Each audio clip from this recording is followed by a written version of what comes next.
back to another great afternoon of motorcycle racing. We are here in beautiful Monterey at WeatherTech Laguna Seca with an awesome classic MotoFest of Monterey with the folks here at AHRMA. Some motorcycle racing going on all afternoon today. Vintage bikes, classic bikes, old bikes, modern bikes, heck, even e-bikes we're racing today. We've got a little bit of everything going on. We've got about the next 5 hours of racing, so we've got plenty of racing Attention action. to paddock, let's go third call, third and final call for race number 4. Again, third and final call for race number 4. Third call for race number 4, bring them on up, third call for race number 4. Jay says it's getting too loud. We're heading into race 4 of the 13th race day. Let's go trackside and go check it out. Hey, yeah, it'll be all right. You're like, enough buzzy little bikes. As the racers take to the field for their warm-up lap here in race number 4, here's how they're going to grid up. Formula Vintage presented by Racetech on row number 1, bike number 1R, David Crussell, 41A, Kerry Andrews, bike number 10M, Mark Miller, and bike number 7, Dave Roper. The 500 Premier Fields presented by NYC Norton on row number 3, it's X95, Andrew Malk, 76U, Luke Sayer, and bike number 80R, Helmut Niederer. For the Vintage Superbike Middleweight presented by R3 Racing and Rick Richter. Row number 5, it's going to be bike number 1B, Kevin Rammer, 947, Ed Millage, and 64N, Nick Einash. For the 350 Sportsman Field presented by Toad Town Racing on row number 7, it's 33 Kevin Hipp, 136 Brian Philo, 777 Joseph Wright, and 31X Stephen Hipp. Then on row number 8, it's 831 Andy Davis. For the 250 Grand Prix Field presented by N-Cubed Racing, back on row number 10, it's 219X Tim Fowler, 533 Hiroshi Murata, bike number 72J Neil Jensen, bike number 13K Rod Skaggs. Row number 11, it's 760 Dustin Johnson, 108 Paul Pisker, and 036 Damian Doffo. Row number 12, it's 51X Alan Siegman, 333 John Regan, and 082 Brandon Jansen. For the Formula 250 field presented by Southpaw Racing, back on row number 14, it's 709 Joe Ackley and 995 Patrick Hansen. That's your field here for race number 4. For the Formula Vintage, this is sponsored by Racetech Suspension. Since 1984, Racetech has been perfecting the science of motorcycle suspension. They offer performance springs, the legendary Gold Valves, G3-S custom shocks, TNK fork tubes, drum brake arcing, and complete suspension rebuild services for vintage and modern motorcycles. Vintage specialist Matthew Wiley will be at the track this year at several events, including the Barber Vintage Festival, to assist AHRMA racers. Racetech has been an AHRMA sponsor since 2009, and in addition to backing the competitive Formula Vintage road race class, they are the series sponsors for AHRMA Post Vintage Motocross. Contact Matthew directly to receive the best service possible and an AHRMA members discount, or visit them on the web at www.racetech.com. For the field itself, this is open to machines that also compete in the 500 Premier, 500 Grand Prix, 750, Formula 750, Formula 500, and the Sportsman 750 classes. Additional bikes eligible for this class include up to 1982 two-strokes from Kawasaki, Suzuki, and Yamaha, and Honda's 4-cylinder CB5 54-stroke. The fastest bikes and some of the fastest riders of all of AHRMA's vintage classes are in this field. David Crussell won the 2021 championship. For the 500 Premier class, sponsored by NYC Norton. NYC Norton specializes in Norton Commando restorations, the fabrication of complete Sealy-framed racing and performance street motorcycles, and bringing to life pedigree specials and customized motorcycles built around a multitude of engine and chassis combinations. They feature complete classic Norton motorcycles, restorations, upgrades, and custom builds, motor work, reliability modifications, and high-performance tuning. The field itself is open to any fully GP-kitted 500cc overhead valve or overhead cam engine configuration or 750cc side valve 4-strokes built before December 31st, 1968 and like design. Looks like we've got the field gridding up out here, waiting to take this, the green flag in just a moment.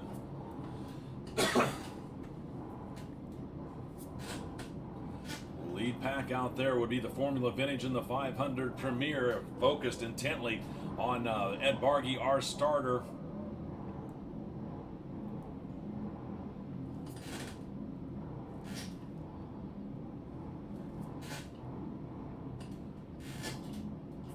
Well, welcome back if you're joining us for the second half of today's program. Thank you for tuning in. This is race number 4 of a 13-race day. As the green flag waves, it is bike number 1R, David Crussell, and X95 Andrew Malk. Both of them getting a great start. Crussell leading for the Formula Vintage. Andrew Malk out there for the 500 Premier. And bike number 7, David Roper's out there in, I guess, his backup machine. I think he had a bit of an issue earlier yesterday with his AHRMA, but he's on his backup machine out there for the Formula Vintage. Meanwhile, second wave now cleanly away for the Vintage Superbike middleweight and Sportsman 350 is one rider over against the wall, but his bike would not start. That looks like it is 14A. Kerry Andrews' race comes to an early end before the start of the race as he is over against the far side of the wall. Very disappointing. Kerry had a great day out here yesterday. Looks like our third wave, the 250 Grand Prix and the Formula 250 class buzzes now off the start-finish line up over the crest of the hill towards turn number 1. We'll get the full running order here for you in just a moment when they come around to complete lap number 1. All right, Kerry's pushing his machine. That's a bummer. Off track, or maybe he's going to attempt to bump start it again. No, he's already got the gate open. Oh, they've already, oh, yeah, he's leaving. Well, that's disappointing. He had a heck of a day out here yesterday. Right now on the screen, you're going to be looking at 2 heading down into 3, which is that really nice big sweeping curve right here. And then 3 is heading over towards 4. This is that shot. And then the middle of your screen, this is turns 5 into 6. And this will be that last wave going through this section right now. So let's go ahead and go cruise over to the corkscrew and see. We should have our front pack. Race leader coming out of turn number 11 onto the front straightaway. Looks like it's going to be bike number 1R, David Crussell. Not a surprise as he was leading this one at the very get-go as he rockets across the start-finish line on that big Kawasaki of his. Next across the line, looks like it's going to be bike number X95, Andrew Malk out there, and then bike number 7, Dave Roper, out there running on his Formula Vintage machine. Roper here being one of the few that have raced and won at the Isle of Man, if I recall right. Dave, an extremely fast rider, been doing this for quite a while and knows this track very well. Then it's going to be bike number 44.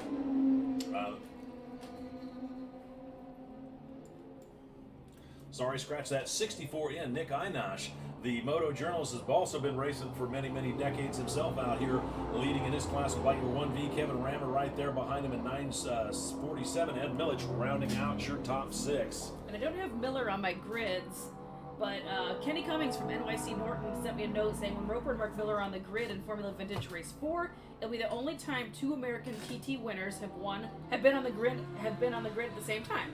Roper won the senior historic in 1984 on a matchless G50, and Mark in 2010 on an e-bike, on an electric bike. I think Kerry Andrew just got it fired up. I think that was him just taking off. Oh, all right. I could be wrong, but I think that was him. For the Vintage Superbike middleweight class, this is sponsored by R3 Racing and Rick Richter. For R3 Racing out of Hayward, Wisconsin, has made it a mission to promote and support motorcycle racing in all forms, from national road racing events with AHRMA, regional ice racing events with MIRA, to county fairs in northern Wisconsin. You'll find R3 Racing involved, whether it's building a race bike or building an endurocross track. If it's good for the sport and its competitors, they're there to help. They've made it their mission to recruit and support new racers every season. They encourage everyone to bring a friend to the track and introduce them to this incredible sport. For the class itself, for Vintage Superbike middleweights, this is a variety of machineries up through the 1982 model year based on showroom stock bikes. Unlimited displacement single-cylinder bikes are allowed. Pushrod twins from BSA, Triumph, Moto Guzzi, and BMW up to 890 cc's are out there. Overhead cam twins, such as the Yamaha XS models, are up to 790 cc's are allowed. Pushrod triples, such as the Triumph Trident and BSA Rocket 3, up to 790 cc's are legal. Overhead cam 4-cylinder bikes, typically Japanese, limited to 685 cc's are out there, and the model year cutoff for the Kawasaki GPZ is 1981. For the Sportsman 350 field, this is sponsored by Toadtown Racing. With over 30 years of experience, Toadtown Racing's Gary Swan is the go-to guy for British and Honda Twins race bikes for both dirt track and road racing. Services include engine building, race prep, fabrication, and more. Products available from Toadtown include race quality pistons, ignitions, bodywork, bike stands, and more. Visit them in the pits and look for bike number 59. The class itself for the Sportsman 350, this is open to 1972 and earlier street bike-based 4-stroke machines. No fairings are allowed and drum brakes are required. This class has been dominated by the overhead cam Honda CB350s. For the 250 Grand Prix field, this is sponsored by N-Cube Racing. This class is for 1968 and earlier machines, including 250cc 4-strokes and air-cooled 2-stroke singles. Also, 175 liquid-cooled 2-stroke singles and air-cooled 2-stroke twins are allowed in this class. The class includes purpose-built race bikes and converted production road and off-road bikes. For the Formula 250 field, sponsored by Southpaw Racing Services. Southpaw Racing Services team members include Carl Anderson, the chief technical consultant, Colton Roberts, who handles porting and engine modifications, and Brian Bradford, who handles fabrication and exhaust, supplying engines and tuning to help riders win races, including the recent Formula 125 champions Louis LeBlanc and Colton Roberts. Their specialty is the Yamaha Vintage 2-strokes. The class itself is primarily for 1972 and earlier air-cooled 2-strokes, including singles up to 360 cc's and twins up to 250 cc's.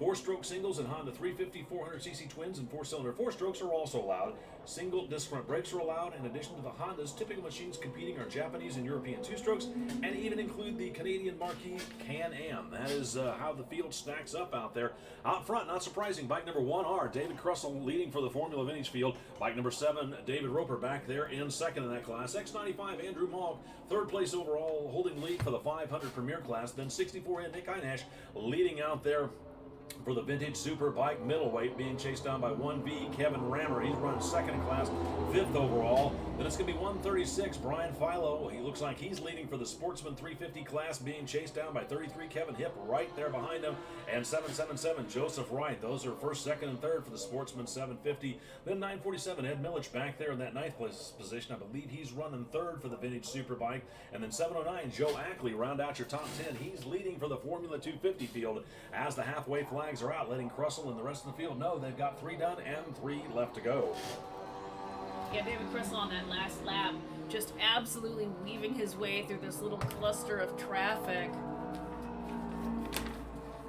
Brilliant racing and on a rail, very, very fast. Excuse me.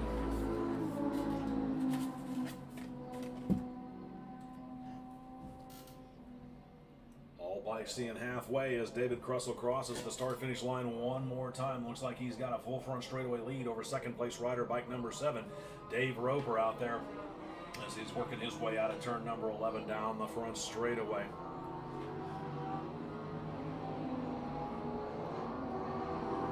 Actually, scratch that.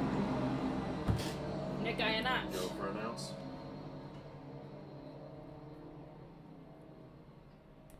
Copy. Pick up in turn 2.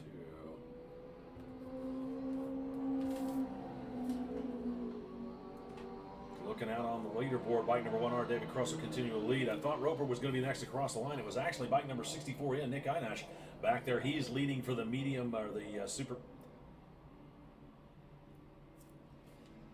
He's leading for the Vintage Superbike middleweight class.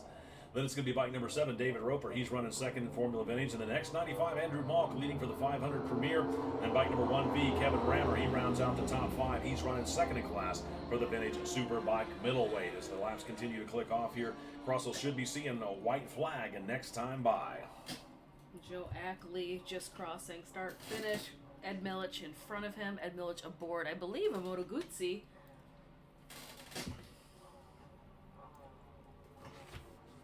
I didn't get the bike info from last time, or for this race. She didn't put it in here, and I don't have it left over from. I saw him post on his social that he was on a Moto Guzzi, so I'm assuming that's what he's still campaigning. But he always has kind of some. It's either Moto Guzzi or Ducati. It's one or the other. White flag out for race leader, bike number 1R, David Crussell, as he took off at the very beginning of this race and has not looked back since as he starts his final circuit. Looking back up towards turn number 2, waiting for that second place rider, going to be bike number 64, Nick Einash, out of turn number 11. Here he comes across the start-finish line, took a quick look behind him as he's second overall, still leading for the Vintage Superbike middleweight class. Here's a battle between the bikes. Looks like it's going to be bike number 7, David Roper, and X95, Andrew Malk. Both of those guys side drafted themselves Roper holding on to second place for Formula Vintage. It looks like Malk still leading for the 500 Premier, but feeling racy as he wants to race a guy that has run at the Isle of Man. Yeah. As they start their final lap, then it's going to be bike number 1V, Kevin Rammer, still rounding out your top 5. He's running second in class for the Vintage Superbike middleweight. 136, Brian Philo out there. 6th overall, second in class for the Sportsman 350. It's going to be bike number 33, Kevin Hipp back there, holding on to that third place position for the Sportsman 750 in that overall 7th spot. 777, Joseph Wright's back in 8th. He's running 4th in class for the Sportsman 750. Then it's going to be 947, Ed Millich in 9th. He's running 3rd in class for the Vintage Superbike middleweight. And then still 709, Joe Ackley bringing up the top 10. He's leading for the Formula 750 as they all stream by to start their last lap. Hey Pat, no, I can't do more than 10 on my screen because it messes up my computer system. All of the further details can be found at race-monitor.com, or sometimes Mr. J, if I ask nicely, jumps in and can read a little bit further down grid. Going on down through the grid, 11th position is 760 Dustin Johnson. 12th is 036 Damian Daffo. 13th is 80R Helmut Niederer. 14th is 831 Andy Davis. 15th is 533 Hiroshi Murata. 16th at the moment is 219 Tim Fowler. 17th is 72J Neil Jensen. 18th is 082 Brandon Jansen. 19th is 108 Paul Pisker, and bike number 51X Alan Siekman round out the top 20 as the checkered flag waves on your unofficial winner out here, David Krussell, setting a very fast pace here for the Formula Vintage field. Second place rider, bike number 64, Nick Einash, taking the unofficial win out there for the Vintage Superbike middleweight. Who are my back-to-backs? Krussell, Damian Daffo. Damian's way Andy down Mock, this. David Roper, you can throw a blanket over them, coming through neck and neck. Looks like Andrew Malk just nipped David Roper at the line for bragging rights because Andrew Malk took the unofficial win for the 500 Premier, while bike number 7, David Roper, takes the unofficial second out there for the Formula Vintage. Looks like next across the line, bike number 1V, Kevin Rammer, taking home the unofficial second place for the Vintage Superbike middleweight, rounding out your top 5. Attention out there in the paddock. Let's go first call. First call for race number 5. Open two-stroke, Formula 750 and Battle of the Twins 2. You folks will be up here in just a moment. Again, it's first call. First call for race number 5. Open two-stroke, Formula 750 and Battle of the Twins 2. First call for race number 5. First call. All right.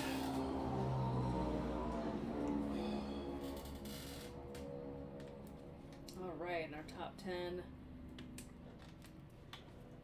have all made their way across start finish. Again, for more detailed information, race times, order, all that good stuff in all the different classes, you can go check out race-monitor.com. Unfortunately, I cannot scroll through. It upsets my computer system, so I can only do top 10. Is it going to mess up your microphone if I open this window or not? In between races? No, you're fine.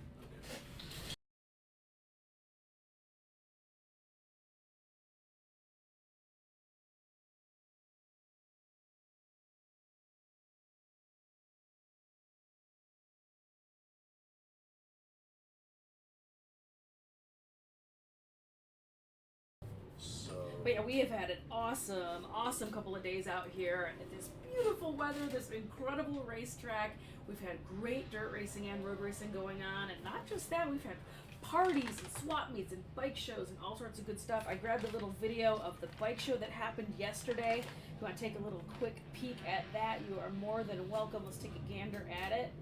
Let's see here. And then we also had a bike night the other night as well. Let's go take a look at that video.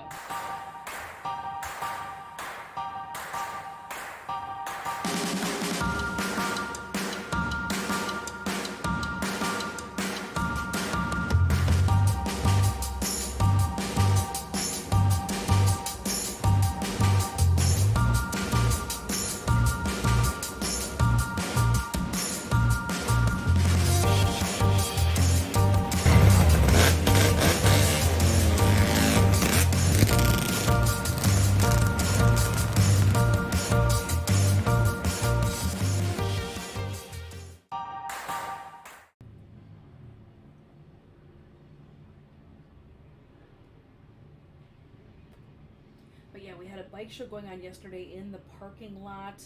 I think I grabbed a little video of that as well. Let's see if I can track it down.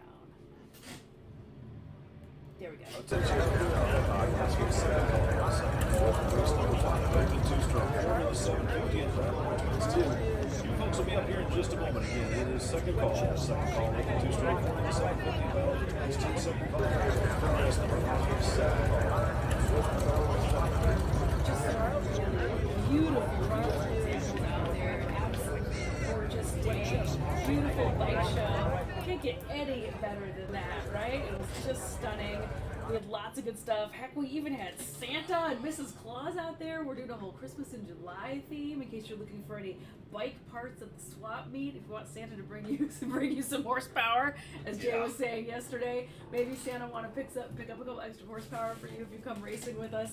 We have had just a great handful of days out here. If you want to figure out how you can come join some of this awesome fun, make sure you head over to AHRMA.org for more details on how you can come racing with us or come spectate at one of our many, many, many events around the United States. And we're not just road racing, we do plenty of dirt racing as well. Let's take a look at a handful of some of the flyers from this past season and see if there was a race that was near you, or go check out the rest of the schedule and find out if there's something coming up.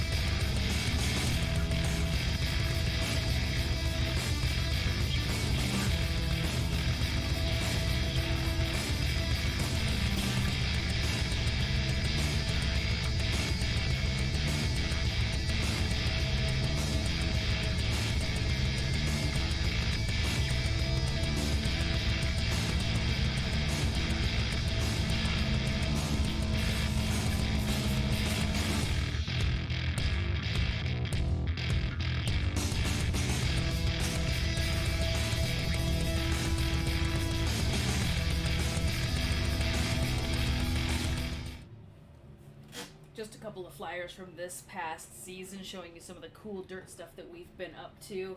And there is more to be had. Again, you can go check out the full calendar of all the cool stuff that we get into. Dirt racing, road racing, trials, cross-country, flat track. We do it all over here at AHRMA.org. All right, next race number 5, open two-stroke, Formula 750 and Battle of the Thunder 2. Battle of the Twins 2. Battle of the Twins 2. Let's try that one more time. Was it open two-stroke? Formula 750, Yep. Battle of the Twins 2.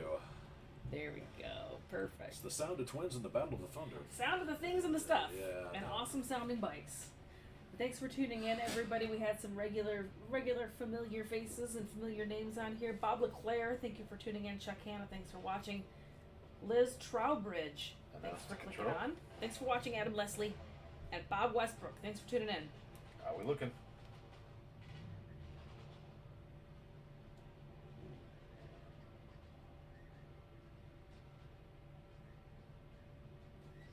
Alright, somebody ran wide in our previous race. We had to go pick up that bike and clean it up a little bit. Everyone's fine. Just somebody had a little mechanical or ran a little wide out there, so we're just making sure that is all picked up and sorted out. I can hear the bikes there out on the grid, however, so we will be starting here in just a moment.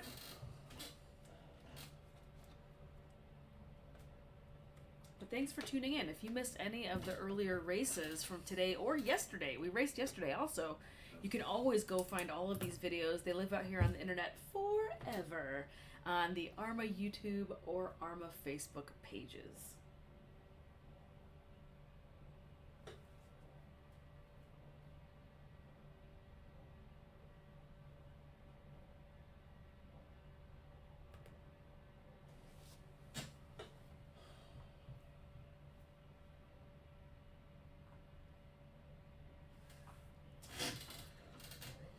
Attention to the paddock. Sorry for the slight delay there. We had to go pick up a bike. Let's go. Third call. Third and final call for race number 5. Open two-stroke Formula 750 and Battle of the Twins 2.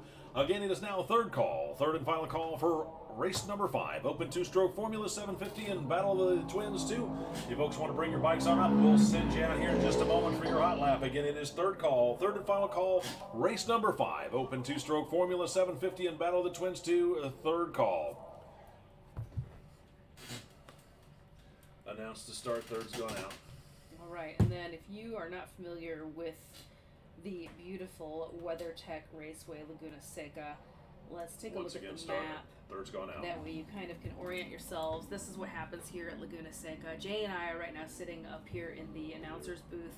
We're located right by that where it says track entrance, turn 1 at the bottom. We're down there. The cameras that I have set up are at 3 looking up into 2.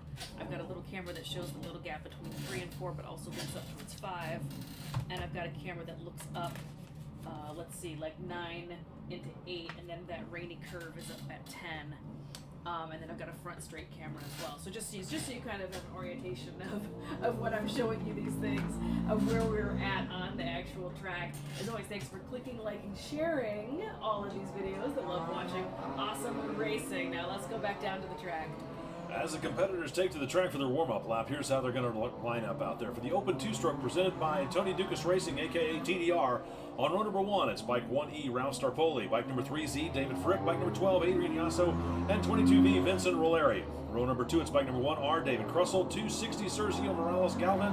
And bike number 99X, Jonathan Schendel. Row number 3, it's 758, Sean Woolery. 917, Lorraine Crussell. 214, Sharad Shandag. And bike number 781, Paul Nelson. Row number 4, it's 096, David Dold. 284, Peter Leduc. Bike number 070, Richard Snowden. Row number 5, it's 48I, Richard Denman. 16R, Roger Baker. 896, Kevin Connolly. And 036, Damian Doffo. Row number 6, it's 153, Jonathan Rodavero.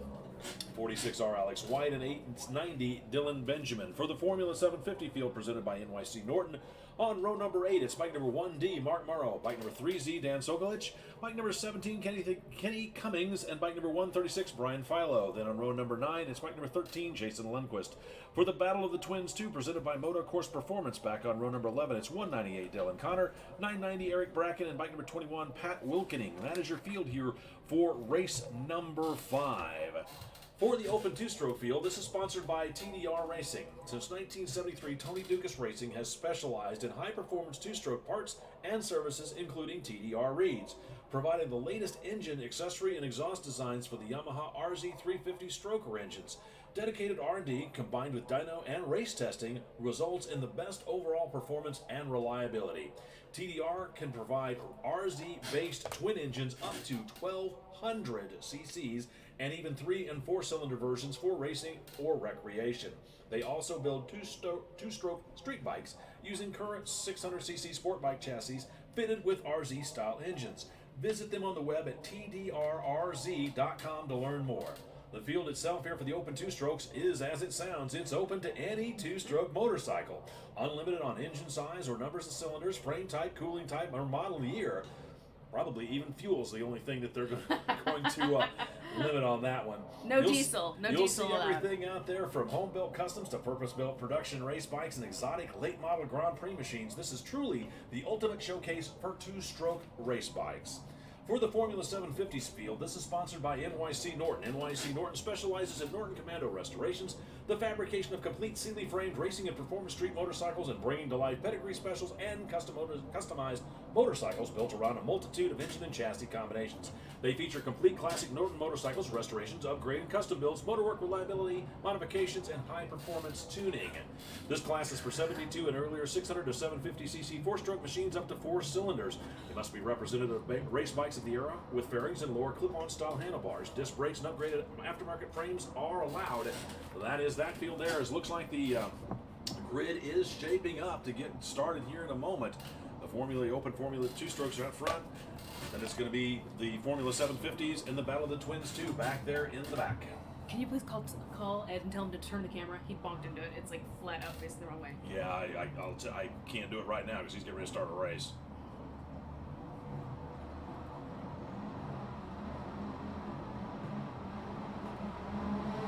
As the green flag waves, bike number 12, Adrian Yasso, gets a rocket start, but so does bike number 22B, Vincent Roleri, as they rocket up over the crest of the hill, waiting for wave number 2 here for the Formula 750 and Battle of the Twins 2 to get ready to take off. Word coming in, everybody cleanly through turn 1 and turn number 2 in the first wave. Here comes the second wave. Looks like bike number 17, Kenny Cummins, leading Philo and Sokolich, or maybe it was Mark Morrow, couldn't quite tell, on the Formula 750 as they're up over the top of the hill. We'll get the full running order for you in just a moment. Mark Morrow posted on his social. He's done for Announced today. to start. Can you tweak the camera a little back to the right? To the front. A little more. There you go. There you go. That's fine. Thanks. Super. Thank you. Perfect. Takes a village out here, gang. Thanks for For the tuning in, Battle everybody. of the Twins 2 field from 0 to 904 cc's, this class is sponsored by Moto Course Performance and Chris Boyd. South Florida's Moto Course Performance sponsors the Battle of the Twins 2 class. An experienced Ducati specialist, they can build, customize, and maintain customer street bikes at the highest level. With expertise in NCR Ducatis and AHRMA race bikes, you're invited to visit them online at www.motocourseperformance.com. The class itself, is the Battle of the Twins, is open to all air-cooled twins up to 904 cc's. The air-cooled bikes have been obsoleted by newer technology but remain a favorite of builders, racers, and fans alike, and AHRMA has made a home for them. On the track, you'll see Ducatis, Moto Guzzi's, and Buells, as here comes the open two-stroke field rocketing across the front of the line. It is 22V Vincent Roleri out front, 1E Ralph Starpoli back there in second, bike number 1R David Krusell in third, bike number 12 Adrian Yasso in fourth, and 16R Roger Baker rounding out your top 5. Back there in that 6th place position is 48I Richard Denman. He started way back in the field on row number 5, working his way up to the front. Then bike number 260 Sergio Galvin. Bike number 036 Damian Doffos back there in that 9th position. 99X Jonathan Schendel back there, and 070 Richard Snowden round out the top 10.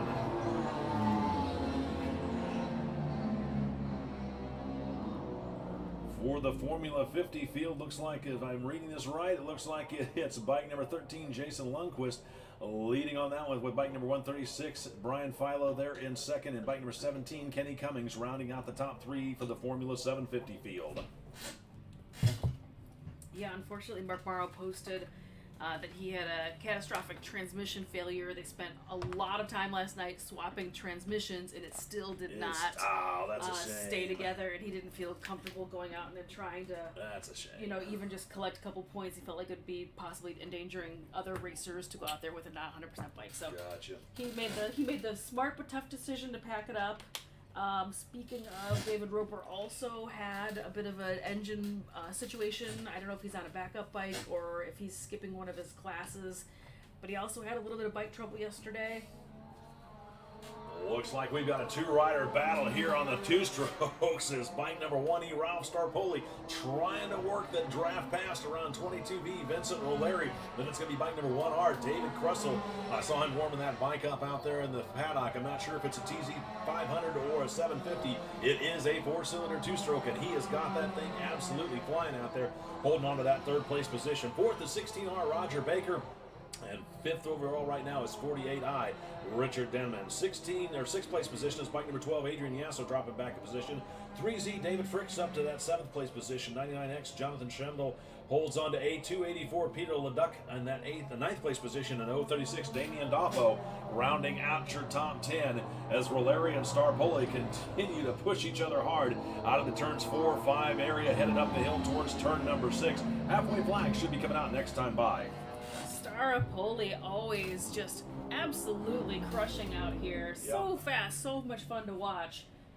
The battle at the very front of that open two-stroke class is going to be a doozy all the way down to the wire. Guaranteed good times. They're right on the edge of your seat for sure. I just wish we had. I was looking on the camera. Can you check them back over in the corkscrew to see how they're doing? Rainy curve, see where they're at. They're close to each other or not? They're just now coming to the bottom of the corkscrew, hitting rainy curves, so it'll be about another 3 seconds. Race leaders out through the corkscrew, down through the rainy curves as they work their way down through turn number 10 over into 11. We're going to see what kind of a gap they've got as Starpoli was working a draft pass that last time by on Roleri, so it looks like Starpoli has found his rhythm and turns up the heat as he's got a good 20 to 25 bike lengths over Vincent Roleri on 22V as they see the halfway flags letting them know they've got 3 done and 3 left to go. Then it's going to be bike number 1R, David Crussell on his 4-cylinder 2-stroke, being chased down by 16R, Roger Baker. Then it's 40I, Richard Denman rounding out your top 5 with Adrian Yasso. On bike number 12, dropping back another position, still holding on to 6th. 99 and X, Jonathan Schendel back there in 7th. 3Z, David Frick in 8th. 284, Peter DeLuck back there in 9th. Leduc rather, and then bike number 260, Sergio Galvin dropping back a couple positions, still rounding out your top 10 as they all start the second half of the race.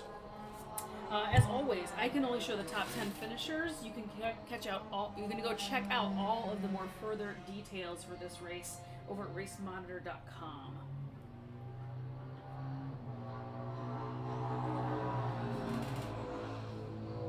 Right now you are looking on your screen at turns 2 into 3, that great big sweeping curve, and then this is going to be 3 headed to 4, and then up in the middle of the screen that is 5 and 6.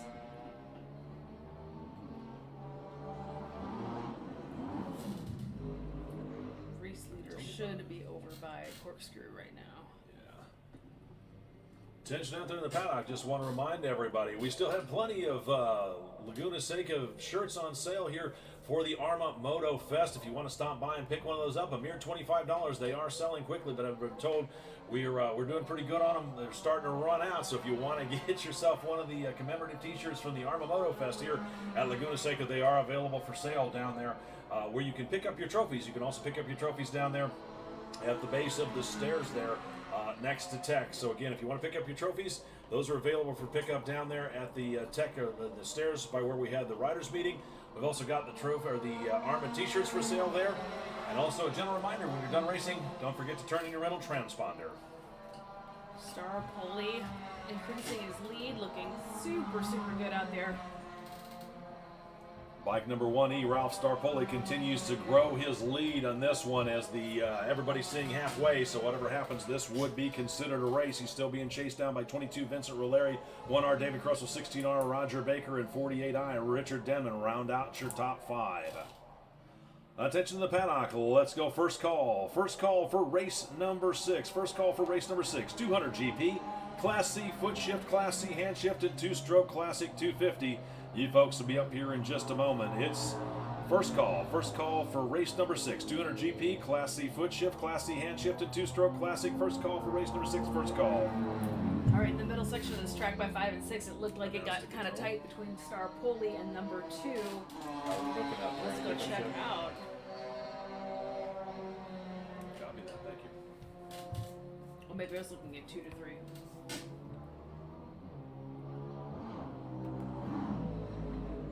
Shifted that one. Yeah, huh?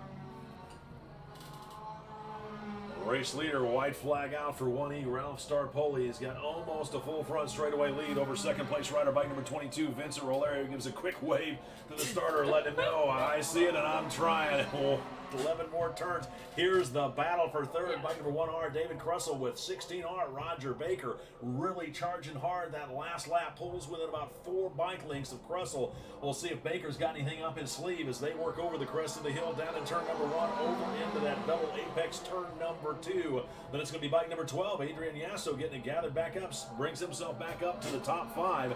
99X Jonathan Schendel back there in 6th with 48I, Richard Denman. Not sure if Denman had a bit of a moment out there or an issue because he was running 5th. Now he's back down in 7th, but still rocking on here on this last lap. 3Z David Frick back in 8th.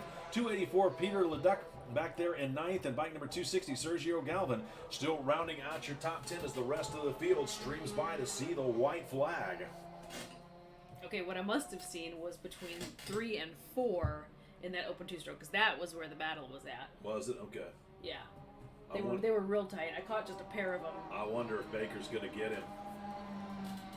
Looks like Baker continues to apply pressure to Crussell. They're fighting over that last step of the podium as they work their way through turns 4 or 5 up the hill towards turn number 6 here, and what's shaping up to be an exciting last lap here for the open 2-stroke in that 3rd place position.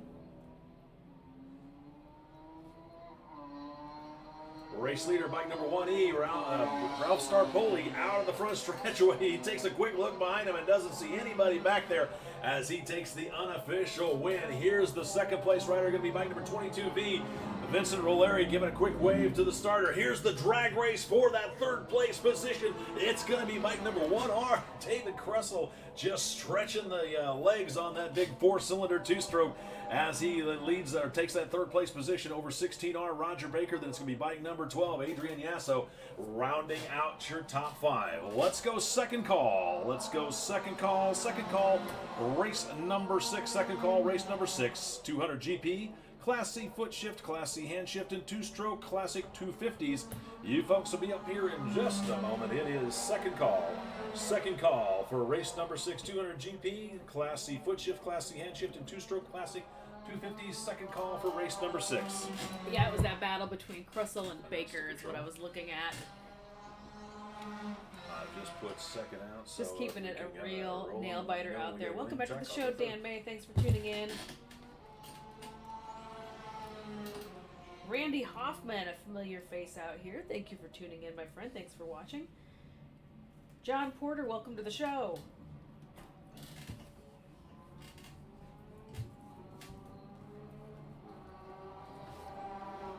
As always, for more detailed results, you can head on over to Speed Hive, or we use race-monitor.com over here. I can only show the top 10 finishers on my screen. Scrolling makes the computer program angry. It just doesn't want to do it. So it is very unhappy. It's very unhappy, and I'm not going to upset the computer.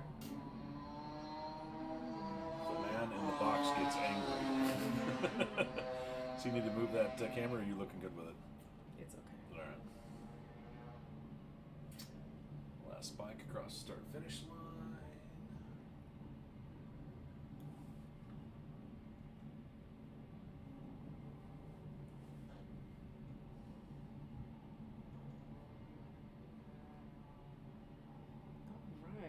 Go ahead and fix some of these graphics out here. What's next, Mr. J?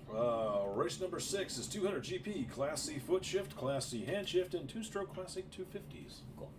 Basically, the 250 or the 200 GP is what was also run in the CB160 class.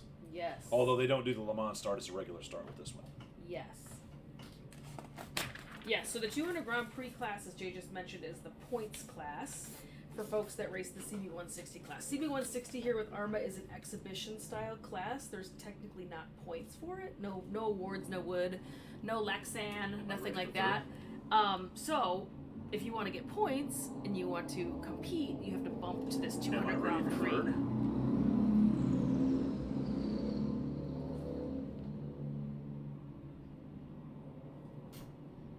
This bike's a 3, but you just sent the scrubs. Okay.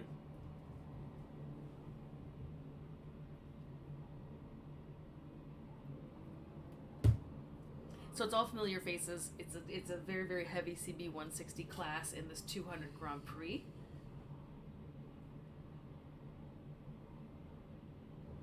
Always fun to watch.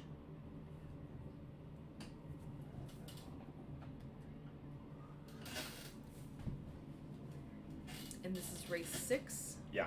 Race 6 of a 13 race day. Thank you for tuning in, everybody. We appreciate you watching. Welcome to the show. If you're a first time watcher, welcome. If you're a part of our regular AHRMA family, also welcome.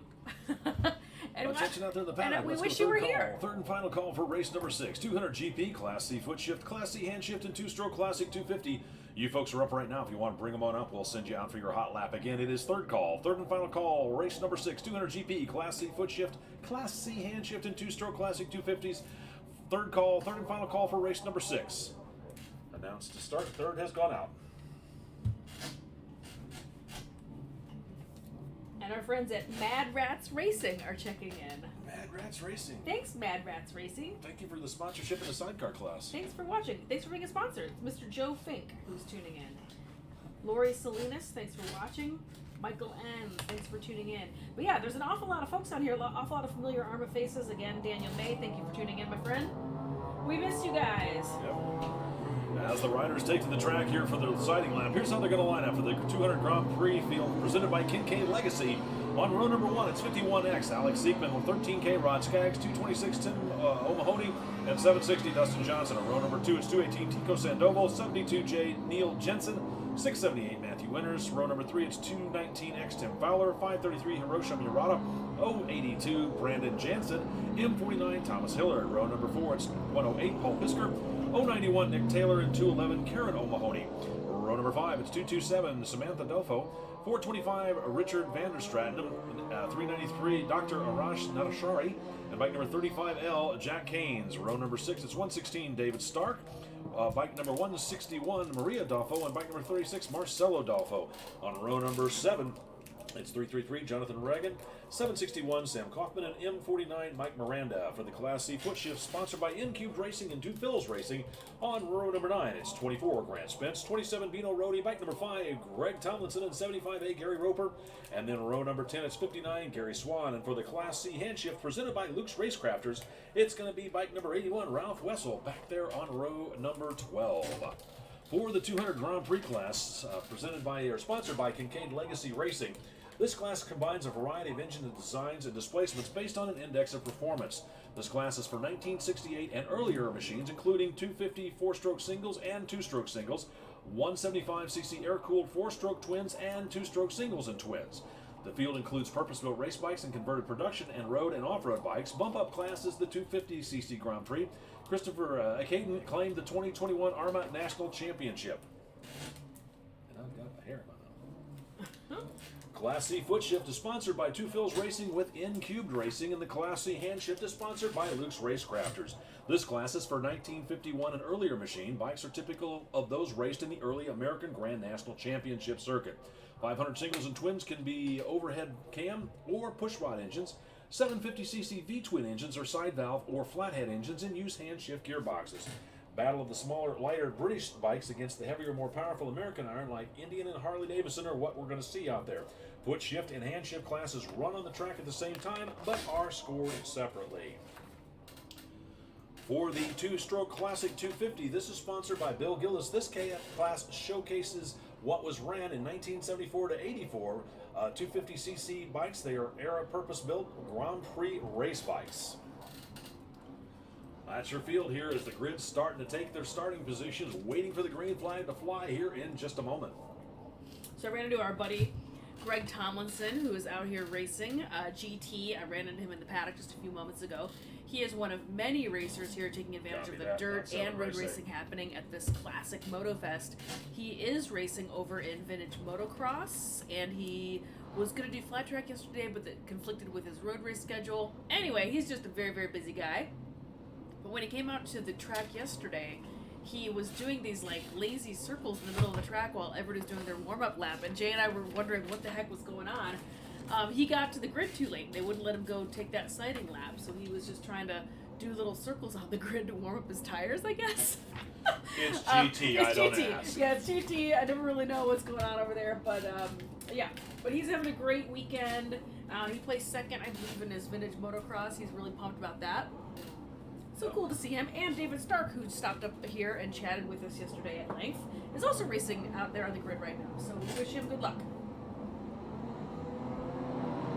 As the green flag waves, looks like it was 13 Rod Skaggs, but 760 Dustin Johnson gets a great start himself as those bikes wind themselves up the hill, over the crest of the hill, down into turn number 1, over into turn number 2, trying to figure out.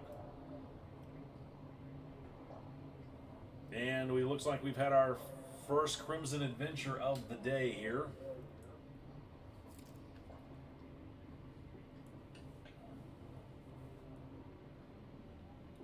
We'll get this thing sorted out here in just a moment and let you know what's going to happen. While I'm thinking about it, make sure that you turn in your rental transponder before you leave. If you've rented a transponder and you're done racing for the day, please don't forget to turn in your rental transponder. That's not good. Well, yeah, they're sending them in. They're sending a flashy box. all right. So, unfortunately, Attention out there in the paddock. Looks like we're going to have to clear the grid here and send everybody back to paddock here. So it looks like something must have happened up in turn 1, which is a very tricky corner up there. It does get a lot of people tangled up. Unfortunately, it looks like somebody had an incident up there. So we are going to go ahead and clear that and clean that all the way up. We've already red flagged this race and sent everybody back to the paddock, which means it is going to take a bit of time to clean up whatever has happened over in turn 1. So while we are standing down and waiting for that situation to be addressed and sorted out, let's go ahead and check out a really great video that was put together. I don't know who made it, so I apologize. If you are watching, please peek in the comments and let me know. The handful of videos have been made this year showcasing some of these AHRMA events, and I just thought this was excellent. So I went ahead and liberated it off YouTube, and let's go ahead and check it out. It's just a great little video talking about everything that goes on at these classic MotoFest weekends.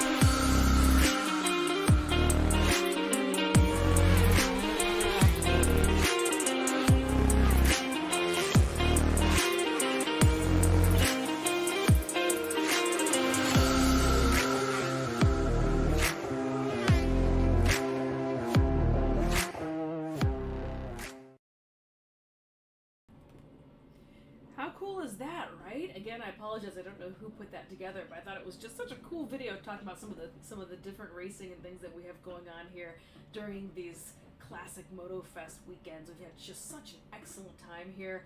The weather has been literally perfect. It is sunny. It is 68 degrees. It's just beautiful, beautiful here. Laguna Seca, of course, this very historical racetrack here in gorgeous Monterey. It couldn't be any nicer. These MotoFests, though, are really a great opportunity for us to bring all of our AHRMA race family together, whether it's dirt racing and road racing. We bring everybody together. So we had this weekend, we had road racing, which we're streaming right now, obviously, but we've had vintage motocross, cross country, trials, we had flat track, we had a bike show, we had music, we had movies last night in the paddock, we have a ton of awesome food trucks, we had a swap meet, we've had all sorts of cool stuff going on. That's what we do here at these classic MotoFests. There were 3 classic MotoFests for this year: Daytona, Heartland in Kansas, and then the third here, obviously, in beautiful Monterey. The next classic MotoFest will take place again next year, 2023, but the very first week of 2023 in January. I believe it's the first week. Anyway, beginning of January, check AHRMA.org to be sure. It is the beginning of January, I know that much, at Daytona. And this last year at Daytona was awesome. Again, it was dirt racing and road racing, paddock parties and cool stuff going on, and the weather was wonderful. It was beautiful. So make sure you put all these dates on your calendar. We do all sorts of other racing also. It's not just MotoFests. We have regular race weekends for dirt racing and for road racing.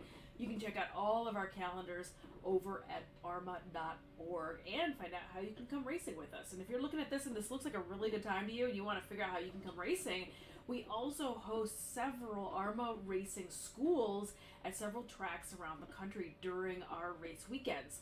All of that information can be found, of course, at www.arma.org. We are one of the very few organizations you can take the school, train with us. Mark Morrow, who was racing yesterday with us, unfortunately he had a bike failure, so he's not racing today.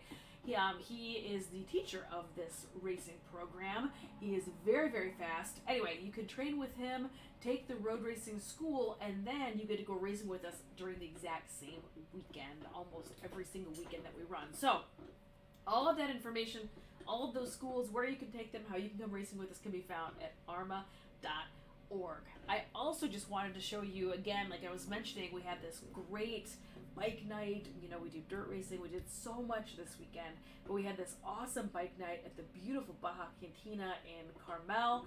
It is just a cool location. Anyway, check it out. I made a little video. Check it out.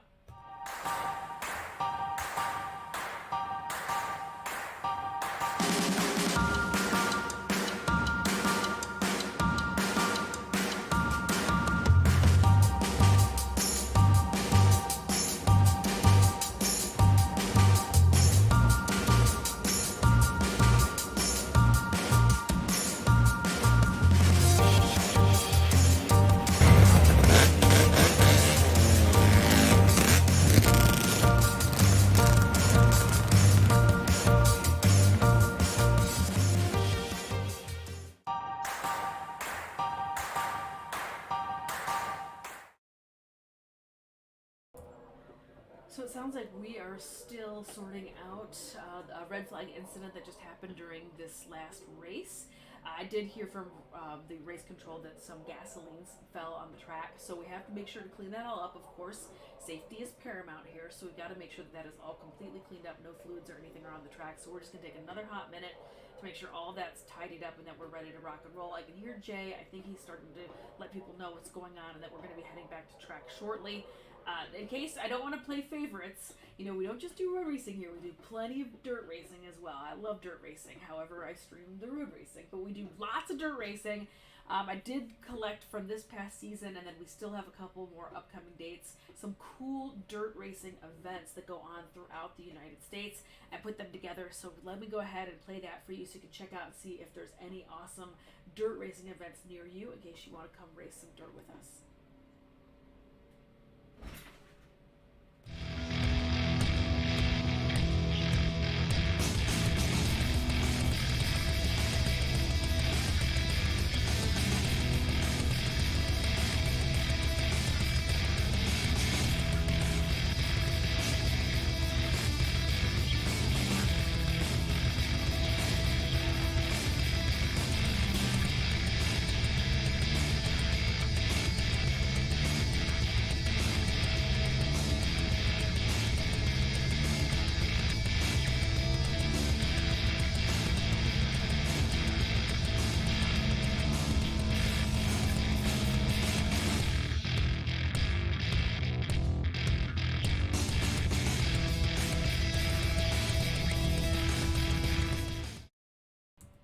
Right, they did call for it, so we're starting to bring everybody back to the grids. Let me go on ahead. Bump that camera just a skosh to the right. My flagger to the stars, Ed Bargy. Oh, that's perfect. That's perfect right there. Thank you. That's cool. I accidentally bonked into. Oops. I mean, this is the doozy of, if I choose to put a camera right behind Ed or right in front of him, there's a chance that he might bonk into it. You gotta remember, he's throwing around a big piece of fabric on a stick. I know, no, technically it's my fault. I know it is, but it's just such a cool shot because you can see the flags. So it takes a village out here, so I had to go ahead and have Jay just call him. Ed Bargy is our official flagger. Had to call him and ask him to turn that camera back to the front. But Jay was just giving the calls also to the paddock to let them know that we are getting ready to go rock and roll here in just 1 second. So they do have that situation all cleared up, and they will get a complete restart, all 6 laps. So nobody's missing out. Except for the person that fell down. If you want to take a second, go ahead. If you're watching out there on the live feed, hit that share button. Share this feed with your friends that belong to other vintage or modern motorcycle pages. If they want to check out some great racing again. I know that we have the word historic in our name over here at AHRMA, but while we celebrate and love our classic and vintage bikes, we are all about some modern stuff too. Heck, we even have not 1 but 2 e-bike classes out here. Attention out there in the paddock. Let's go second call. Second call. Race number 6. 200 GP, Class C foot shift, Class C hand shift, and 2-stroke Classic 250s. You folks will be up here in a moment. It's second call. Second call for race number 6. You guys want to bring them on up here in just a moment. We'll get this thing going here and restart it again. Second call. Second call for race number 6. 200 GP, Class C foot shift, Class C hand shift, and 2-stroke Classic 250. Second call for race number 6, and this will be a full 6-lap race. Again, second call for race number 6.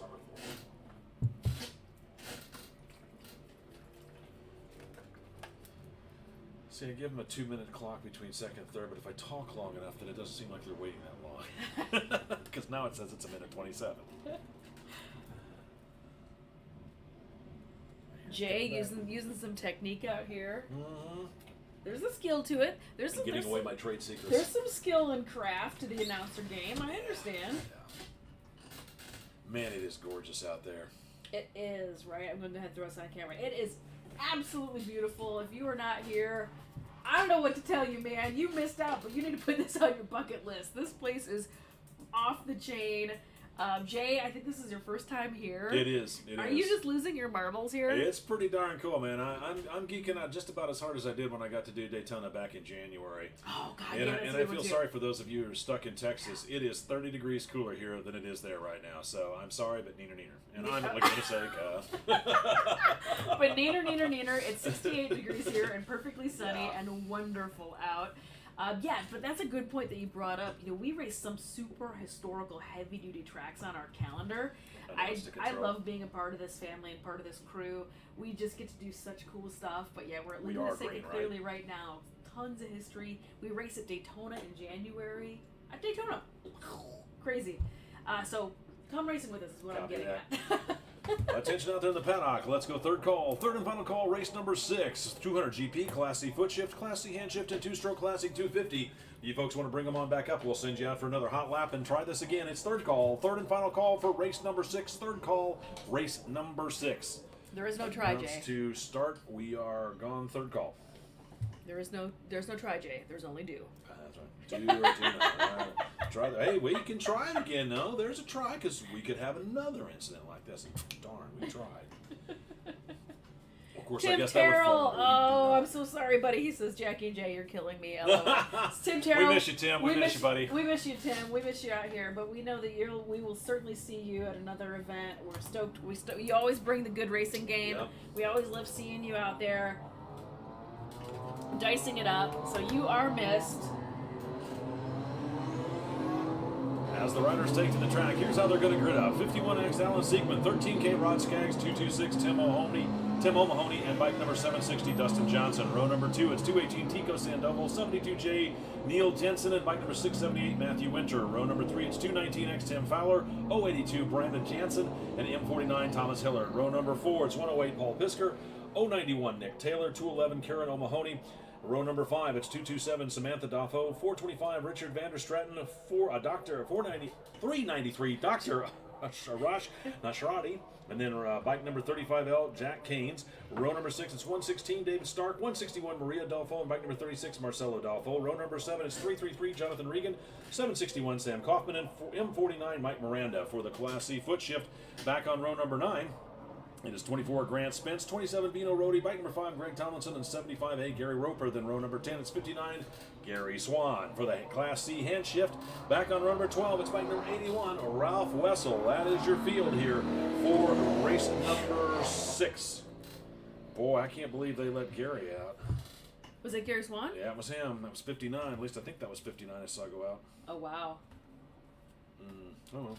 Gary Swan, Town Racing, one of our class sponsors, and an aces human being. Oh, yeah. A fountain of knowledge, literally has forgotten more than I will ever know about motorcycling ever. Really awesome to talk to. Especially if you have bike trouble. He literally can fix anything.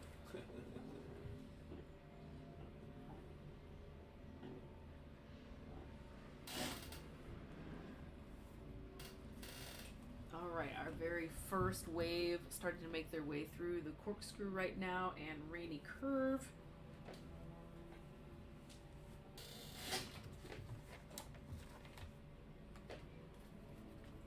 Here they come out on the front straightaway to take up their grid positions. Yep. I just like to creep and watch everybody in the corkscrew. Because it doesn't look that dramatic when you're watching it on the screen, but that's a 4-story drop. Oh, yeah. I talked to Walt Fulton. We went to dinner last night. He and his lovely friends, and we all had a really good time. But I asked him, what was that like? And he said you get used to it, but when you get to the bottom of it and look up, you realize like how intense it is. Yeah.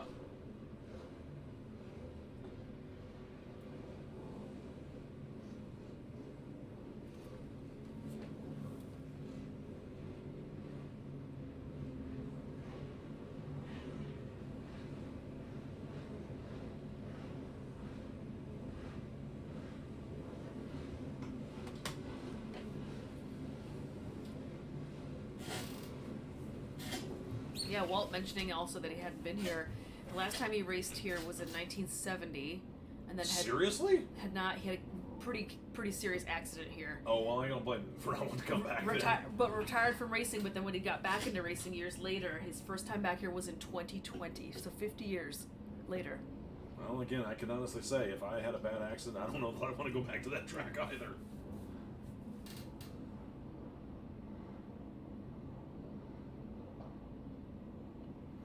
It's so fascinating to talk to, and we talked about it, and he's like, nope, it's just another track.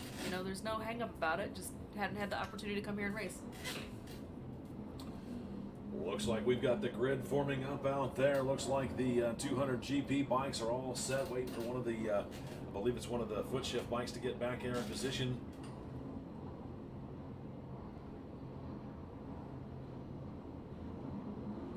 All the 200 Grand Prix riders, sponsored by Kincaid Legacy Racing, get ready to go. And there's the flag. And once again, it is bike number 13X, Rod Skaggs, getting another great start as he leads the field up over the crest of the hill, over to turn number 1, down into turn number 2. Looks like everybody cleanly away this time. Alrighty, right now on your screen, if you're watching at home, you can see them just starting to come out of turn 2. And they are going to be heading into 3 here in just one moment. Second wave for the Class C foot shift and the Class C hand shift get the green flag themselves as 24 Grant Spence taking off. And then it's going to be bike number 81, Ralph Wessel, moving forward here. That's going to be bike number 59, I believe it's Gary Swan, and 75A, Gary Roper finally getting going there. A little bit of a stall there on the line, but gets his bike rolling. Meanwhile, up front for the 200 Grand Prix field out there, those guys are still trying to figure out who's going to lead and who's going to follow, as you got a bunch of fast guys there on the second and third row trying to work their way forward, and some fast guys on the front row too. We'll see how it all shapes up here in just a moment when they come around to complete lap number 1. On your screen right now, you're looking up into 5 and 6 as they make their way to the backside of the track. There already is a handful of folks out front starting to separate themselves out from the rest of the pack. Let's go head over, and that's our foot and hand shift right now, going through the bottom of the screen, making their way towards 5 and 6. The 200 Grand Prix class should be heading towards the corkscrew in a second, so let's head over there. Yep, our very first 2 riders are now entering the corkscrew. While the 200 class is finishing their first lap, I want to give a big shout out to Haggerty Insurance. Haggerty is your home for all bike lovers, helping you take your passion to the next level with Haggerty Drivers Club. Motosportreg.com, vehicle values, world-class motorcycle insurance, and more. Get started today by visiting them on the web at Haggerty.com. Here come your race leaders for the 200 Grand Prix class. Let's see what's going to be out front. Looks like it's going to be 673, I believe. Or 678, rather. Matthew Winter out leading this one. Bike number 760, Dustin Johnson, right there behind him. Those 2-rider breakaway leading this one. Then 35L, Jack Keynes. He started way back on row number 5, worked his way up into that 3rd place position. 226, Tim O'Mahony out there in 4th, and 36, Marcelo Adolfo rounding out your top 5. 13K, Rod Skaggs back there in that 6th place position. 72J, Neil Jensen back in 7th. 219X, Tim Fowler back there in 8th. 108, Paul Fisker in 9th, and bike number 082, Brandon Jansen rounding out your top 10 as the field starting their second lap. Talking about sponsorships, let's say a big thank you to Bridgestone Tire for their national sponsorship. Bridgestone is proud to be the official tire for AHRMA. From road racing to motocross, Bridgestone has a wide range of tires to fit your vintage racing needs. Go see their full lineup on the web at BridgestoneMotorcycleTires.com, or better yet, stop by and see Stick Boy down in the red trailer, and also talk to him about the $126,000 worth of tire contingency. That's right, Bridgestone is putting up $126,000 for tire contingencies to the AHRMA riders out there, so definitely want to stop in and talk to Stick Boy, see what's available for the Bridgestone tires for your racing program, and see if you can't start picking up some of that contingency money. And again, thank you to Bridgestone for being our official sponsor. Dang, there is a bike that just sounds terrible crossing start finish right now. No offense, but that sounds like it's having kind of a rough day out there. Sure sounds like his points are closing up. All right, race leaders are starting to make their way through a rainy curve and are going to be hitting this front straight here in one moment. Race leaders out of turn number 11 up the hill are one more time. It is still 678 Matthew Winter with 760 Dustin Johnson right there behind him. Looks like they've got a full front straightaway lead over the battle shaping up here for third between Canes and O'Mahony. At least that's the way they're running this last lap here at the line. It looks like it's going to be Canes one more time. Ripping around, well, that's actually a back marker back there. He's getting around. Then it's 226, Tim O'Mahony back there in that fourth place position. So 35, Jack Canes out there solidly in third. He's got a long way to go to catch Johnson and Winters, but he is a fast rider. So we'll see what's going to happen. Still a lot of laps left in this one. In fact, they're just going to come up on halfway next time by. Bike number 36, Marcelo Adolfo, rounding out your top five. In that sixth place position at the moment, it's 219X, Tim Fowler. 13K, Ron Skaggs back there in seventh. 108, Paul Pisker back in eighth. 72J, Neil Jensen back in ninth. And 082, Brandon Jansen rounding out your top 10 as the rest of the field continues to stream by. It looks like a race starter has green and white cross flags in hand, waiting for bike number 678, Matthew Winter, to come around one more time to give him the halfway flags. And by the way, if you are not familiar with the live feeds over here, have not heard me say it previously, I can only show the top 10 finishers on my screen. For the more complete results, you can head over to race-monitor.com.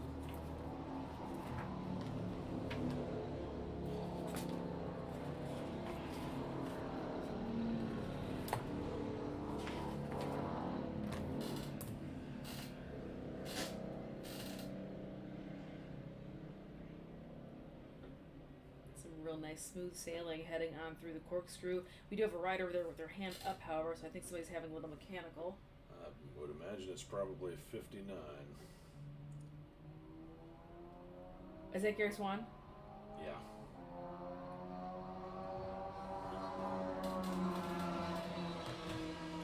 Matthew Winter in one. Bike number 678, Matthew Winter still leading this one. Bike number 760, Dustin Johnson, right there, just a few bike lengths adrift in that second place position. Here comes the battle for third as the halfway flags are out. This time by, looks like it's going to be bike number 35, Jack Canes, and he's got bike number 226, or actually another laps rider is right behind him. So Canes still continuing to pick his way forward through the laps riders. Then it's going to be bike number 226, Tim O'Mahony, back there in that fourth place position. Then bike number 36, Marcelo Daffo, across the line to round out your top five. Part of the Daffo Racing Dynasty. That's a good one, yeah. There's got to be like a half dozen of them here. I'm kind of convinced. I love it. A family that races together stays together, man.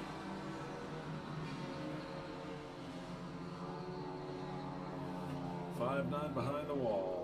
Tim Fowler, kind of considered the patriarch of the CB160 race class, founder of the Fowler Formula, a really great book, a guide on how to build up a CB160 to go racing. Announced to control. Our back-to-back is currently running 22nd. Yes. So, I just changed my...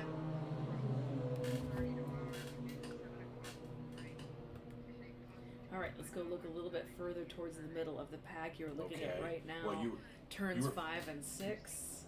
Is there? I might give him a call and see.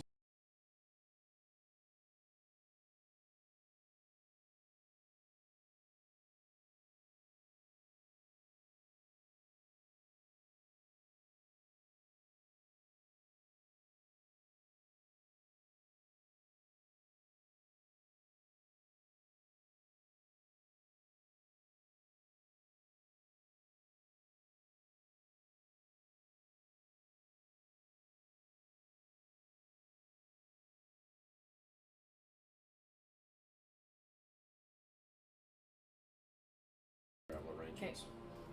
Alright.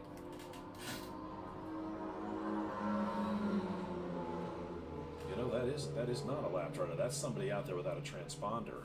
Oh. And that I think is Samantha Dolfo, because I thought that's either 227 or 227, and 227 is Samantha Dolfo. 35L Jack Canes just came across their finish just now, and Tim O'Mahony is probably like maybe a front straight length behind him.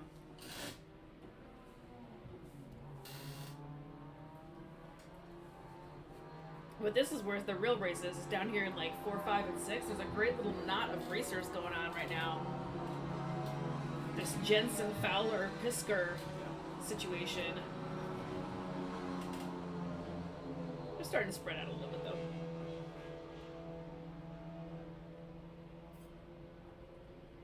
This class dominated by the CB 160, and around this track, I think you just pin it open the entire time. I don't know if it's quite that easy, but you're right. Technically 11, you're supposed to downshift to first or second gear, and I still think they're up in 4. I don't know that I want to pin anything over the top of the corkscrew, even if it was a 160. Remember, the tires on these things are only about 2.5 inches Pin it wide. to win it, Jay. Pin it to win it. All right now we're looking at the middle part of the track. This is turns 3 into 4 on the bottom section of the very middle, where you're seeing bikes that is 5 into 6.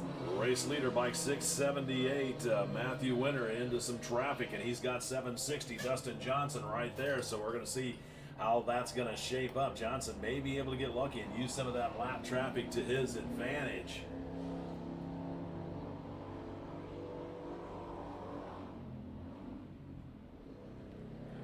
Still some foot shift and hand shift folks out there.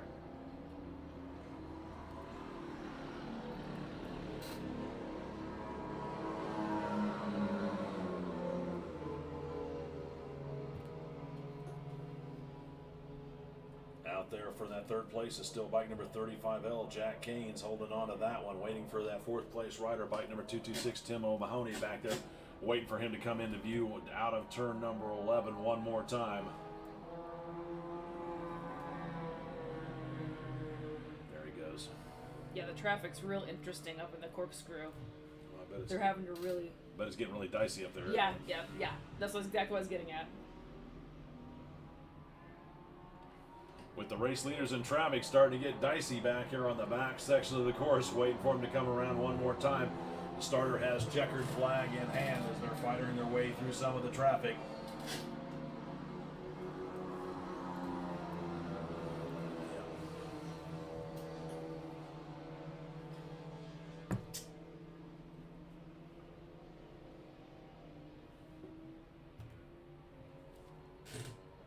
Is that race leader?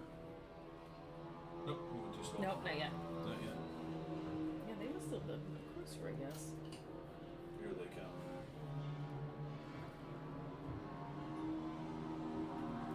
Checkered flag out for your unofficial race winner. Here they come. It's a drag race down the front straightaway. Oh, and it looks like 760.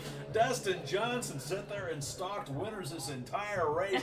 Managed to pull to the right, opened up the horsepower just a little bit, and nipped winners for the win. So 760, Dustin Johnson taking home the unofficial top honors here, being chased down by 678 Matthew Winters. What a great battle as they were trying to get around some of the lap traffic, waiting to see who's going to end up third here, as bike number 35L, Jack Canes, has been leading this one or holding on to that third place position for quite a while.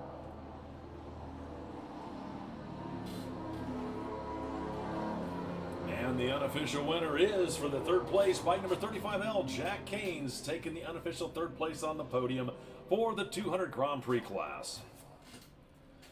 Attention to the paddock, let's go first call. First call for race number 7, Next Gen Superbike 3, Sound to Singles 2, Sportsman 750 and Thruxton Cup Challenge.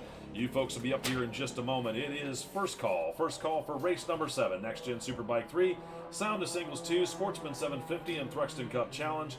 First call for race number 7, first call.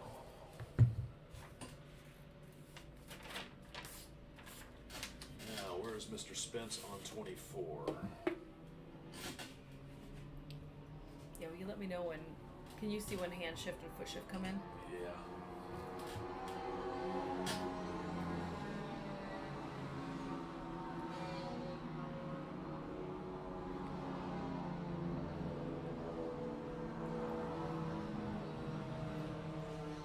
David Stark just took a 22nd. Mr. David Stark. Actually, he was on 22nd on the field, but there's a few bikes in front of him, so he might have finished top 20. Of course, he might have finished better than that. I'm not sure. For the 2 strokes.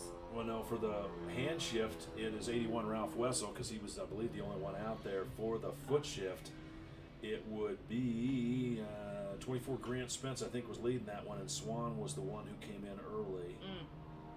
And that's all I'm seeing there. So, yeah, looks You have like. the 2 strokes coming in? Oh, we didn't have any.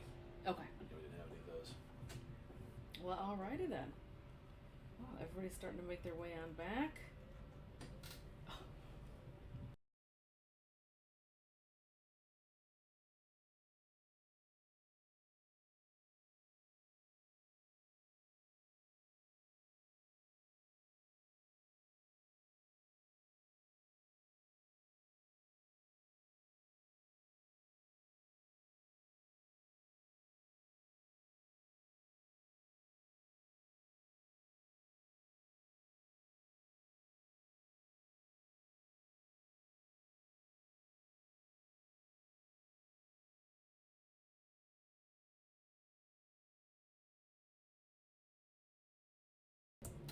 Alrighty. Some more great racing going on. Let's go ahead and change these graphics to our next grid. Jay, what's next? Race number 7, Next Gen Superbike 3, Sound of Singles 2, Sportsman 750, and the Thruxton Cup Challenge. Alright. And yes, Kendra McDonald, Dustin. There goes my back to back.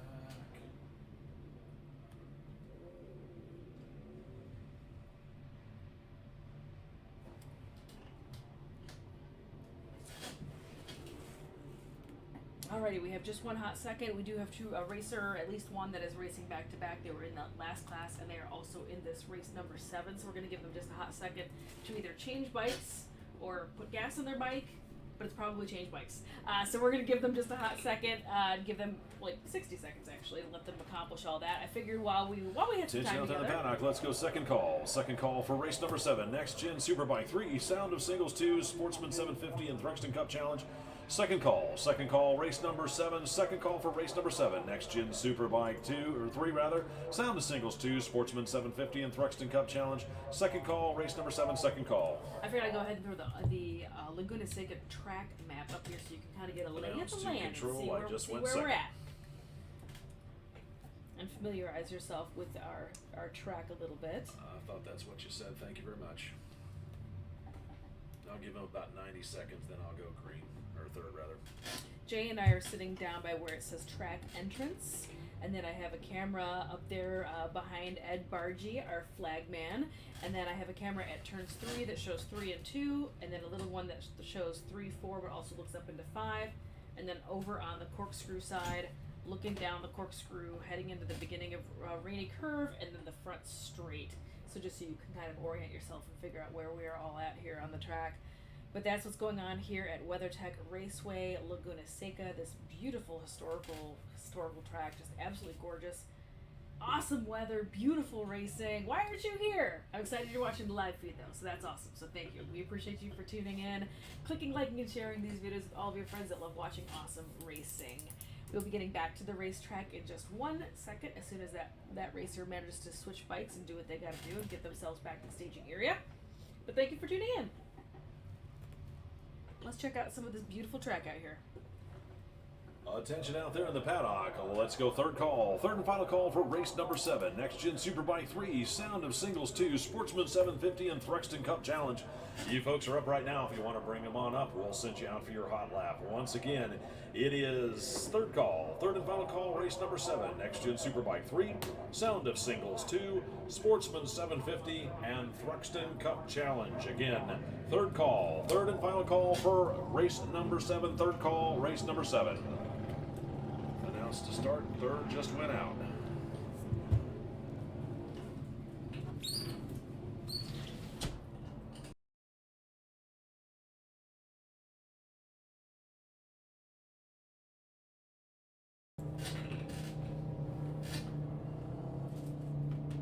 I hear bikes. I think they're getting ready to go. I hear bikes, but I don't think he's got enough, so that's all right. Just call, not mine.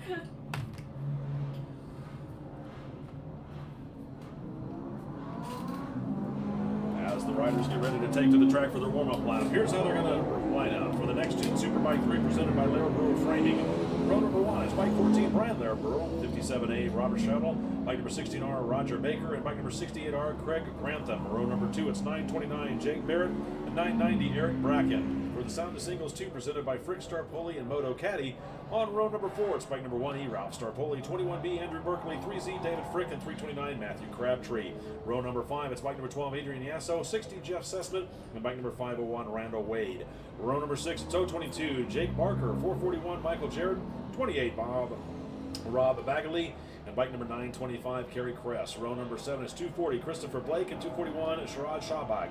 For the the Sportsman 750 field, presented by MIP Cycle Enterprises.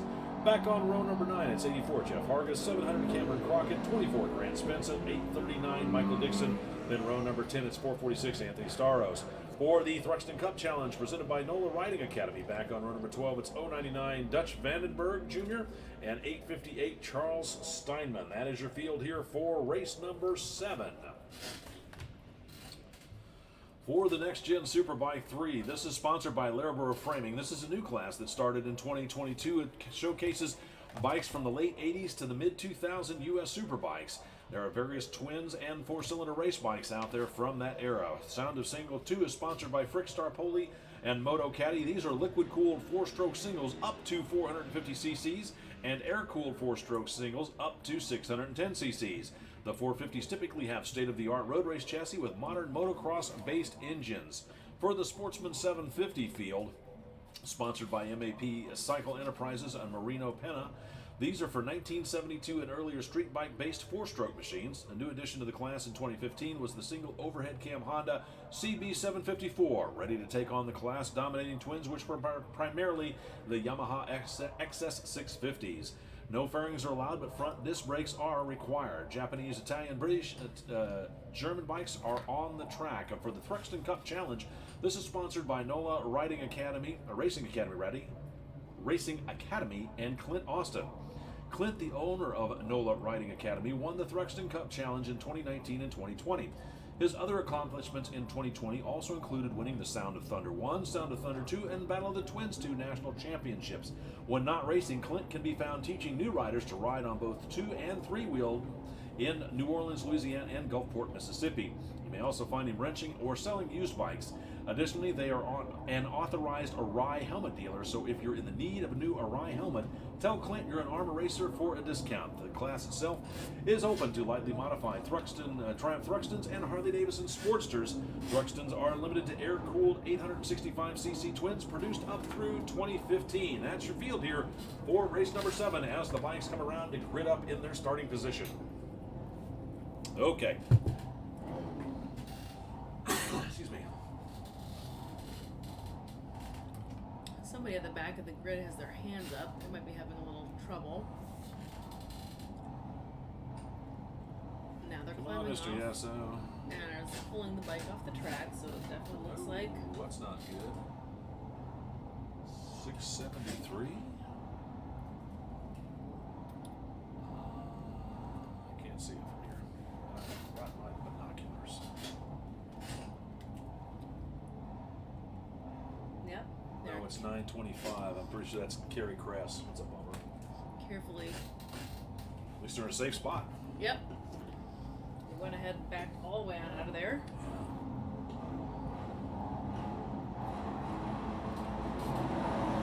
As the flag waves, looks like Craig Grantham leads Brian Laraburro as that opening field of Next Gen Superbikes thunders down that front straightaway into turn number 1.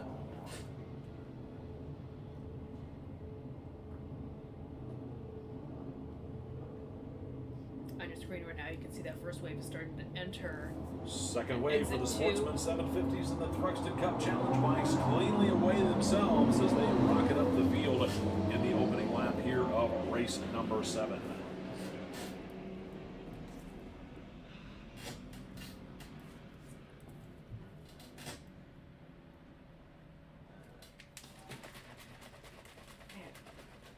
it must be getting windy out there.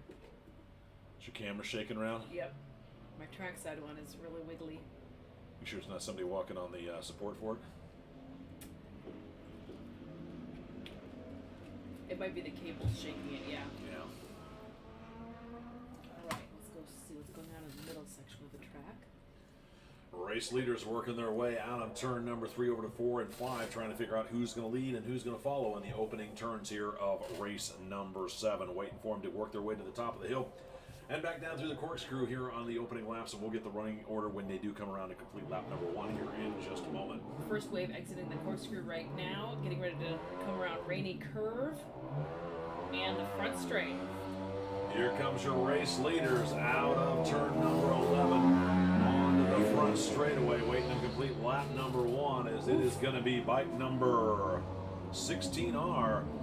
Looks like that's going to be Roger Baker out there, as bike number 925, Kerry Crest, managed to stall it on the start line, but got running here just at the start of this one, so almost a full lap down. 68R Craig Grantham back there in second, and 14 Brian Larabrew round out your top 3. 929 Jake Barrett back in that 4th place position, and 21B Andrew Berkeley round out your top 5. Looks like Andrew Berkeley leading for the Sound of Singles 2.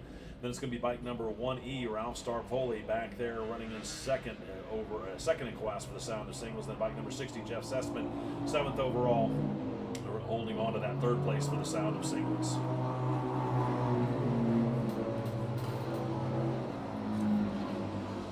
Alrighty, again, this is a pretty good sized grid. I can show you the top 10, but to go get all of the further down the grid details and results, you can head over to race-monitor.com or Speed Hive.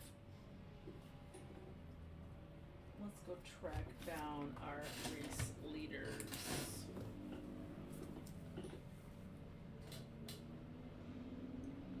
Race leader is just now entering the corkscrew. Baker, look, does he look like he got a big lead? Yep. Got about a whole front straight length. Bike number 16R, Roger Baker, once again on rails for this one, as he's out of turn number 11 on the front straightaway, setting an opening blistering pace once again, almost a full front straightaway lead over that 2nd place rider, bike number 68, Craig Grantham, as he rockets across the start-finish line. Then it's going to be bike number 14, Brian Larabrew, that rounds out the top 3, but he's got 929 Jake Barrett right behind him. Meanwhile, Ralph Starpoli and Andrew Berkeley are trying to duke it out on who's going to lead for the Sound of Singles too, as those two are pretty much side by side across that start-finish line. I believe Ralph Starpoli might have a little bit of an advantage, but we'll see how it works out on this next lap, as bike number 990, Eric Bracken, next across the line back there in that 7th place position. Bike number 60, Jeff Sessman's back in 8. He's running 3rd in class for the Sound of Singles too, but he has bike number 12, Adrian Yasso, right behind him. And Adrian is quite a fast rider himself, obviously eyeing to put himself up on the podium as he keeps an eye on Jeff Sessman as they're working. Halfway flag should be coming out next time by. And then rounding out your top 10, it's going to be 57A, Robert Shadle back there as race leader, bike number 16R, Roger Baker continuing to haul the mail. Yeah, if you think all we do is historic and antique motorcycles, let me go ahead and put that idea to rest for you. No doubt. Because when I clicked on the front straight camera and watched Baker just rocket down the front straight, it was like in hyperspeed. I mean, he was moving. He's moving. He is cooking with gas. He's definitely redeeming himself from yesterday. He got a little itchy with the throttle or the clutch hand yesterday, and unfortunately it cost him in that race. But today he's got it figured out and is absolutely on the rails. There he goes again. Yeah, race leader. Halfway flags out for race leader bike number 16R, Roger Baker, putting down again a very fast lap out there, continuing to stretch out his lead over 2nd place rider 68, Craig Grantham. Then 14, Brian Larabrew is right there with bike number 929, Jake Barrett right behind him. Meanwhile, bike number 1E, Ralph Starpoli, working his way up to challenge Barrett and Larabrew for that position on the track. Starpoli leading for the Sound of Singles now with bike number 21B, Andrew Berkeley, right behind him. Then it's going to be bike number 990, Eric Bracken. He's in that 7th place position. 60, Jeff Sessman still holding on to 3rd in class for the Sound of Singles back there in that 8th position with bike number 12, Adrian Yasso, right there behind him. Yasso's holding on to that 4th position for Sound of Singles as everybody's seeing the halfway flag, letting them know they've got 3 done and 3 left to go. Alrighty, right now on your screen you are watching 3 heading into 4 towards the bottom of the screen, and then the middle part of the screen is 5 heading into 6. Attention out there in the paddock. Want to remind everybody, when you're done racing for the weekend, please don't forget to turn in your rental transponders. Also, here in about a half an hour at 2 p.m., the Bridgestone Tires AHRMA National Cross Country Series is going to start over there, over in the purple parking lot. So if you want to check out some cross country action, that's going to start here in about 30 minutes at 2 p.m. over in the purple parking lot. Just some great sounding machines going past start finish right now. There he goes. And race leader Roger Baker.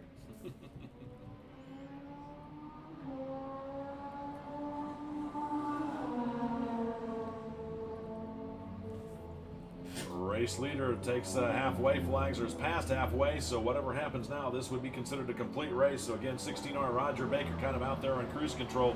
68R Craig Grantham solidly in second. 14 Brian Lehrer right there in third, but 929 Jake Barrett would definitely within striking distance, as he's got the Sound of Singles 2 leader right behind him, pushing him. It's going to be bike number 1E, Ralph Starpoli, rounding out your top 5. Meanwhile, 21B, Andrew Berkeley still holding on to that second place position in class, 6th overall.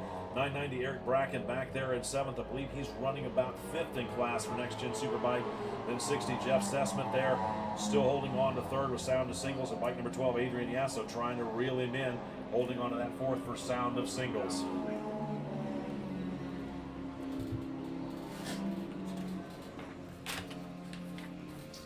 right. Let's go look towards the middle of the field a little bit out there. See what's going on up in 5 and 6.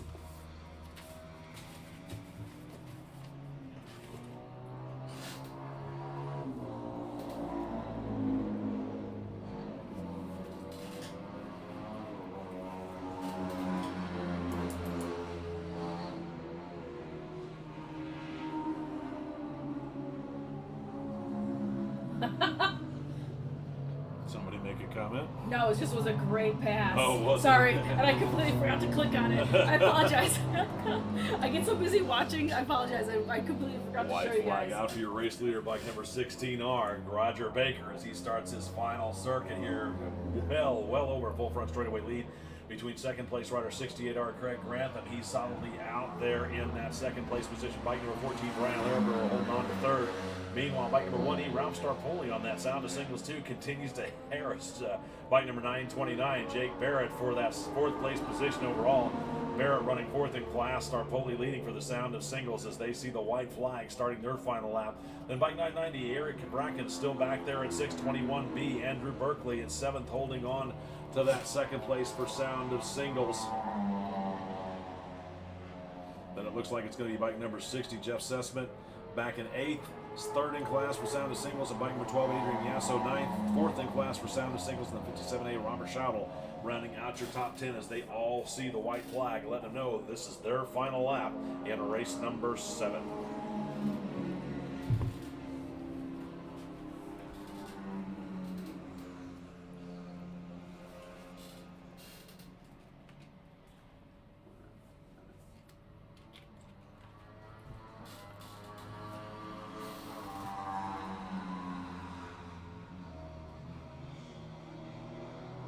Race leader. Checkered flag out for your unofficial race winner, bike number 16R, Roger Baker, making it look easy as he put his head down at the very beginning of this one and never looked back. Here, looking back towards turn number 11. Here comes your 2nd place rider out of turn number 11 right now. Looks like it's going to be bike number 68R, Craig Grantham, sort of on cruise control. Then it's going to be bike number 14, Brian Lehrer, as he's working his way around some of the back markers to take that unofficial 3rd. Attention to the paddock, let's go first call. First call for race number 8, 350 GP, Vintage Superbike Lightweight, Classic 60s, 650, Classic 60s, Sportsman 500, Bears, Formula 125, Two-Stroke Classic 350, and Novice Historic Production Heavyweight. You folks will be up in just a moment. Again, it's first call. First call for race number 8, 350 GP, Vintage Superbike Lightweight, Classic 60, 650, Classic 60s, Sportsman 500, Bears, Formula 125, Two-Stroke Classic 350, and Novice Historic Production Heavyweight. First call, race number 8. Did you show any Thruxton Cup folks? Pardon me? Is there any Thruxton Cup folks? I No, on the screen, race monitor. Or was there? Did we I not didn't. have any? I don't think we had any. We might have. Wrong one. I don't know that we had any. Yep. Well, Charles Steinman, but he didn't make the grid. Gotcha. Yeah, I think he was the lone rider in it. The problem is sometimes they don't put what class they're in. For this one, you just got to know, like 60 Jeff Sessman, Gotcha. he finished 8th overall. I know he's sound to Thunder too, but he's not listed at that, so sorry. No worries. Alrighty, so let's head into, you said race number 8? Yep. Perfect. Race number 8 is 350 GP, Formula Vintage Superbike Lightweight, Classic 60 650, Classic 60, Sportsman 500, Bears, Formula 125, two-stroke Classic 350, and Novice Historic Production Heavyweight. Holy smokes. Okay, so this is the real paddock clearer out here. Another one, yeah. You said Proddy heavy? Yeah. Alrighty, so this is everybody. This is everybody in the paddock. Oh, yeah. Oh, yes. Ed, move the camera for me. Thank you, Ed. So yeah, this is just a real paddock clearer here. This looks like just about every type of racing you can imagine, from 650 to 125s. So this will be fun. Our buddy GT is going to be out there racing in this classic 60s grid.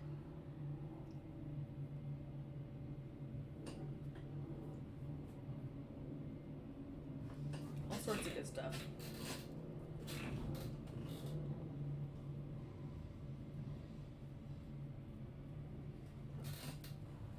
Thanks for tuning in, everybody. We've got a handful of folks still watch the feed. Robert Tuford, thank you for watching. Scott T. Nelson, thanks for tuning in. Jill Brown Barrett, thanks for watching. Jeremy Bullis, thank you for tuning in.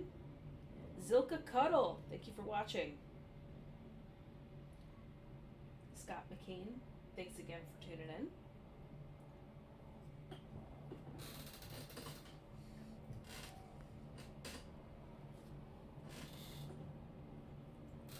Attention out there in the paddock. Let's go second call. Second call for race number 8. 350 GP Vintage Superbike Lightweight.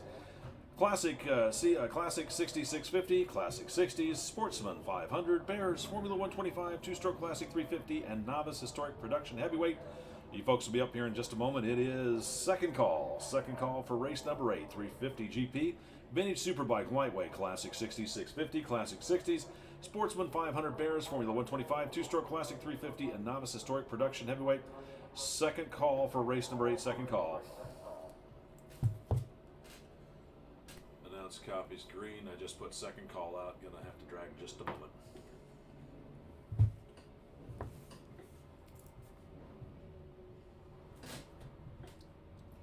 And of course, our racing program would not be possible without all of our awesome sponsors. Let's go ahead and get together with some of our great sponsors.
Number 8, third call for race number 8, third call.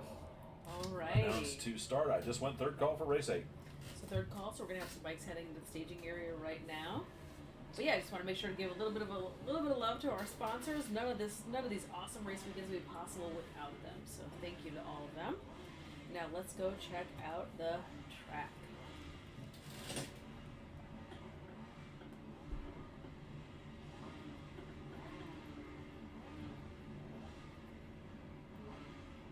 hear some sweet, sweet two-strokes out there. That's right. I hear an awful lot of. Hey, you got some nice pipes. What was it? High on the pipe? High on What's the that? What pipe. you said yesterday? High on the pipe. Okay, now look. To my dirt racing friends and myself, high on the pipe means like wide open. Yeah. I don't know what kind of illicit behavior you were trying to imply, Jay. Well, we are just a couple of states away from Colorado, aren't we? I'm only addicted to two-strokes. I've got two-stroke fever, Jay. As the riders take to the track for their warm-up lap, here's how they're going to grid up for the 350 GP field presented by NYC Norton. On row number 1, bike number 7, David Roper, 87, Eric Watts, 177, Walt Fulton, and bike number 813, Matthew Winarski. Row number 2 is bike number 1R, David Crussell, and 13R, Robert Agretter. For the vintage Superbike Lightweight presented by 51% Racing, it's bike number 947, Ed Millich on row number 4. For the Classic 60 650 presented by N-Cubed Racing on row number 6, it's our favorite rider, GT Greg Tomlinson on bike number 5. Sportsman 500 presented by Niche Cycle Supply on row number 8, it's 33 Kevin Hipp, 31X Stephen Hipp, and bike number 777 Joseph Wright. For the Bears Field, back on row number 10, sponsored by N-Cubed Racing, it's bike number 75H Herb High. For the Formula 125 field, back on row number 12, it's 13K Rod Skaggs and bike number 174 Michael Enns. And then for the two-stroke Classic 350 on row number 14, it's M49 Thomas Hillard and Novice Historic Production Heavyweight presented by XL Storage and Herb High. Back on row number 16, it's 7S Mitch Skaggs. That's your field here for race number 8. For the 350 field, sponsored by NYC Norton. NYC Norton specializes in Norton Commando restorations, the fabrication of complete Sealy-framed racing and performance street motorcycles, and bringing to life pedigree specials and customized motorcycles built around a multitude of engine and chassis combinations. They feature complete classic Norton motorcycles, restorations, upgrades, and custom builds, motorwork, reliability modifications, and high-performance tuning. The class itself, for the class itself, this is for 1968 and earlier machines, including 350cc four strokes and air-cooled single-cylinder two-strokes, and 250cc liquid-cooled single-cylinder two-strokes and air-cooled twin-cylinder two-strokes. Included are some rather exotic purpose-built race bikes like the AJS7R, the Yamaha TD1, Harley-Davidson Aramaki ER/CRTT. You'll also see converted production bikes out there. Ducati singles and Harley-Davidson Sprints are known to be in this class. Alex McLean took the 2018, 19, 2020, and 2021 championships on his Rob McKeever-sponsored Aramaki. For the Vintage Superbike Lightweight field, sponsored by 51% Racing. Enjoy racing and enjoying AHRMA, and the members that make it so much fun is what 51% Racing is all about. For the Vintage Superbike Lightweight field, this is a variety of machines up through the 1982 model year based on showroom stock bikes. Overhead cam singles including Yamaha's TT500s and Honda Ascots are out there. Overhead cam twins to 470cc's and pushrod twins up to 650cc's. Four-cylinder bikes include the Honda CB350/400 with a maximum of 400cc displacements. Looks like the field is taking their grid positions out there, getting ready for the green flag to wave in just a moment. So was I right? Am I not seeing Dave Roper on that front grid? No, this would have been his Aramaki that let go with the cylinder stud yesterday, which is a shame. But I'm hoping they get the bike fixed. Oh yeah, they will for sure. Walt Fulton. As the green flag waves, Walt Fulton on bike number 177 wastes no time, getting a rocket start to lead the field up over the crest of the hill, down into turn number 1, over into turn number 2.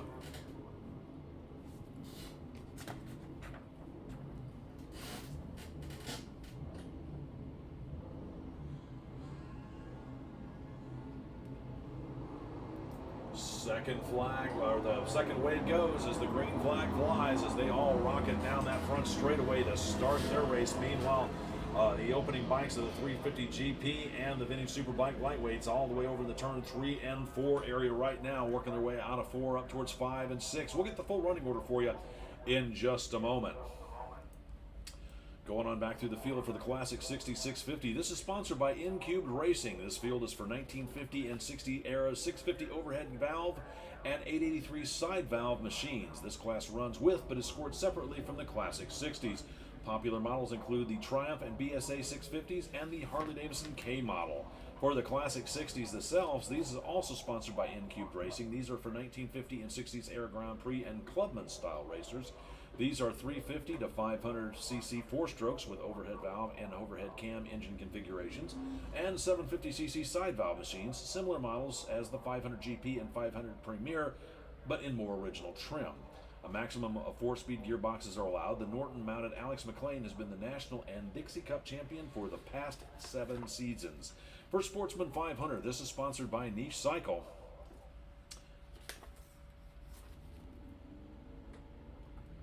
Niche Cycles, offering the largest Mikuni inventory in the nation and supplying a vast selection of vintage street and off-road parts and accessories to the world, Niche Cycle has you completely covered from simple repair and maintenance to major custom and restoration projects. They stock everything they sell so they can ship it to you the same day you order, because at Niche Cycles, they understand the passion. The field itself for Sportsman 500 is open to 72 and earlier street bike-based 4-stroke machines. A maximum of 3 cylinders are required. No fairings are allowed, but drum brakes are required. This class typically pits British twins against Hondas and Ducatis and even BMWs. The Bears Field stands for the British European American Racing Series. This is sponsored by N-Cubed Racing. These are 2-cylinder pushrod machines built up through 1968, competing under the Formula 750 specifications. The machines must be representative of race bikes of the era, with fairings and lower clip-on style handlebars. Brands typically represented include BMW, BSA, Harley-Davidson, Moto Guzzi, and Triumph. For the Formula 125 field, this F125 includes a variety of air-cooled, twin-shock, steel-framed Grand Prix bikes, including models into the mid-70s. This class is primarily populated by 125 to 200cc 2-stroke singles and twins, including production race bikes and converted street and enduro machines. You will also see and hear a few Honda 175cc 4-stroke twins.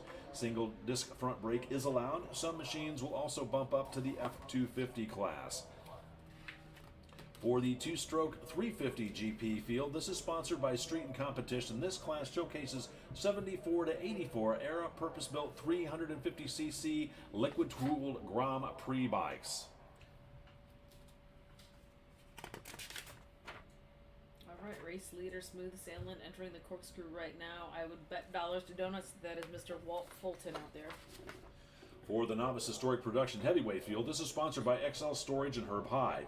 XL Storage in St. Petersburg, Florida is not only an extra home for your 2 or even 4-wheel toys, but it's a great community to hang out in. Ride on down and say hi to Herb, number 75H, Pam, and Miss Gracie. This class is open to production street machines built up to the 1978 model years, determined by the frame and major component parts and light design.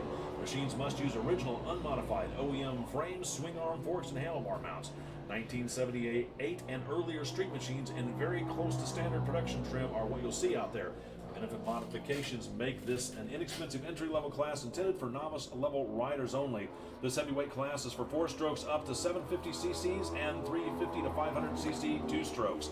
Looking out there on the racing action is bike number 177, Walt Fulton, holding on to the lead on this one, being chased down by bike number 947, Ed Millich. So Fulton leading for the 350 GP, Millich leading for Vintage Superbike Lightweight.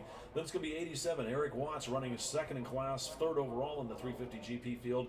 813, Matthew Anarski rounding out your top 3 for the 350 GP. And then bike number 33, Kevin Hipp, running out there in the lead for the 500 Sportsman. He's got bike number 777, Joseph Wright behind him. Then it's going to be bike number 13K, Rod Skaggs leading for the Formula 125 with 7S, and Mitch Skaggs right behind him in the Novice Historic Production field. Then it looks like it's going to be bike number 174, Michael Enns in the Formula 125, and 75H, Herb High leading for the Bears field. Thanks, Frank. For some reason, race monitor was frozen for me. Oh, was it? Okay. That's I thought. Sorry about that. No, it's all right. I was trying to ask, like, is it working? Oh yeah, it's working for me. No, it is. I just needed to refresh my screen. Yeah, for any results down feed, if if they're outside of the top 10, feel free to click on over to race-monitor.com. Mr. Walt Fulton making his way through Rainy Curve right now. He'll be appearing at start-finish momentarily. Here he comes. That's him, isn't it? Yep. Out of turn number 11 one more time, 177. Walt Fulton making it look easy as he's got about a half a front straightaway lead over second place rider. It's going to be 947 Ed Millich out there. And then 87 Eric Watts. Watts running third overall, second in class for the 350 GP as they see the green and white flags crossed, letting them know they've got 3 done and 3 left to go. I'm going to have to drag after this one because we got a back-to-back on Mr. Watts, who's running third in class. Gotcha. Or third overall, second in class. So hopefully it won't be too long. Yeah, Eric Watts, I believe, aboard a very sharp-looking Ducati. Very cool. Very cool bike out there. Got to get the proper emphasis. And Ed Millich, I think, also might be aboard a Ducati. Get the proper emphasis on the correct syllable, as my father-in-law always used to say. Dick Illman, yes, this will live forever and ever on Facebook and YouTube. Yep, that's a right proper dust-up, I tell you. Jay is practicing his Formula One slang. No. He's practicing his lingo. You can tell it's the afternoon on the last day. We're getting punchy.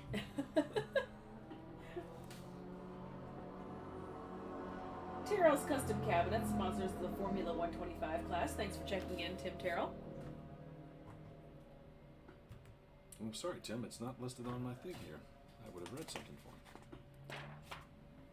There you go. Okay, I just gave it to you. I appreciate that. It's not my fault. It's not in the script. Herb High, just crossing start finish right now. He's leading for the Bears field. Is he the only bike in Bearsfield? Yes, he is, unfortunately. Gotcha. I believe this is race leader here, isn't it? Race leader 177, Walt Fulton once again across the start-finish line. Everybody now having seen a halfway flag, so whatever would happen in this race, it would be considered official.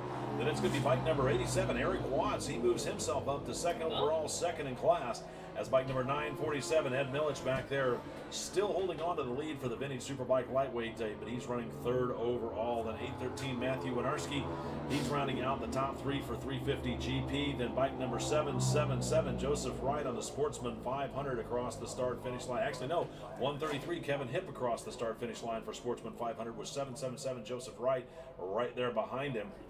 And then it's 813, Matthew Winarski way back there in that 6th overall, still holding on to third in class for the 350 GP. So Hipp and Wright having a heck of a battle out there for the Sportsman 500 as the laps continue to click down. Looks like the starter has white flag in hand for Walt Fulton next time he comes by, as he's already over in the turns 4, 5, and 6 area here, trying to complete this lap. Let's take a look at that middle section of the track. This is looking at 5 and 6. Want to remind everybody, when you're done racing for the weekend, please don't forget to turn in your rental transponder. Also, we still have a very limited number of the AHRMA MotoFest Classic t-shirts available down there from Laguna Seca on them. They're down available in the little pavilion there by the staircase next to Tech. So make your way on down there and pick yourself up one of the limited edition t-shirts from this event. Also, for those of you that would like to pick up your trophies, they're doing that at the same place. So stop by and pick yourself up a trophy and a t-shirt. T-shirt's only going for $25. Again, t-shirts available there at the base of the stairs where the riders meeting is, and that's also where you can pick up your trophies. The t-shirts for the Laguna Seca event also feature Greg Tomlinson, who will sign your t-shirt for you. He's not joking about that, by the way. He is signing autographs on t-shirts. We know. For free, too. He ain't even going to charge you for it. White flag out for your race leader, bike number 177, Walt Fulton, making it look easy as he starts his last lap. Looks like he's managed to get by 75 Herb High out there, who's leading for the Bears class. Then it's going to be bike number 87, Eric Watts, running in that second place position with 947 Ed Millich right there behind him, holding on to that lead for the Vintage Superbike Lightweight. Next across the lines, 33 Kevin Hipp. He has about a 3 or 4 bike length lead over 777 Joseph Wright. Those guys are duking it out for the Sportsman 500 class. We'll have to wait and see how that battle's going to shape up here as they're seeing the white flag. I have a feeling Wright has been stalking Hipp for most of this race, so whatever Joseph's got up his sleeve, he's going to have to show his cards on this final lap. Yeah, I'm stoked to see this Eric Watts and Millich battle of the smaller Italian machines happening. That's fun. They're in different classes, of course, but still. It's a good Small race. displacement Italian bikes, duking it out. Yep. Let's go check out turn 3. Everybody should be making their way through there. Pretty smooth sailing. And let's go look at 5 up into 6, which is towards the top of your screen. Our race leaders are all sitting up there currently. And they're going to start winding their way through the backside of this track, making their way over towards the corkscrew. I'm going to head on over there in advance and lurk and wait for them to make their way through there. Because this feels like it could be Walt Fulton right now making his way through the corkscrew, who is our overall race leader.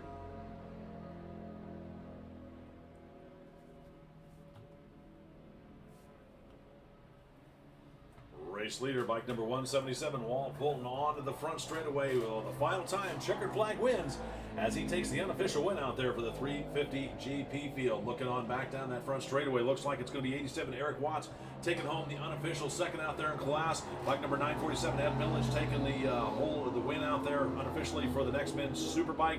Then 33, Kevin Hipp holding on for the lead, or the win out there, the unofficial win for the Sportsman 500 with 777. Joseph Wright rounding out your top 5, coming in unofficially second back there in Sportsman 350. Let's go first call. First call for race number 9. First call for race number 9. Next Gen Superbike 2, Next Gen Superbike Middleweight, and Sound of Singles 3. Again, first call. First call for Next Gen Superbike Middleweight, or rather, Next Gen Superbike 2, Next Gen Superbike Middleweight, and Sound of Singles 3. Again, first call for race number 9, first call. Kendra McDonald, thanks for jumping in on the feed. Copy that. We've got a back-to-back, second place is back-to-back, so hopefully it won't be too much of a drag. All right, so everybody starts making their way back towards start-finish. We're going to go ahead and start changing out some of these graphics for our next race, race number 9. Race number 9. Race number 9. Race number 9 of a 13 race day Click it event. off. We, Click it off. we do have, I know, our beautiful, gorgeous day out here is slowly winding down. It's been a great weekend here. It really has been. My gosh, it's so stunning. Again, if you're watching at home, first of all, thanks for tuning in. Secondly, you need to put Laguna Seca on your bucket list. Absolutely. It is beautiful. I mean, please come and hang out with us here at AHRMA, but really, come here for any event because it's just gorgeous. Yeah. And they do such cool stuff here, and classic car racing and other bike events, and the RV camping is spectacular. I mean, there's no prettier park in the U.S., I don't think. Going on down through the field, looks like 813 Matthew Winarski taking the top 3 unofficially for the 350 GP. 13 Rod Skaggs taking the unofficial win out there in the Formula 125, and it's going to be bike number 174 Michael Enns taking the unofficial second for Formula 125, and bike number 7S Mitch Skaggs leading for the novice historic production heavyweight out there, with Herb High coming home unofficially in the lead out there for the Bears field.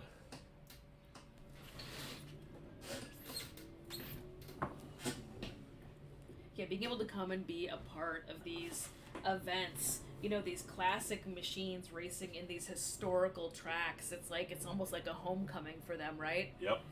I love that we get the opportunity to race such cool places here at AHRMA, American Historical Racing Motorcycle Association.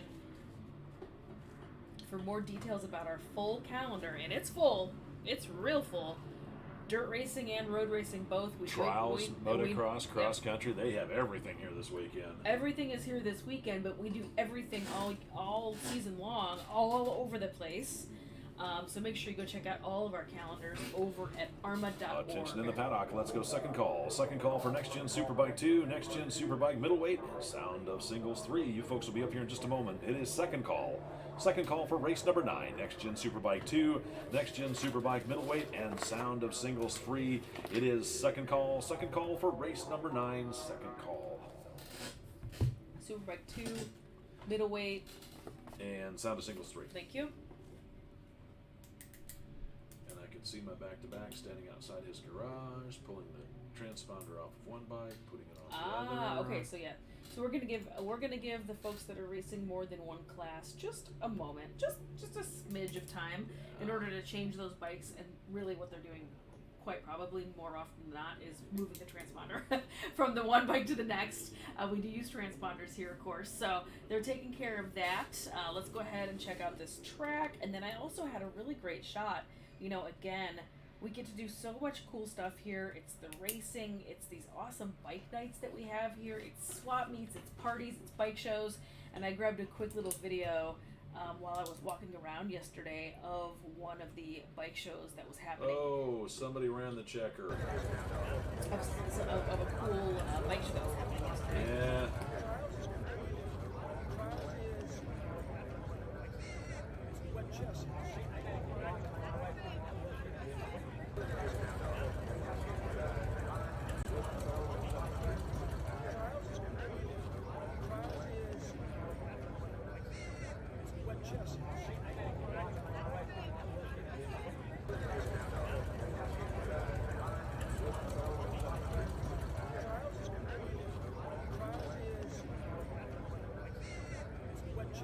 And the bikes in the museum, but I don't know who sponsored the bike show.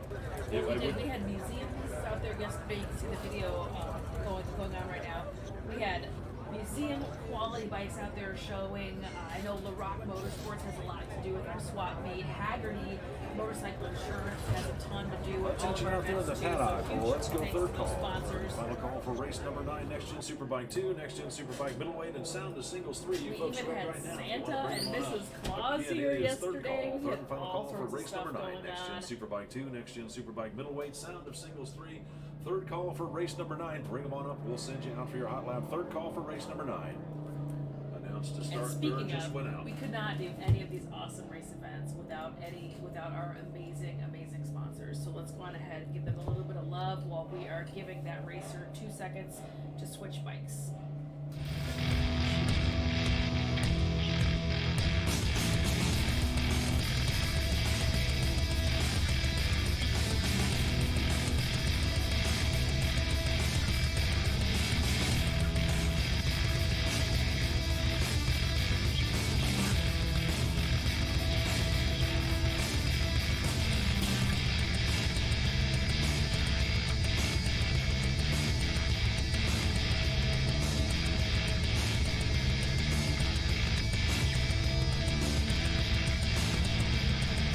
Presented by LM2 Experience and SPD Action Travel. On row number 1, it's bike number 14, Brian Laraborough. Bike number 1Y, Jim Barker. 60R, Craig Grantham, and 351, Dan Wilson. Row number 2, it's 880, James McKay. 16R, Roger Baker. And 57A, Robert Schautel. Row number 3, it's 879, Michael Jobling. 46R, Alex White. And 21, Pat Wilkening. For the Next Gen Superbike Middleweight, presented by Moto Madcap. Back on row number 5 at 700, Cameron Crockett. 512, John Borer. 64 in, Nick Einash. And bike number 296, Michael Gallagher. For the Sound of Singles 3, presented by Rising Sun Cycles. Row number 7, it's 1E, Ralph Starpoli. 3Z, David Frick. 12, Adrian Jasso. And 329, Matthew Crabtree. Row number 8, it's bike number 87, Eric Watts. 923, Colleen Erbson. And 917, Lorraine Russell. Row number 9, it's 28, Rob Bagley. Bike number 241, Sharad Sabag. Bike number 56, Stephen Gillen. And 781, Paul Nelson. Row number 10 at 632, Dwayne Hickson. 091, Nick Taylor. And 896, Kevin Conley. Row number 11 is 441, Michael Gerard. 32, Paolo Cibadino. And bike number 13, Jason Lindquist. And 760, Dustin Johnson. And then back on row number 12, it's 925, Kerry Kress. And 240, Christopher Blake. That is your field here for race number 9. What was it, the avian honk? Was that the previous race? I think that's what he was said last year. David Stark and the avian honk. And oh my the gosh. differences of sounds between 2 strokes and 4 strokes and singles and twins. I forgot to throw that one out there. Yeah, well. For the Next Gen Superbike 2 field, sponsored by SPD Action Travel and LN2 Experience. SPD Action Travel and the LN2 Experience offer travel packages created to provide low-stress, high-reward trips to those that are in love with motorsports, whether your passion is on 2 wheels or 4. They give you the opportunity to turn laps on some of the world's most incredible racetracks, as well as experiencing the local nature, culture, and history of these regions. Talk to them today and start checking things off your bucket list. The class itself is a new class that was started in 2017, featuring early 90s to early 2000 production machines taken from the showroom floor and modified into race bikes. Twin-cylinder bikes up to 1,000 cc's from Aprilia and Ducati can be seen out there. Four-cylinder bikes of the 750 variety from Honda, Kawasaki, Suzuki, and Yamaha are also represented. This is the era when riders like Doug Chandler, Ben Bostrom, and Matt Mladen were the U.S. champions. For the next gen Superbike middleweight, this is sponsored by Moto Madcap. This middleweight class showcases what was raced in the late 80s through the early 90s. It's limited to period modifications. Some of the eligible machines out there you'll see are the Ducati 750 Sport SS and Paso, the Honda CBR 600F and F2s, the GPZ 600s, the Suzuki GSXR 600s and GSX 600s. Might even see an RG 500 Gamma out there, and then of course the Yamaha FCR 600s and the RZ 500s are also legal in that class. Looks like pretty good field here lining up here for race number 9. Akadin? Remember? Akadin. That was Kai like as in pie. Kylo Ren. And Chris Akadin. He and his wife just had a baby very recently, which is why he was not at Heartland. She literally had a baby like that week. Oh wow! And I'm assuming that's why he's not out here also. Well, I saw him as a championship here before, and I knew I mispronounced his name. I kept meaning to ask it, so I knew it's like I kind of pronounced it Kate, but it's like Kai as in pie. Akadin. It is Turkish, why do you I got believe. Why do you have your hand? Oh, it's because it's the second week, so I'll just hold it for wave starts. Looks like the next gen Superbike and next gen Superbike middleweight field is ready to go as the green flag waves, and no surprise there. His bike number 880, James McKay, gets a rocket start from the second row to lead the field down into turn number 1. I could tell it was 68R Craig Anthem or Dan Wilson, but somebody had a pretty good wheelie going off the front row there. And James McKay says, I think I'll keep both wheels on the ground, put the power down, and lead the field into turn number 1, over into turn number 2. Then it's going to be the Sound of Singles 3, sponsored by Rising Sun, as Adrian Yasso gets a rocket start out there from the row number 7 on what would be the front row. Is up, one bike stalled out there, waiting to try and get that one going here in just a moment. David Stark must have heard you. He asked if you wanted him to come up here. Who did? David Stark. Yeah, I don't care. I'm okay with that. I told him yeah. I said, come on up. For the Sound of Singles 3, sponsored by Rising Sun Cycles. RS Cycles is a veteran and family-owned small business that is dedicated to supporting GP bike racing in the U.S. They supply racing bikes, parts, advice, and sponsorship for racers and track day riders on Honda RS 125s and 250s, the NSF 250s, the Milwaukee MD 250Hs, and the Yamaha TZ 125 and 250 GP bikes. They stock thousands of OEM parts and have started sourcing replacement parts as those parts become unavailable from the manufacturers. While they mainly focus on GP bikes, they can also get lots of gear and other supplies that are needed by AHRMA racers. Contact them at rscycles.com. The field itself is open to small bore production singles such as the new KTM 390 RC and the Duke, plus purpose-built machines with Grand Prix chassis. GP-style bikes can use any one of a variety of air or water-cooled 2 or 4-stroke engines. Liquid-cooled 2 or 4 strokes can displace up to 250 cc, air-cooled 2 strokes up to 300 cc's, and air-cooled 4 strokes up to 350 cc's. Looks like our race leader, bike number 880, James McKay, wasted no time, holding on to the lead with 351 Dan Wilson right there behind him, 68R Craig Grantham, and bike number 16R Roger Baker back there in 4th, and 57A Robert Shattle rounding out your top 5. 21 Pat Wilking back there in 6th, bike number 1 Ryan Jim Barker in 7th, 14 Brad Larabore back there in that 8th place position. Scratch that. Looks like we've got some switching of the results. 7th place is 21 Adrian Yasso. 1E Ralph Starpoli is back there in 8th. 3Z David Frick's back there in 9th, and 87 Eric Watts rounding out your top 10. What happened to Larabro? Did he not show up? He didn't. Now all I can think of is how much those motorcycles sound like a goose honk when they go past. Yeah, that's a good point. The avian honk. In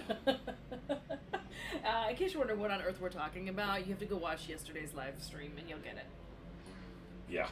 But Dave is on his way here, so maybe we'll get into it again.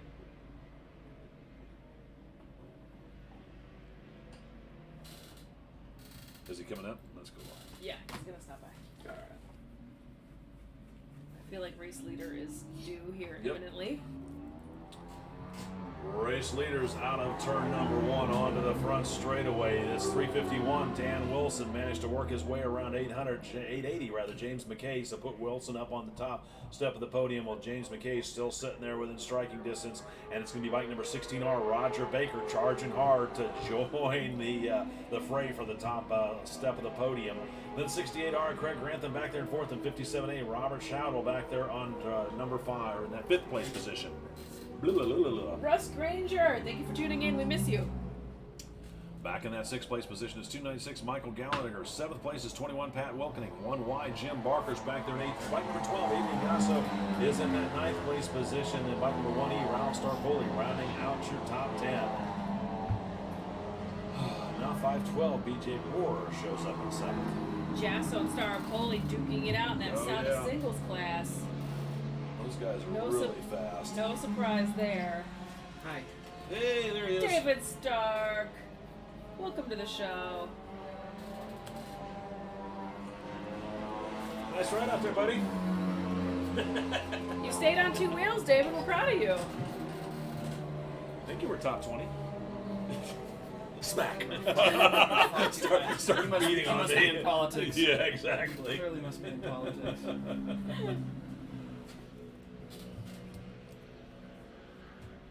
Where's our race leaders? They threw the corkscrew yet? Nope, they're on the front straightaway. They're right here. Race leader 351, Dan Wilson, starting to open up a lead here as he thunders down that front straightaway. Then it looks like it's going to be bike number 16R, Roger Baker, coming on strong with 68R, Craig Grantham. We're looking to wonder what happened to 880, James McKay. I'm not sure if he had a bit of a moment out there or an off-track excursion. We're going to have to try and find out.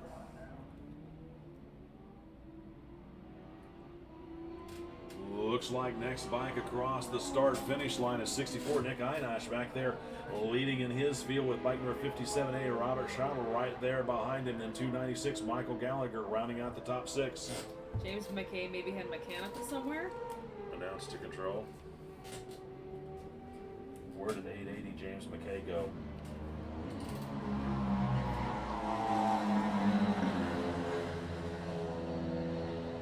Not a problem. Adrian Jasso just crossing start finish. He's parked over in turn 2 with a mechanical. That's a bummer. That is a bummer. He was having a good ride, Oh, he was but he's flying. fine. For those of you watching at home, he is A-okay, just a mechanical. He had to pull over. James McKay. Oh, Russ Granger. Thank you, Russ. Hey, FYI, James McKay, Jimmy Mack, raced Isle of Man with me and Team America in 2013. Cool. Thank you for tuning in, Russ. We appreciate you. Unfortunately, Jimmy Mack just had a mechanical and he is parked over into waiting for pickup.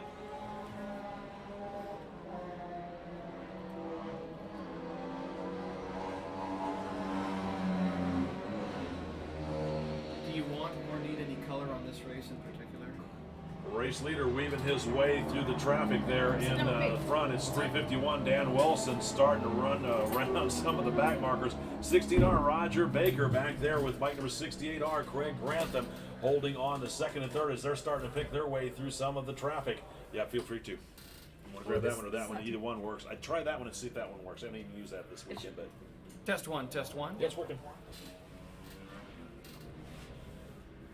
Hey race fans, Dave Stark. I was on the track earlier, on the microphone now. Great collection of motorcycles on the track right now, spanning about 30 years. That's Nick Einash passing start-finish right now. If that name sounds familiar, not only is he involved with the Yamaha Champions Race School, moto journalist going back decades. I met that guy just this weekend. Used to ride for Sport Rider. Passing start-finish right now, 512. That's BJ out there on a CBR 250. Really? A CBR 250. Yowzers. That thing flying. And passing start finish right now, Adrian Jasso and Rob Staupoli, they're essentially on Moto 3 technology as Patch Wookie, number 21, on a Honda RC51 passing start finish. So we've got, Einash is out there on a GPZ 550 that's dominated club racing during the 1980s. So 30 plus years of motorcycle technology on the track in race number 9.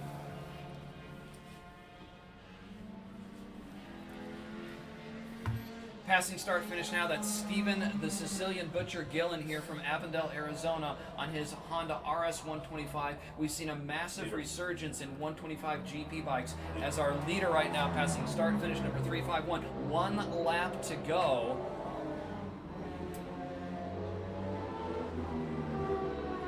And our overall leader, got him. Craig Grantham, is able to get Baker, so we've got a change up in the podium in Next Generation Superbike 2. Seeing more of our Sound of Singles class, which has really turned into a fascinating study between the KTM RC390 and the 125 GP bikes. They're so evenly matched, especially out here at Laguna Seca, where it isn't all about horsepower. So we've got Moto3 technology, we've got race prep street bikes with the KTM 390, we've got slightly out of date GP machinery with the 125 GP bikes, all in a single class, all still very viable race bikes in Sound of Singles 3.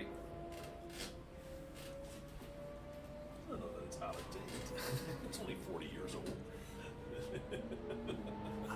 You're not even 40 years old, are you? I am. Oh, okay. I'm 50 plus years old. Get out of here. Right? Yeah.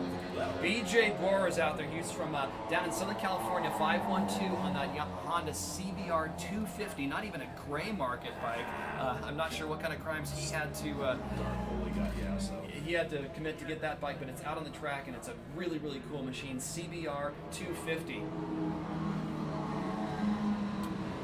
All right, we've got 12 corners to figure out if our Ralph Staropoli or Adrian Jasso are going to be the winners in Sound of Singles 3. As our overall winner, number 351, Dan Wilson. Dan Wilson, taking checkers in Next Gen Superbike 2 and overall in race number 9. But the race is not over. Grantham got it. As Craig Grantham, the CEO of the American Historic Racing Motorcycle Association, second unofficial in Superbike 2, besting Roger Baker. Roger Baker. So that's our podium, unofficial podium for Next Gen Superbike 2.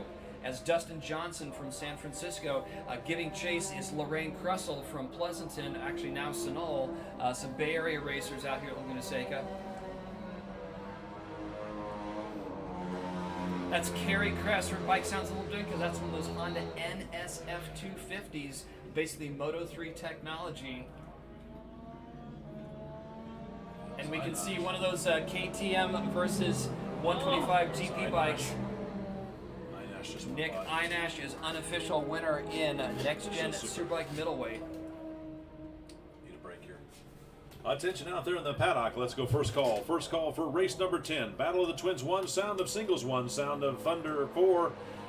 Phillips Island Challenge in Formula 500. You folks will be up here in just a moment. First call for race number 10. Battle of the Twins 1, Sound of Singles 1, Sound of Thunder 4, Phillips Island Challenge and Formula 500. First call for race number 10. First call. So we've got a bike down over in 2 that we've got to pick up.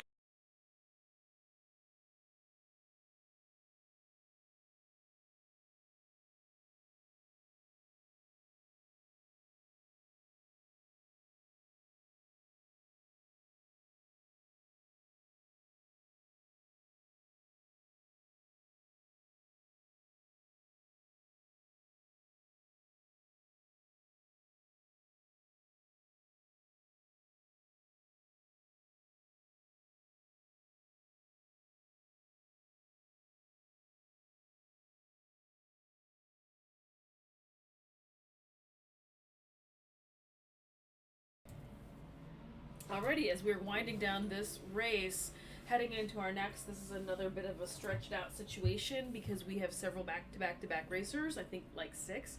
So we are just going to need to chat and hang out for a couple minutes. So those of you watching at home, this is a perfect time to maybe go have a delicious snack, perhaps, a beverage.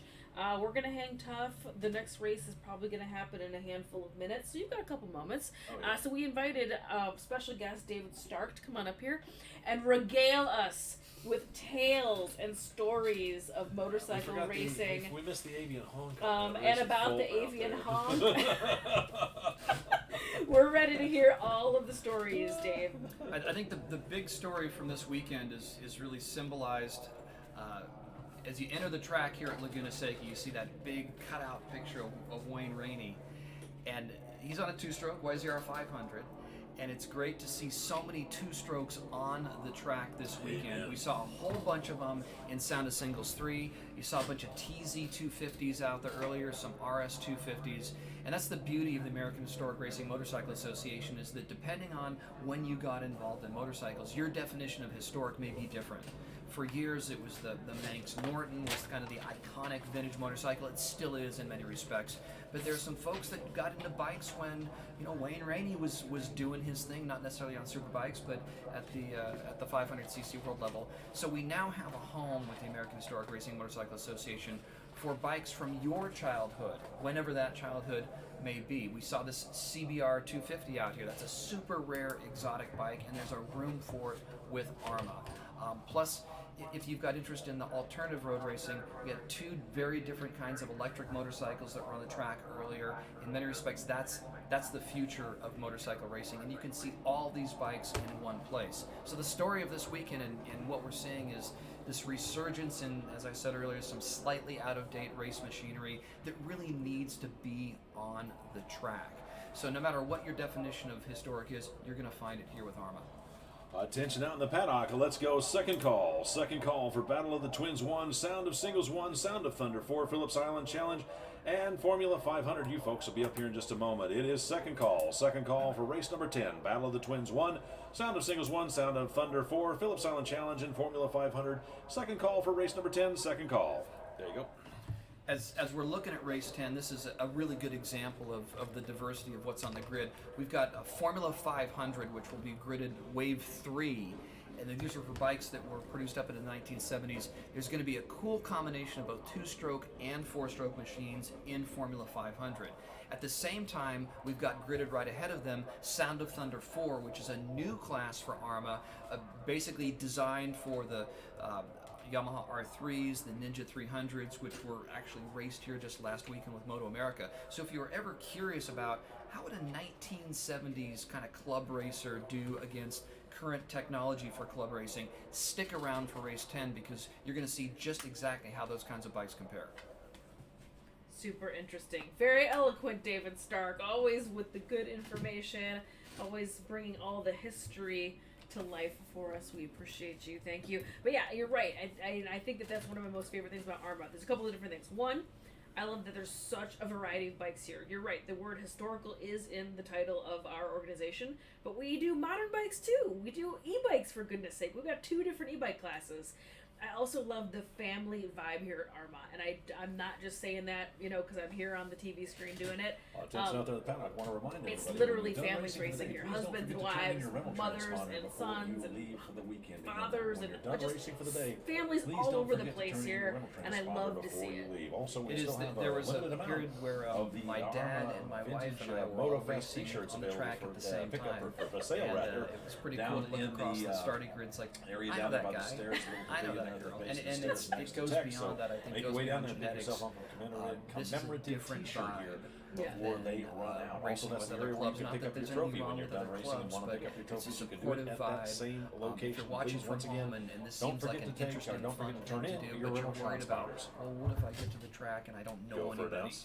You're going to instantly know 5 people. If your bike breaks, you're going to have the person that you were So many racing friends. against. Yeah, the person that you were racing against is going to be right there in the pits to help you out. Sometimes the best thing that can happen here is your bike to break down, because your competitor will have your part. They will really quite likely Attention loan out it there to in the paddock. you, Let's go because third everybody call. here Third and wants final to call see for each other race number race. 10. Battle of It the is Thunder not 1, so Sound of Singles 1, cutthroat as Sound some of other Thunder modern 4, Phillips racing. Island Challenge, and Formula It 500. got me addicted You folks to want to bring your AHRMA bikes on up? 15 We'll plus years send you out ago. right I've been now a for fan, your and hot now to lap. be Again, here it's and be able third to call. share all Third and this final call for with race the number 10. interwebs. Battle of Thunder I 1, love it. Sound of It's a Sound of totally Singles like 1. full circle Sound of moment Thunder for 4, me, and I'm Phillips Island super Challenge, pumped and about it. Formula Anywho, 500. I Third think we're call heading to for the race grid. number 10. Third call.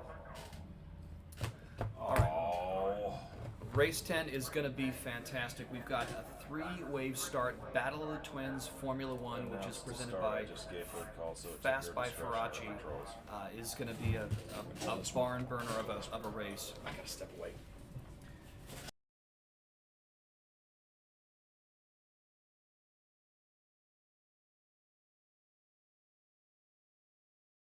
Some cool bikes from the 90s in race 10. Alrighty, next race. Battle of Twins, Sound of Singles 1. Sound of Thunder 4. Phillips Island class. No, we don't have any entries. Yeah, no entries in Formula Philip Island. 500. Perfect. All right, let's talk about the rest of the classes in race number 10. We've got in the first wave, Battle of Twins, 900cc and up, so some big, deep breathing Ducatis and some other big twins.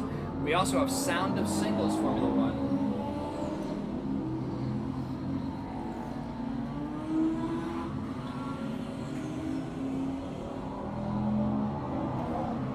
For those of you listening at home, we're pausing just for a second because there's some loud-ass motorcycles on the track. Sorry about the language, but sometimes you have to use adjectives. Even with the windows closed, I know it's very, very loud in It's here. seismic. All right, what's on the track right now? Battle of Twins 1, Twin Cylinder Motorcycles, Sound of Singles 1, presented by William Docianos. That's going to be gridded right behind them for basically run what you brung if it's got one cylinder.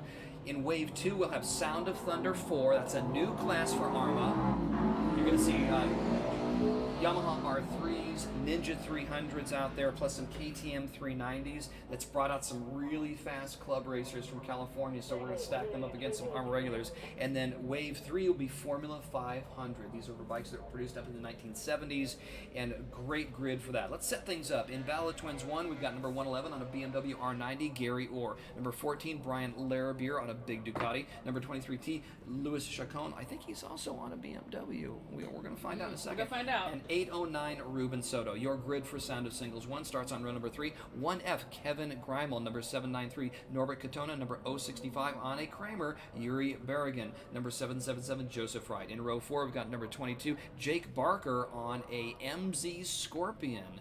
Number 919 Daniel Bruckner. Number 123 Anna Kramer. Troy Sion.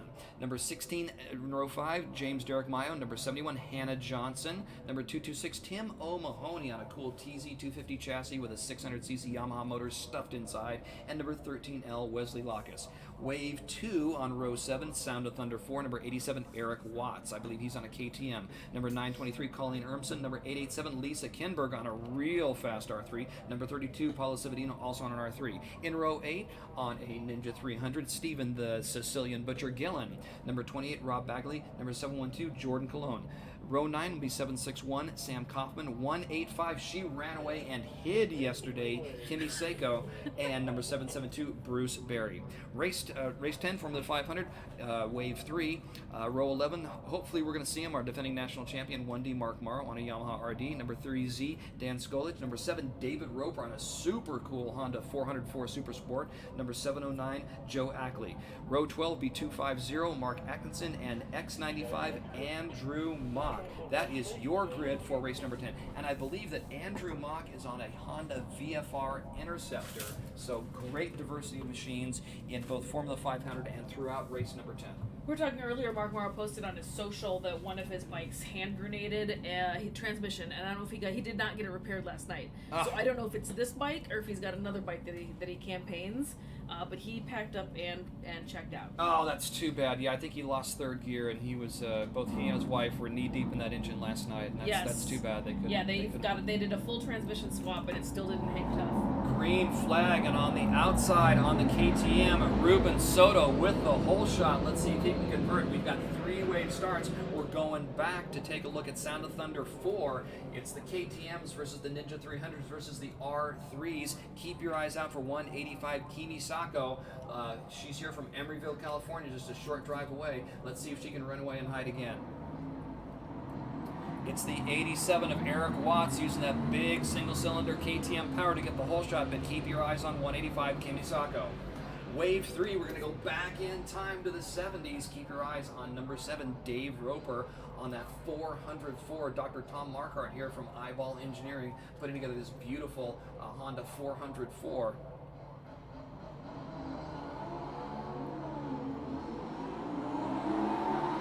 And it's the 77.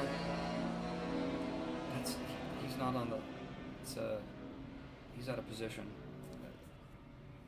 Alright, let's go check and see where everybody is at in the center of the track. All right, race action now. Looks like we have a late entry, number 7. I believe we're going to try to get a name on on our bike's 77.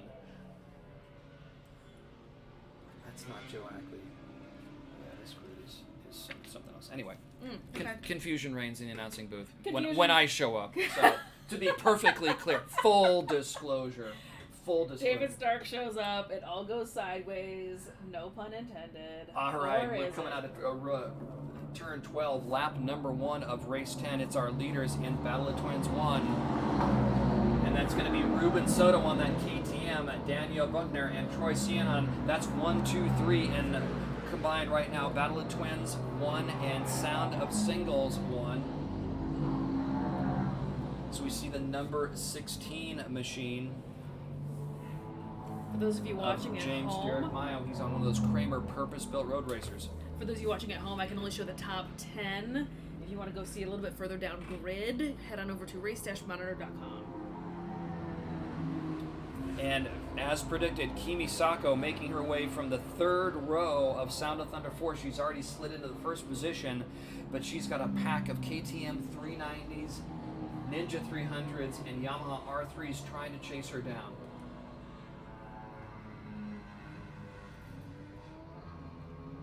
Alrighty, right now we are looking at turn 2 and then the big sweeper of 3 as they head to 4.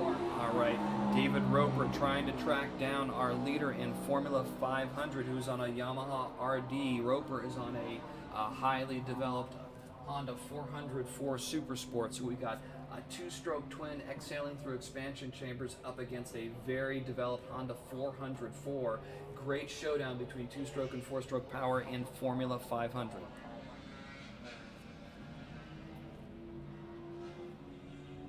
I can hear him. Oh, there we go. Looks like race leaders are coming down the front straight. Ruben Soto in 1. All right, change up in our top 3 in overall in race 10. Ruben Soto continues to lead overall and in Battle of Twins 1, but he's got company overall on the track. That's going to be Troy Cianon on the Kramer purpose-built road racer, a KTM motor and a cool purpose-built road racing chassis. So there are 2 different classes battling for overall lead in race 10.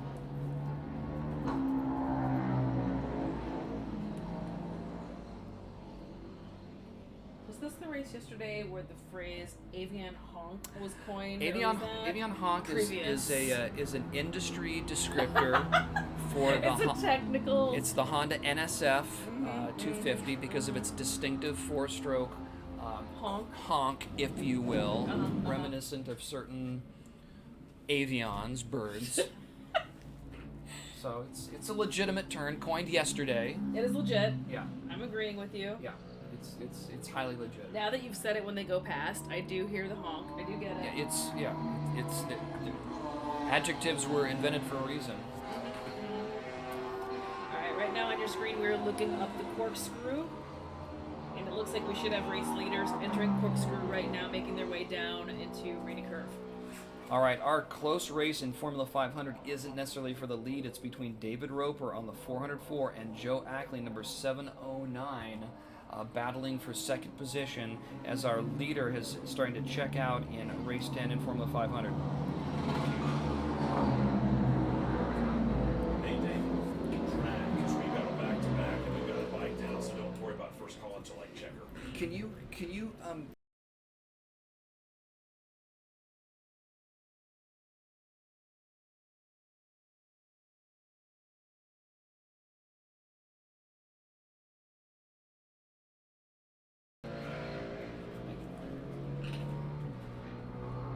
And I'm still keeping my eyes peeled for this David Roper situation you were talking about in this 500 class. Oh, it's a situation. I think it's a situation. We're talking about the situation of David Roper in the Formula 500 class, racing a relatively new to him motorcycle, as we see some gesticulation happening here in our Sound of Singles 1 passing start finish. Yeah, what was that all about? Looks like some lurid body English to urge a little bit more performance out of a motorcycle. Does that work? Passing start finish now is the 23T of Louis Chacon on one of those really cool BMW R90s. It's a cool sport bike and a very effective race weapon as well. Just called time to get scoring. They said they can't find him either, so. And the reason I'm asking is that I think he raced Isle of Man with Roper. Okay. They not with Roper, but they're both Isle of Man winners. But there's no 77. There's a 770, they said. There's a 777. That's right. That's different. Okay. All right. Yeah, it's definitely 77. Dave Roper Well, and just there's passed also start Bruce finish Berry just a on a moment ago. 770. Yeah, he would. It's not him. but that's not a Sound of Thunder 4 bike. That's a different class. Yuri Berrigan just now crossing start finish with that lead pack. And we are at the halfway mark. Let's go see what is happening over in turns 2 into 3.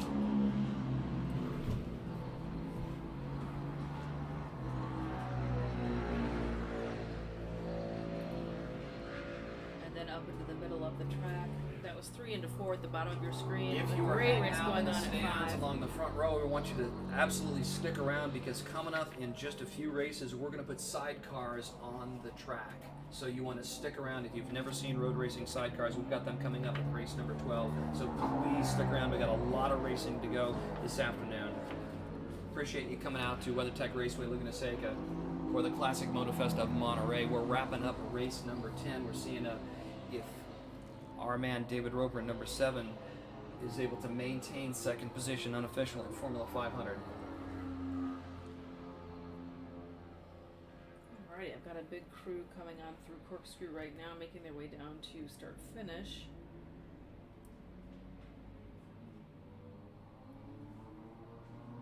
Louis Chacon looks like he's got 2 more laps to go on that BMW R90, and our overall leader, number 77 in Formula 500.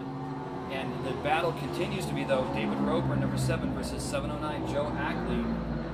Last lap flag flies for Ruben Soto, who has been leading this race since lap 1. Troy Sion is our leader in Sound of Singles 1, so it's 1-2 Ruben Soto on the KTM in Battle of Twins 900cc Open, and then Troy Sion in Sound of Singles 1, both leading their classes and standing 1-2 on the track.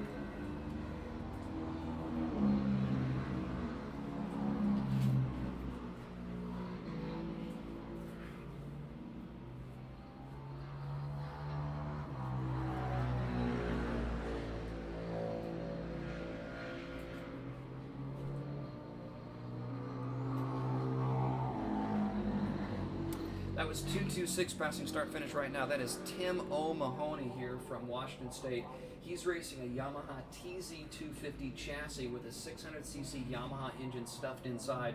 Just shows some of the creativity that goes into the Sound of Singles 1 class. Also passing start finish now is the 185 of Kimi Sako, and just like she did yesterday, she is running away from the field in Sound of Thunder 4.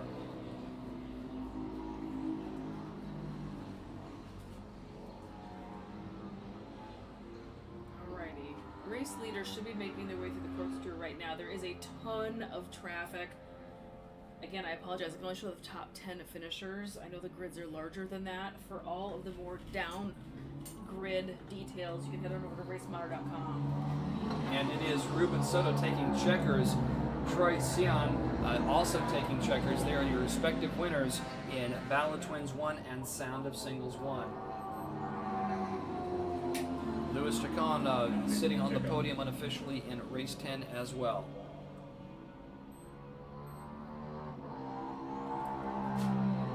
Andrew Mock out there in Formula 500, I believe, on a Honda Twin. That's a 450 Honda Twin that he developed with his team to race in the Vintage Cup last season, and he's still campaigning in Formula 500 on that cool Honda Twin.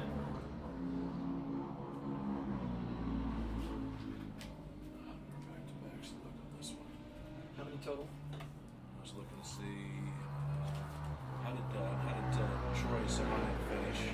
Oh, he won his class and He won his class. Yeah. How about Paolo Ciavota? All right, Tim O'Mahony just now crossing the finish line. He's going to be further down because he was. Okay. Yeah, he And was this in is Go ahead, go the first if you would. wind down of race number 10. Attention the paddock, attention the paddock. This is first call for race 11. First call for race 11. Formula Thunder, Next Generation Superbike. This is first call for race 11. First call for race 11. Formula Thunder, Next Generation Superbike Lightweight. There you go. And that's a cool little grudge match there. I believe that was Stephen Gillen versus one of our Sound of Singles 1 competitors on a Motard style machine.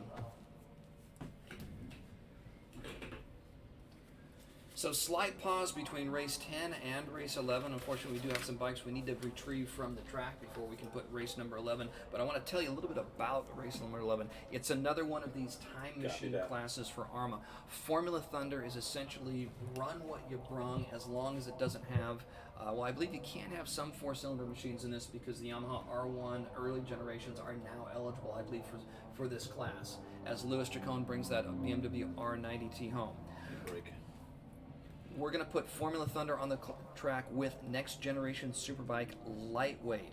So if you like the Honda Hawk, which was a cult bike from the late 80s and early 90s, you're going to see at least 1 or 2 Honda Hawks on the track in Next Generation Superbike Lightweight. We're going to see BJ Bohr out again. I think he's going to be on that CBR 250. So if you've never seen or heard a CBR 250, stick around for race 11. Also coming up. Need a break. Attention on the paddock, looking for rider 72J, Neil Jensen. Would you please report to tech? Again, looking for rider number 72J, Neil Jensen to tech. You don't need to bring your bike, but we do need to see you. Again, need to see bike number 72J and Neil Jensen to tech, please. Sorry about that. So, no, my peripheral hearing. That's okay. Almost as bad as my peripheral vision. We're still at I think first. we're all right. They just pull that. Well, you can go ahead and probably go second because they just.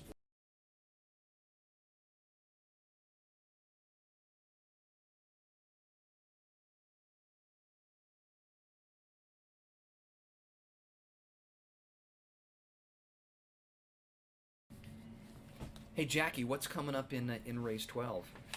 Race 12? Let's see. So, well, first we have to do race 11. Oh yeah, we're David. gonna do race 11. I see you jumping the gun here. No, I there's see no- where your head is there's at. there's no you're trying to gun jumping. You're trying to rush me through my beautiful Laguna Seca experience. I know There's you no live gun, here. no gun jumping. No gun Okay, jumping. so anyway, race number 12. What is it? What is it? Is all of the That's what I'm talking about. sidecars. That's what I'm It's talking all about. of the sidecars, all of the 3 wheels. So don't you even click away So from don't this. even think about clicking away. We had Mr. Larry Coleman come up here yesterday and chat with us through the sidecar race, which was AMA wonderful. Hall of Famer. AMA Larry Hall Coleman. of Famer, legend, icon. Larry Coleman stopped by yesterday. So everybody loves sidecar racing. Everybody here is a big fan. Do not click away. No clickaways. Attention the paddock, attention the paddock. Second call for race 11. Formula Thunder, Next Generation Superbike Lightweight. Second call for race 11. Second call for race 11. What goes on in this race 11? What kind of bikes are these? This is another time machine. So Formula Thunder is essentially bring something modern that bring a bike. that's kind of weird. Bring something with 2 wheels. Yeah, it's something modern, but not kind of obviously modern. I mean, Curtis Adams is going to be out there on an 80s era Honda Superbike. Troy Sion's going to be out there probably on his Kramer. So Tom Montano is going to be out there on a late model Ducati. So it's just all kinds of stuff.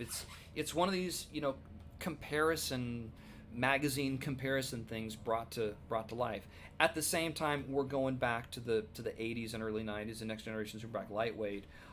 With these, there's race bikes that are out there that aren't quick enough to club race, but they're still legitimate race bikes. You can still get parts for them. They're still viable. And our Next Generation Superbike class is perfect for these kinds of bikes that we know are out there. They may not be as persnickety as a vintage bike. They can still turn some really quick lap times, which is one reason we put them out there with Formula Thunder.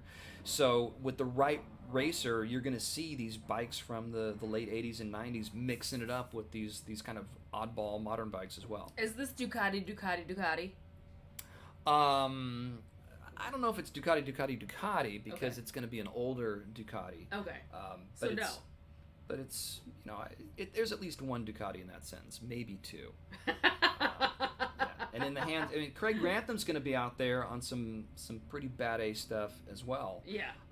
So Dylan Connor, talked to him and his dad earlier. They're from Colorado. His dad purchased him a 900 Super Sport Ducati back in the day for him to ride at college. That's a pretty cool dad. That's a pretty cool dad. I mean, is he looking to adopt? 'Cause Yeah. I want a dad. And I want that dad. So Dylan rode this bike to college and then parked it. And a few years ago, they decided, hey, let's go racing. So they race prepped this bike and brought it out to where were we in Colorado? High Plains. Yeah, High Plains in Colorado, and Winds. they got a taste of AHRMA, and this just immaculate Ducati Super Sport's going to be on the track. So if you're a big fan of square headlighted Ducatis from the as I am from the early '90s, you're going to love Dylan Connor out there on the 198 machine. So all kinds of just cool stuff. Okay. Yeah. All right. Yeah, it's kind of a cornucopia, if you will. There isn't one dominant weapon out there. We're going to find out in 6 laps what the dominant weapon is. Way to clear that up for me, David. I appreciate your help on that one. Can we go 3? Yeah, go 3. Attention the paddock, attention the paddock. This is third and final call for race 11. Third and final call for race 11. Formula Thunder, Next Generation Superbike Lightweight. This is third and final call for race 11. Third and final call for race 11. And then what goes on in Next Gen Superbike Lightweight? Next Gen Superbike Lightweight is, again, one of these classes that AHRMA put together for these, slightly stale race bikes that were prepared back in the 80s and 90s. It was the class came out in 2018 because, again, they recognized that not everybody can put together a Manx Norton. I mean, some can, which is great. Not everybody wants to fuss with a 2-stroke. They're great. I got one. And they want to, and I'm looking at the rule book now. How often do you see a VFR 400? Well, you may see one on the grid here. Okay. RZ 350, kind of the last gasp of street-based 2-strokes in the United States. Class for them in next-gen Superbike Lightweight. So just really...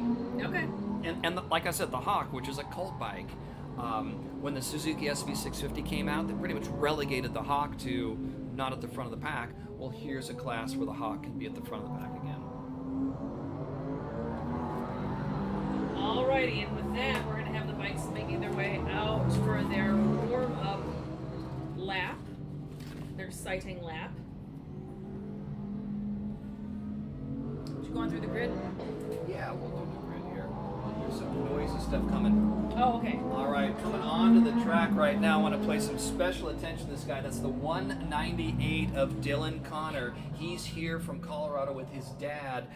Dylan Connor got that bike to ride to college many years ago, and just recently he and his dad said, hey, let's go racing with this bike. So they put that bike out on the track. It's a 900 Super Sport from the early 1990s, late 80s, and it's great to see Dylan Connor and his dad here racing in Formula Thunder. We want to thank Elite Construction Concepts for sponsoring Formula Thunder. Let's set up that grid. Up on the pole, 660, John Veldock. Number 13X will be Steve Metz. Number 329, Matthew Crabtree. And 222R, Jeff Graham. Row 2, 4X, Irv Kolek. 77L, Patrick Lansu. And number 042 on a Ducati, one of our local racers, Thomas Montano, who's also turned some laps at this place called the Isle of Man. Row 3 will be 90, Christian Miekma. Number 102, Ladja Suik. Number 68R, the CEO of AHRMA, Craig Grantham on a big Ducati. Number 351, he's back, Dan Wilson. Row 4 will be 203, Dave Moss. 11T, Mark Jursic. 175, Matthew Kanva.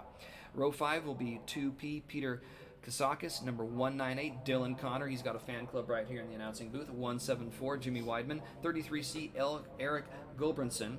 Row 6 will be 18X, Gavin Botha. 188, Luke Luciano. 123 on the Kramer, Troy Sion.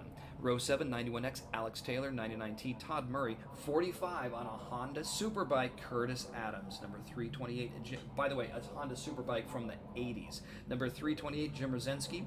And row 8 will be 327, Kenji Watanabe. And number 885, Ted Kasparian. Wave 2, the Pool Professor of Tallahassee, sponsoring Next Generation Superbike Lightweight. We'll have number 700, Cameron Crockett. 512, BJ Borer on a CBR 250. 32, Paulo Savadino. 70, Chuck Burnett on a Honda Hawk. Number 880, James McKay. Number 66R, Mike Root, also on a Honda Hawk. And 779, Vlastimil Koitsa. That is your grid for Next Generation Superbike. Let's go racing. Let's go racing, David. I'm looking at a Triumph Triple up on the front row. Looks like there might be another one next to it. There's multiple on this grid. There's several Ducatis on this grid as well. Ducatis from various decades, by the way. Yes. And Troy Sion is back as well. Let's see what he can do. Number 123, Troy Sion, sitting in P3 in row 6 on the Kramer. No pressure, but keep an eye on this guy. No pressure. 2 boards up. We're going to see the 1 board that goes sideways, green flag, and the number 66 of John Beldock with an incredible hole shot as Formula Thunder is underway. We're going to sort this things out in 6 laps. We turn our attention back to the second wave. We're looking at the number 700 of Cameron Crockett. I believe he's on a maybe a CBR 400 or VFR 400. Hear the RPMs come up and a little somebody got a little excited there on the second row, but it is Cameron Crockett who gets the whole shot as Next Generation Superbike is underway.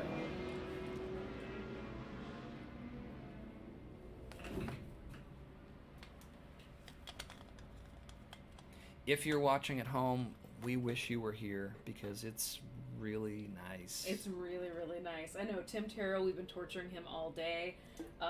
He is very upset that he's not here. Kendra McDonald says, hello to you, and also, Hawk! In all exclamation Well, points. she's a Hawk owner, so she's biased. Oh, she is I'm a biased. Hawk owner. I'm biased. You So there's are all kinds of bias biased. going on up here. Oh, gosh, it's Team Hawk going on up here. NT650 GT. I don't know why I use kind of like a hip-hoppy way to announce the This nerdy NT650. But there is a cult of Honda Hawk. It folks is a out cult. there. It is legit. There are some really trick things that you can do on a Honda Hawk. That Just is the way to incredible. say that. And as we have our race leaders making their way down the front straight. All right, we're taking a look at our race leaders in Formula Thunder.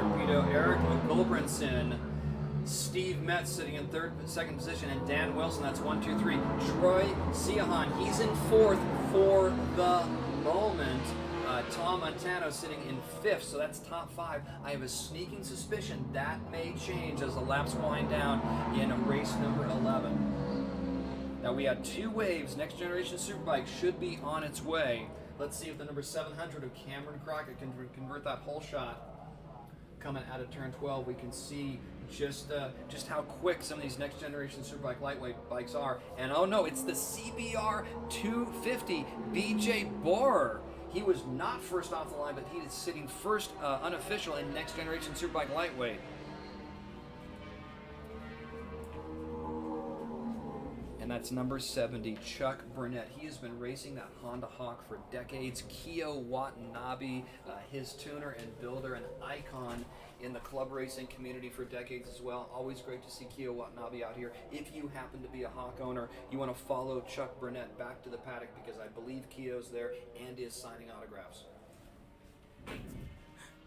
If you're a Hawk nerd, Keo Watanabe is like... he's the guy. He was the guy back in the day, and he's still doing stuff with them.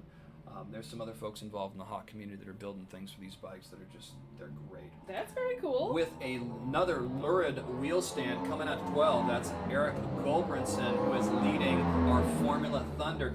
Metz and Wilson still 2 and 3. No change up for Troy Sion, but there are 4 laps to go. That could change. Montano still sitting in 5th. Big grid in Formula Thunder. Also want to look out to see how our man on the Honda Superbike, number 45, Curtis Adam, let's see if he can get up into the top 10, because that bike is 30 years older than some of the rest of the competitors in Formula Thunder.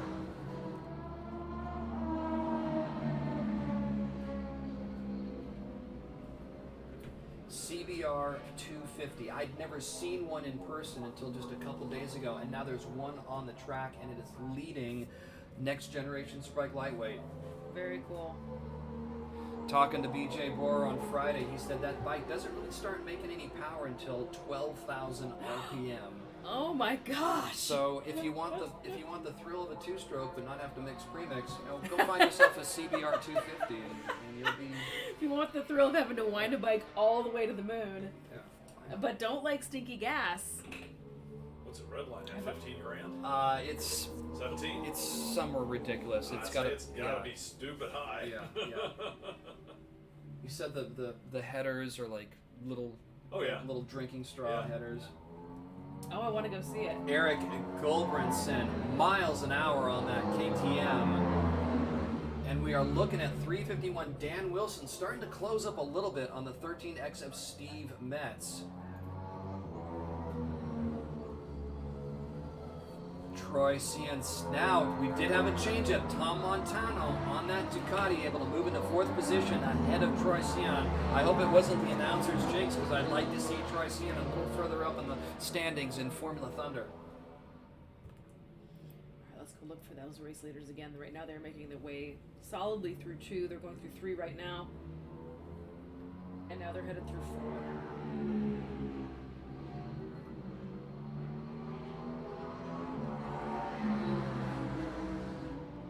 And going on at start finish.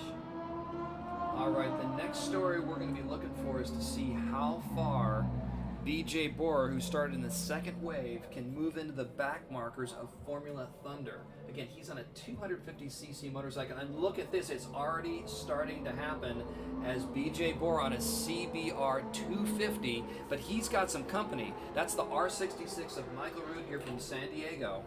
On a Honda Hawk that he's been racing for a little while, a highly developed machine. So we've got a 650cc Honda Twin against a 250cc Honda 4 in the same class. And something that we mentioned yesterday, Laguna Seca is the great equalizer. It's not always about horsepower. Race leader? Is absolutely critical. Yep. Eric Gulbranson still sitting in overall lead of Formula Thunder. Wilson in second, Metz in third, Montano fourth, Troy Cian sitting in fifth on the Kramer.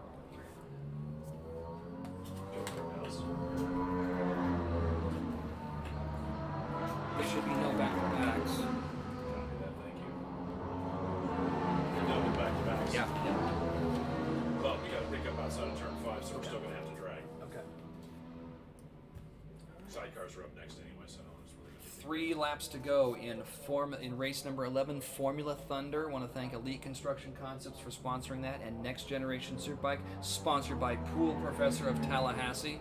Thank you for sending your sponsorship dollars all the way across the country.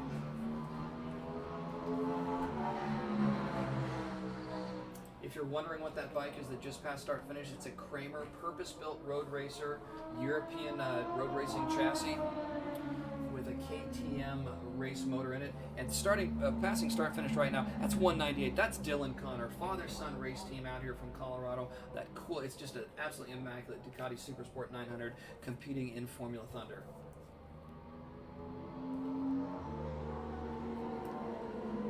Memo to BJ Borer on the 512. You're going to have company here in just a few corners. That's Mike Root on the R66 bike. That's the Honda Hawk race bike. And he has been slowly reeling in BJ Borer as our race leader overall. 1 lap to go for Eric Gulbranson, Dan Wilson, and Steve Metz. Tom Montano on that Ducati sitting 4th position overall, just off the podium.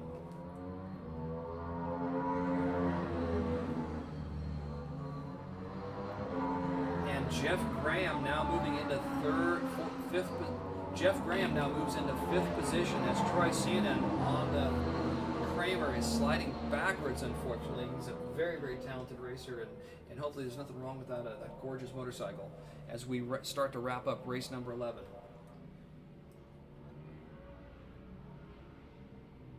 Right now we're looking at turn 3. Let's go look at 5 and 6. Race leader is living up in there somewhere. As always, for the more detailed, thorough grid results, you can head on over to race-monitor.com. Attention the paddock, attention the paddock. This is first call for race 12, first call for race 12. Sidecars, this is first call for race 12, first call for race 12, sidecars. Oh!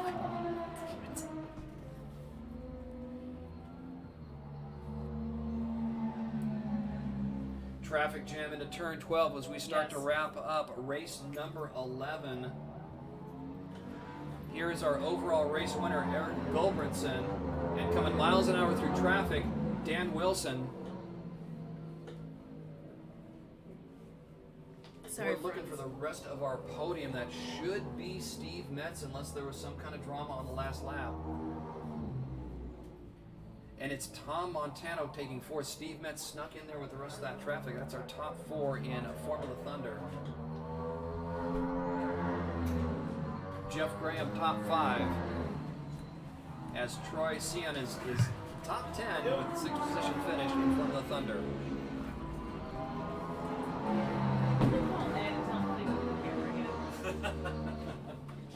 All right, in the saga of BJ Borer on the Honda CBR 250, where is he going to be? Where is Mike Root going to be? They were 1-2 in Next Generation Superbike Lightweight.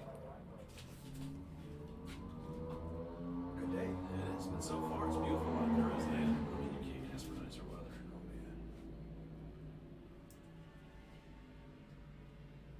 Did they sneak in while we were distracted by the beauty of the Monterey Peninsula? I'm not sure, but we're keeping our eyes out for number 512, BJ Borer, and number R66, Michael Root. There was a big nest of traffic up in the corkscrew a little while ago. It might have been jammed. They might have been in there. We got lucky to start keeping it. Ah! And Bargy moved my camera. Here, just take it. We don't want me to die and sue us. All right, and passing start finish now. It's none other than 198 Dylan Connor on that super cool Ducati. Copy that. Hey, David, we got a second pickup, so definitely drag on second call, please. Attention the paddock, attention the paddock. We are holding at first call for race 11. We are holding at first call for race 11. All sidecar competitors, we are holding at first call for race 11. Holding at first call for race 12. We are holding at first call for race 12. Sidecar competitors, we are holding at first call for race 12. You can take a sidecar racer with that one. Math is hard on a Sunday. I know. I know. Do you see Excel I know. anywhere here? Do you see You guys Excel? slide that window I open if you know. want. So The bikes we are have done. more special guests up here in the booth. David Stark is up here. Larry Coleman just joined us because we have our sidecars coming up next. So I invited Larry Coleman. He is welcome to come sit in this booth anytime his heart desires, and especially if it's his most favorite thing, which is three-wheel racing. So I had to come and invite you. Come join us, my friend. And Thank then you. I just saw on the live feed a familiar name. I think this is your guy. Harold Curlin. All right, hi, Harold. He was my passenger for the last 4 years on the BMW. He All was right, my ladies and gentlemen, first we have a passenger treat in because Germany Larry in Coleman, 1970. I know. That's why I Hall saw of his Famer name and I Larry had to tell Coleman you. is going Absolutely. So to take welcome, over welcome. some Harold, Harold. can see you. Talk Where are about you? There you are. sidecars. Yeah, Wait, this- no, this there you camera. are. It's Here this is going camera. to be Larry Coleman, AMA Hall of Famer, telling us the sidecar saga. Larry, good to see you, my friend. Thanks, Dave. It's always good to be here. I mean, this is Do this one. good old Laguna Seca. It's so much fun. And the sidecar guys love Laguna Seca. The question always is, what's it like going through the corkscrew? Well, we all want to know what it's like going through the corkscrew Solo on sidecar a hurdle. double wide. I mean, come on now. You can't blame folks for being curious. You know, Larry Coleman. actually, the corkscrew is somewhat. Am I on? Yeah, There. yeah. Actually, the corkscrew is.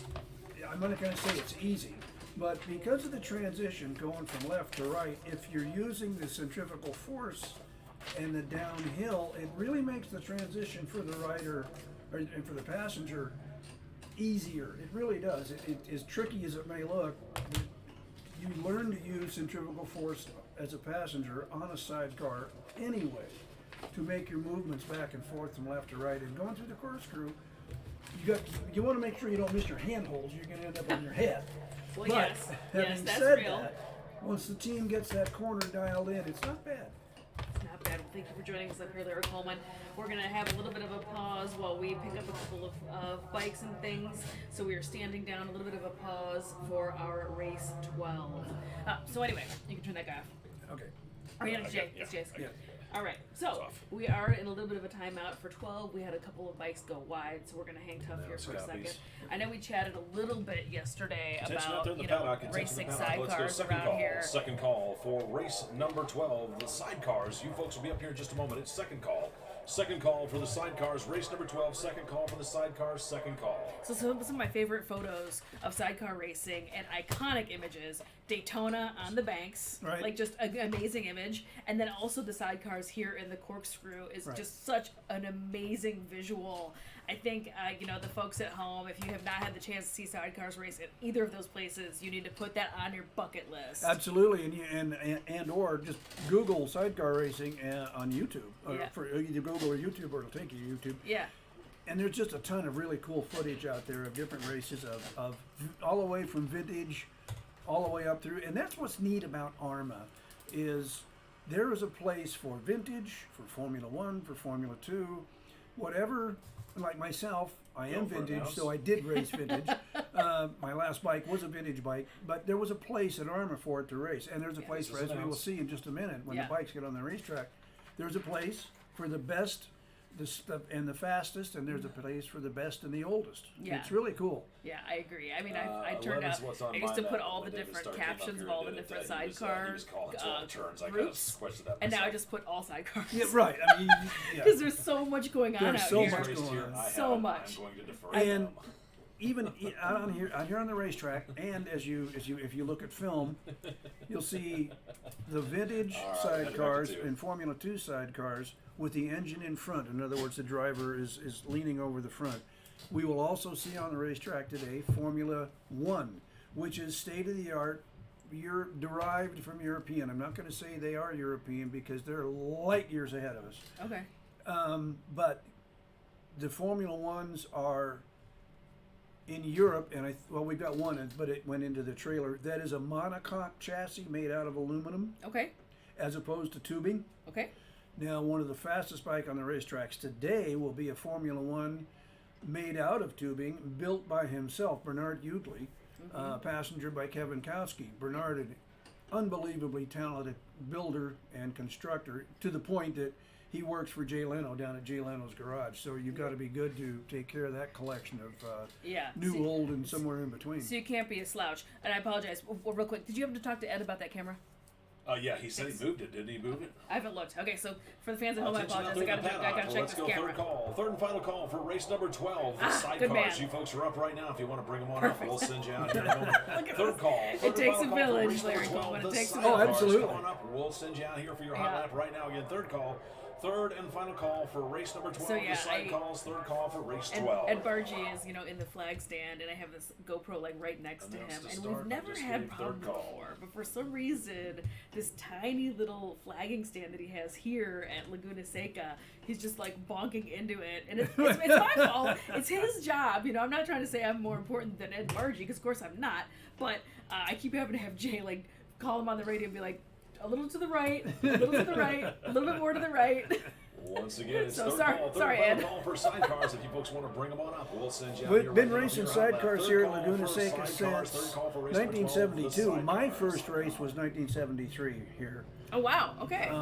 And we finished second in the race. I was fresh back from Europe where I'd been racing. with And- with Would you with race it when you were Harl. 8? with Harold. Yes, Harold. with Harold, who has joined the feed. Yep. Daniel May says Larry is the Oh, Daniel sidecar May. man. Daniel May, yes, you are correct. And Kendra. All right, there's she used to ride passenger with Steady Betty. Nice. Yep. Kendra, thanks for tuning in. She's been on the feed this afternoon and has been chiming in. Thank you, Kendra. We appreciate you. She says the corkscrew is easier than the Ridge complex. I haven't ridden Ridge, so that's an interesting comparison. Okay. Last sidecar race I did was Laguna pre-COVID. Good luck and have a blast. Thank you, Kendra. We appreciate you tuning in. Jeff Dixon says sidecar. Everybody loves it, Larry Coleman. Everybody loves the sidecars. And it's not unusual when we've done. Oh, let me grab this. Hold on. And Jay Vaden out there on row number 3. No. I want to hear it. I want to hear what you're saying. Oh, Your okay. grid calls. For the Lost Era sidecar back on row number 5, presented by Brave Bull Racing, it's going to be the rig number of S84, William Becker, and D. Bergeron as the passenger. For the Super Vintage field, presented by Classic Motorcycle Racing Foundation. On row number 7, it's going to be the rig of S07, Gary McEwen and W. Aguilar as the passenger. Modern Sidecar USF2, presented by Pink Power, is going to be 68Z Wade Boyd with E. Lindenbauer as the passenger on row number 9. And rounding out your field back there On row number 11 for the modern sidecar USF1 presented by Barnett Clutches and Cable, it's going to be 21SC Bernard Ugly with Kay Kautsky as the passenger. That's your field here for race number 12, the sidecar race. Thank you, Fred. Yeah, and I always want to grab him doing the grid sheets for sure. I love that you try to sneak it in like it's a secret. I'm like, no, Jay, like, say it to the microphone. For the sidecar, AHRMA is the premier sidecar organization in North America, hosting more sidecar races and racers than any other North American organization. Over 50 sidecar teams have raced with AHRMA in 2021 across 22 races from coast to coast. There are both vintage and modern classes, each having their own unique characteristics. In the vintage classes, you'll see both left and right side chairs. Right side chairs favor left-hand turns, aka counterclockwise tracks, and the opposite is said for left side chairs. With mixed chair outfits on the track, you'll see a lot of passing as the speeds changes dramatically between left and right-hand corners. Skinny tires on the vintage rigs equate to drifting and sliding, where a modern rig will perform more like a Formula One car. The modern classes run sleek, spaceship-like outfits with modern 600cc and 1000cc four-stroke engines. The outfits are purpose-built and resemble a modern race car more than a motorcycle. Teamwork is vital, and the rider and passenger must work together, and particularly for the passenger, it's very physical work. A strong body core is essential for the passenger. Low center of gravity is essential for cornering, along with the passenger transferring weight to the proper position. That's why it's so cool to watch these bikes go around the corners with the riders, or rather the passengers, hanging off perilously close to the asphalt. Looks like the grid is forming up out here. We'll get the race started here in just a moment. I think we're going to see kind of a mirror of what we saw yesterday with Ugly and Kautsky and Boyd and Eric. Eric, I know his first name. Suddenly I'm drawing a blank on his last name. Okay. But we had a really good race yesterday. Tony Dukas, who was on the pole, got a really good hole shot and led for the first lap.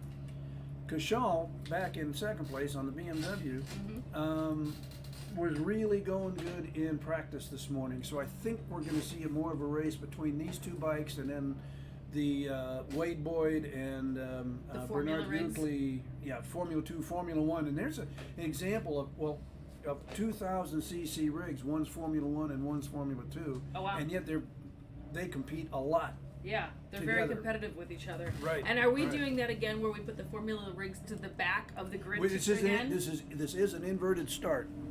Oh my gosh. That is the animal as a helmet cover. Yeah. On that. So that passenger, his name is Wendell. Oh no, they're having trouble. Oh no. Oh no. Oh, what a bummer. That's the one vintage rig on the track. Oh, not that's too bad. Gary McEwen and Wendell Aguilar. Maybe. Yes, no, maybe. Oh man. Bummer. We're all on pins and needles here. Well, Come like on, Wendell. The field's cleanly away, except we've got one bike out there. The team of McEwen and Aguilar is having some mechanical difficulties. It sounds like the machine's running. They're trying to get it into gear, but not able to do much as the field all the way over in turn number 5. Definitely going to have to... There he goes. Nope. Maybe? No. They got to pull it because they're coming.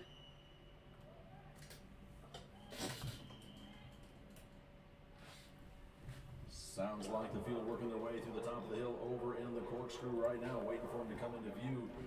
No, not quite yet, but they're trying to hustle and get them to push the rig back. They'll be okay. They're on the front. They're on the front straightaway there, so they'll be okay. Yeah. Well, it'll be interesting to see. Okay, so let's go look for. We're looking for Dukas. This is where we saw Dukas come down in the yesterday in the sidecar race. Everybody's through 5 and 6. They must be on the back side of the track. Right. Got to be up by the corkscrew. We're still waiting for him to come in.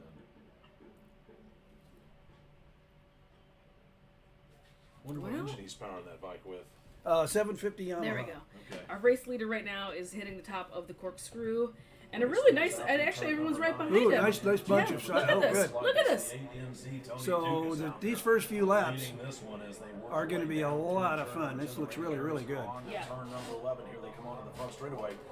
On this first lap of exciting 6-lap side. So it's Dukas, the husband and wife team of Tony and Lisa Dukas in the front. Here comes the rest of the field. It's a 4-way and Dave straight Cashal down the front straightaway. And here comes Bernard making the move. Bernard Ugly on that modern bike. So he's making the move earlier than he did yesterday. Working his way forward. Then it's going to be 68 NZ Boyd and Lyndon Bauer, and then looks like it's going to be who's that third place rider? So it's going to be up to the Number 88 of Ed Wade of I think it was Boyd. Wade Boyd.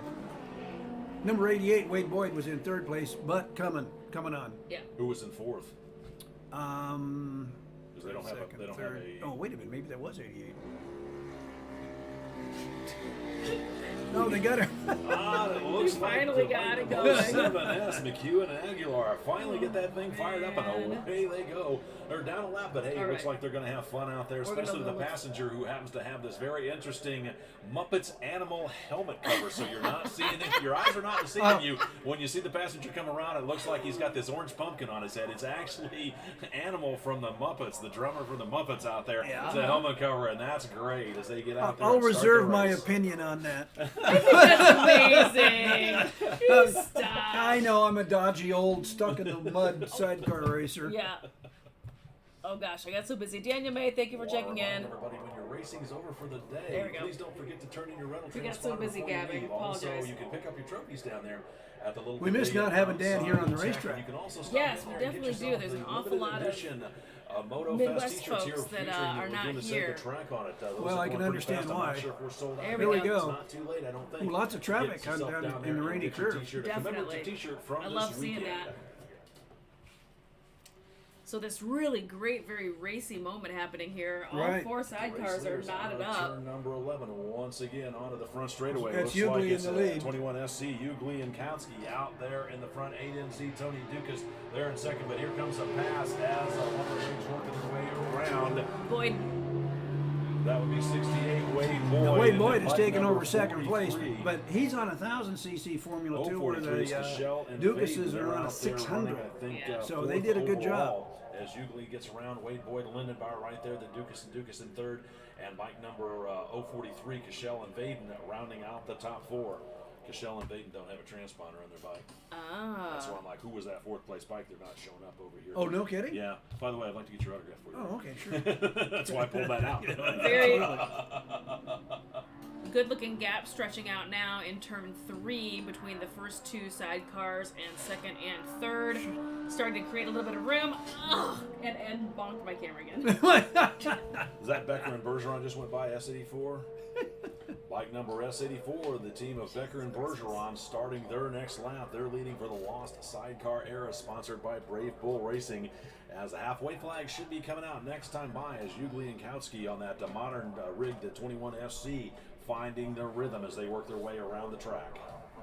All right, let's look for our And we have leaders. started as many as 25 sidecars out here. That is unbelievable. Yeah, which oh was, my gosh. believe me, and of course we had a Grand Prix sidecar race, the best in the world. We're here in Here 1990. comes the rig of S07, McEwen and that was Aguilar, really as they've exciting. got their bike running and working their way across the start-finish line to complete lap number 1.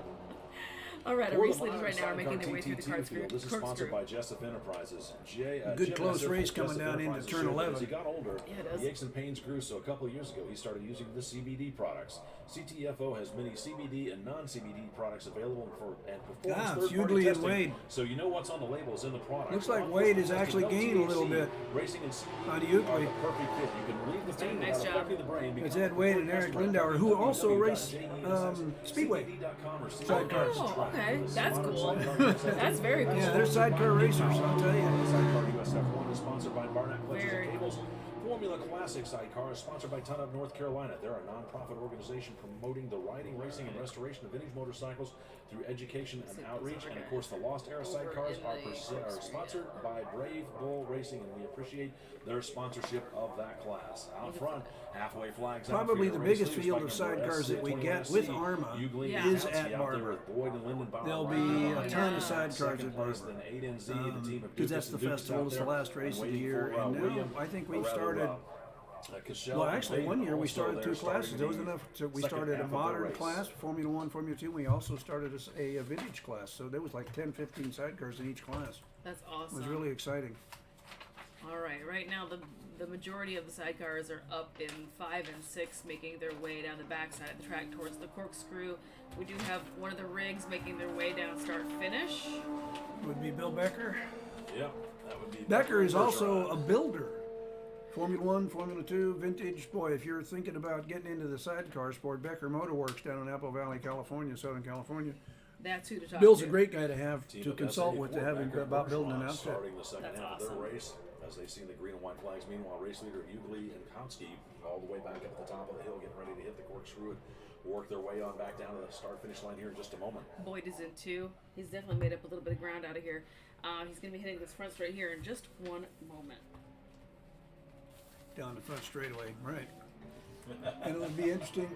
Well, about the same gap. Looks like S21 SC, Ugly and Konsky. You see they start the second half of the race still leading Boyd and Lindenbauer. Lindenbauer and Boyd right there still within striking distance, just a few bike lengths adrift as those two have broken away from the rest of the field. So everybody having seen halfway. That outfit that Wade Boyd and Eric Lindauer are on has got a lot of time here at Laguna Seca. That's my old TZ750 sidecar outfit, sponsored by CalGuard Lubricants. So we were on the cover of Cycle News magazine with that at one time when we won Long Beach. So that's a very seasoned chassis. It's very spicy, very seasoned.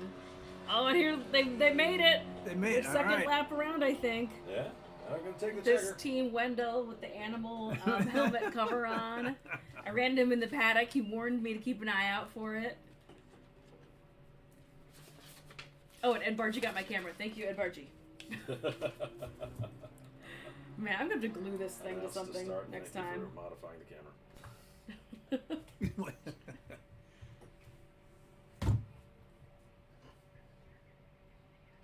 He said he marked it so he can see it. Thank you. Yeah, I'm going to put some glow tape on it or something next time. Some high vis. No doubt.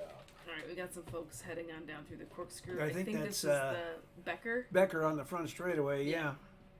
I think this is the Becker rig. They're kind of like Looks like S84, the team of Becker and Bergeron. That's who Turn normally number I'd be 11 down the on my front old bike. straightaway. I'd be They go. racing White right flag with in hand Bill. The starter waiting for That's cool. Ugly and Konsky. They're working their way up through Look at 'em go. down through the rainy curves into turn 11 themselves. So it looks like the rig of 21 SC out here getting ready to begin Yeah, their they- final they've lap. pulled Looks out- like the bike number 68 they've definitely pulled out Boyd and Oh, wow. Lindenbauer. Some, Not quite, some as real close estate. as they were Oh, that wow. last time. So I don't know if Ugly and Konsky decided to put in a flyer lap or Yeah, if there's a white flag lap, Right. one lap to had a little bit of go. a moment out there, but the white flag is out for those two as I they start their mean- final lap. Was Euclid just sandbagging this whole time? No, I don't think so. Let's I go don't first think call. so. First That's call quite for a race gap. number He's not the 13. guy. He's not the kind of guy Thunder that 2. sandbags. He You All usually right. gets out there and goes for it. Again, it's first call. First call for race number 13. Sound of Thunder 2. First call for race number 13. First That's call. just quite a substantial gap to But it. that Just they pulled did out. increase that by a lot. Yes. There's a good race here. Oh, that's a good one. Look at it. Looks like Ooh, the good field race. of 043. Yeah, that's what I Michelle thought was gonna Baden be a good race right today. there. Giving It'll be interesting to ANC, see how Tony that one Dukas and turns out. Dukas a run for their money as they start their final lap, seeing the white flag, letting them know they've got 11 more turns before they can taste victory. Yeah, so that was just Dukas and Dukas, I believe, right? And then who were they with? That was with Kashal and Yeah, Michelle and Baden. Vaden. Yeah. and Vaden. Yeah. Vaden. Yep. We'll do They, Vaden. they hail down out of Washington. That's a really interesting rig. That's Mike Richards. That's a 1040cc more speed BMW. It's all European. It's all English. Very the cool. chassis, the motor. That's a state of the art vintage, and that's considered vintage. Oh, wow. You know. And Dave and Jason have done one heck of a job learning how to ride that thing, and they're all over the country with it. Oh, good for them. Oh, come on, there he goes. He's Come out again. on. Come on.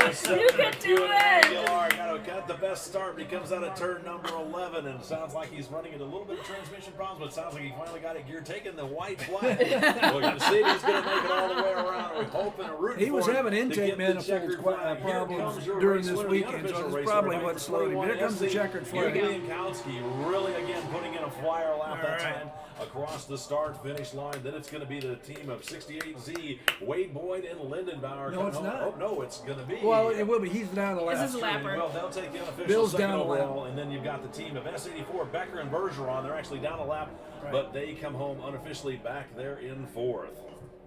Super.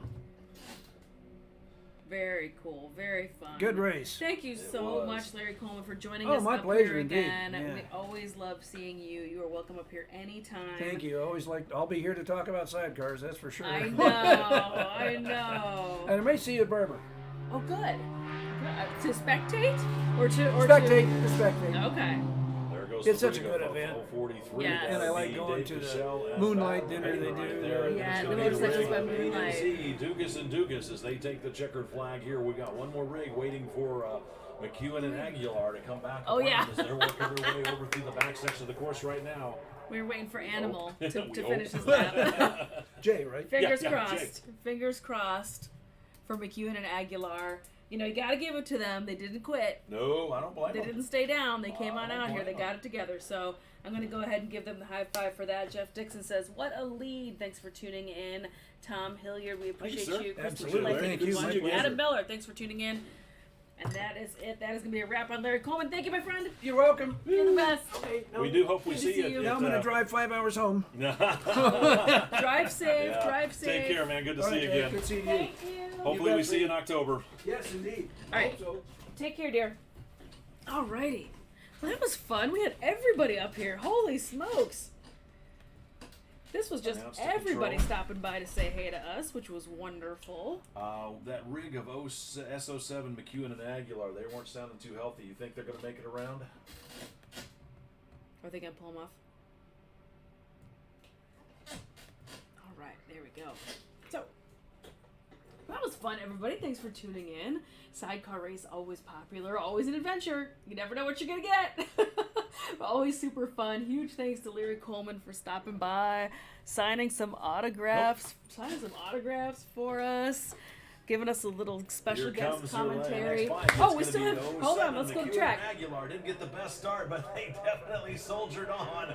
As Animal, the passenger out there, giving a big wave to everybody. Congratulations to McEwen and Aguilar. The never give up attitude as they take the checkered flag here in the final lap. You can't keep an animal down.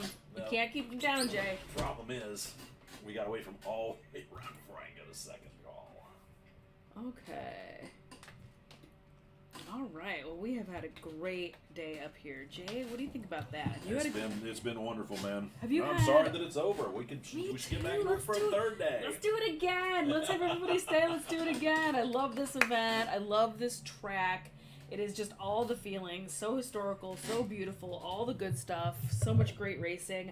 Make sure you put this on your calendar next year, friends. I know an awful lot of people were checking in from the Midwest. Daniel May and all of my Midwest buddies, thank you for checking in and saying, hey, we missed you. Make sure you put this on your calendar for next year. You're not going to want to miss it. And now let's head into race 13. I think we're there, right? Yeah, Sound of Thunder 2 is going to be here in just a moment. Attention out there in the paddock. I want to remind everybody, when you're done racing for the weekend, please don't forget to turn in your rental transponders. And go for an ounce.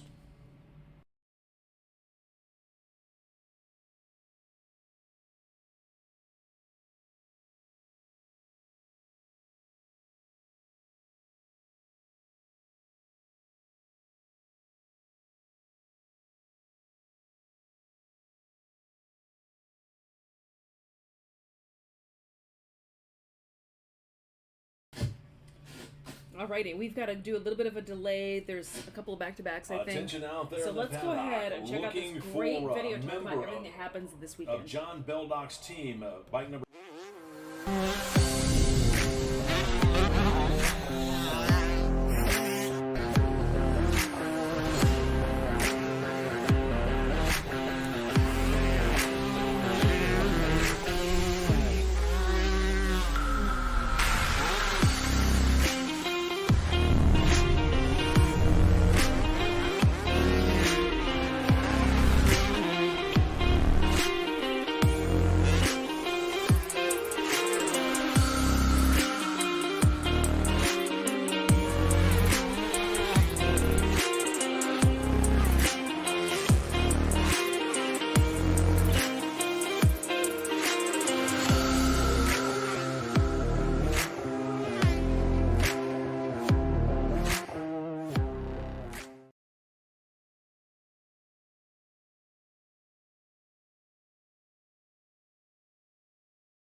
And as always, we could not do any of these awesome race weekends without our great partners and sponsors. So before we wrap up today with the great big show, which is all the heavy guns on race 13, let's go ahead and thank some of these sponsors.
As the racers take to the track, here's how they're going to grid up out there. On row number 111, Gary Orr. Bike number 660, John Beldock. 771, Ray Hoffman. And bike number 99T, Todd Murray.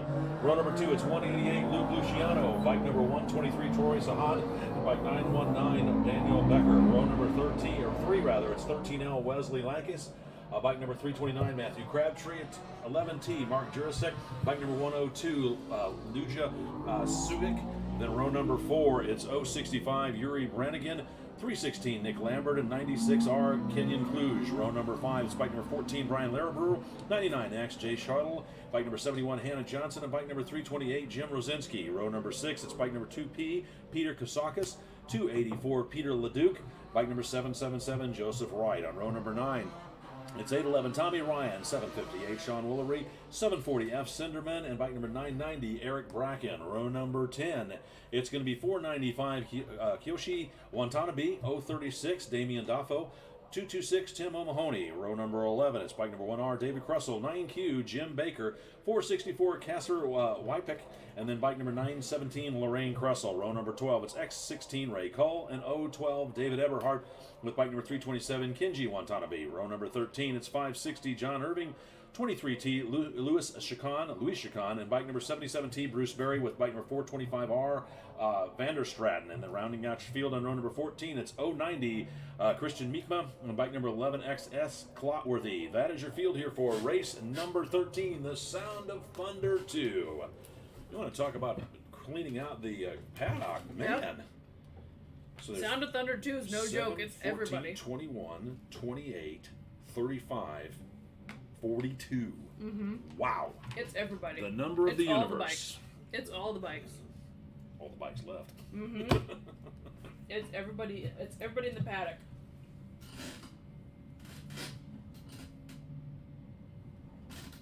For the Sound of Thunder 2, this is sponsored by Boulder Motorsports and Brian Sharp.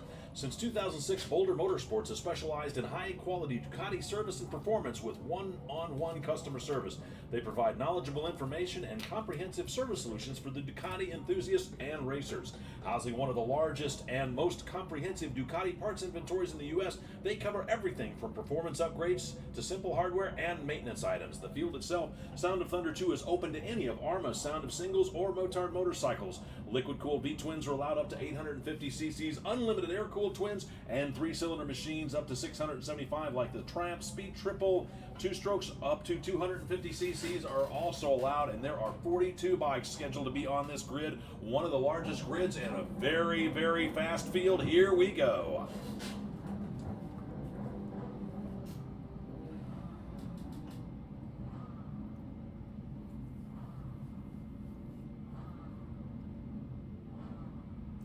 Yeah, the only thing that would get more bikes out on that grid is if we started hosting pit bike races. Well, since they're only allowed 45 on the track, 3 more, and then they'd be full. I think Luciano and Sahayan got a deal on their leathers, as they're almost identical. The second row there. I wonder if they're like a race team together. They are identical. They darn near identical, aren't they?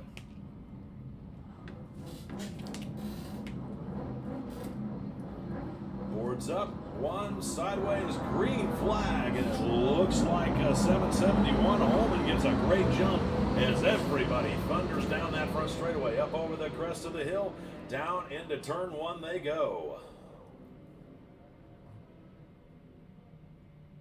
Alrighty, this camera angle you're seeing right now on the screen is 2. They're entering 2 right now. And getting ready to enter Race leaders over 3. into turn number 2, trying to sort themselves out and figure out who's going to lead and who's going to follow here in the opening turns of race number 13 as they work their way out of 3 down that little short chute over towards turn number 4. And then right now on your screen is 3 headed towards 4 underneath the Michelin tire. And then in the center of the screen underneath Mother's Bridge is the turn 5 into 6. Oh. It's a good thing I don't talk for a living. I'd be broke. I'd be broke.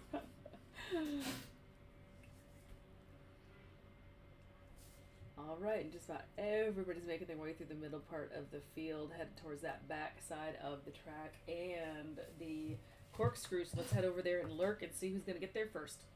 Looks like the field working their way up the hill out of 6 up towards turn number 7 over the top of the hill, and the corkscrew they come, waiting for him to come back around to get the full running order here for you in just a moment. Want to remind everybody, please don't forget to turn in your rental transponder when you're done racing for the day. And if you're not in this race, guess what? You're done racing for the day. So please come down and turn in your rental transponder as quickly as possible. Here comes the field out of turn number 11. 4-rider breakaway as they thunder out of turn number 11, tucked in behind the fairings, rowing through the gearbox, and up the hill they go to lead lap number 1. It's going to be 99T Todd Murray, 771 Ray Hoffman back there in second, 123 Troy Sahan starting from that second row in third, 188 Luke Luciano was right next to him in that second row. He's back there in fourth, and 13L Wesley Lackas round out your top 5. 919 Daniel Buckner back there in 6th, 102 Lasha Suik back in 7th, 329 Matthew Crabtree in 8th, 11T Mark Jurasek back in 9th, and bike number 660 John Beldock rounding out your top 10 as the field thunders over the crest of the hill down into turn number 1 over into 2 to start their second lap.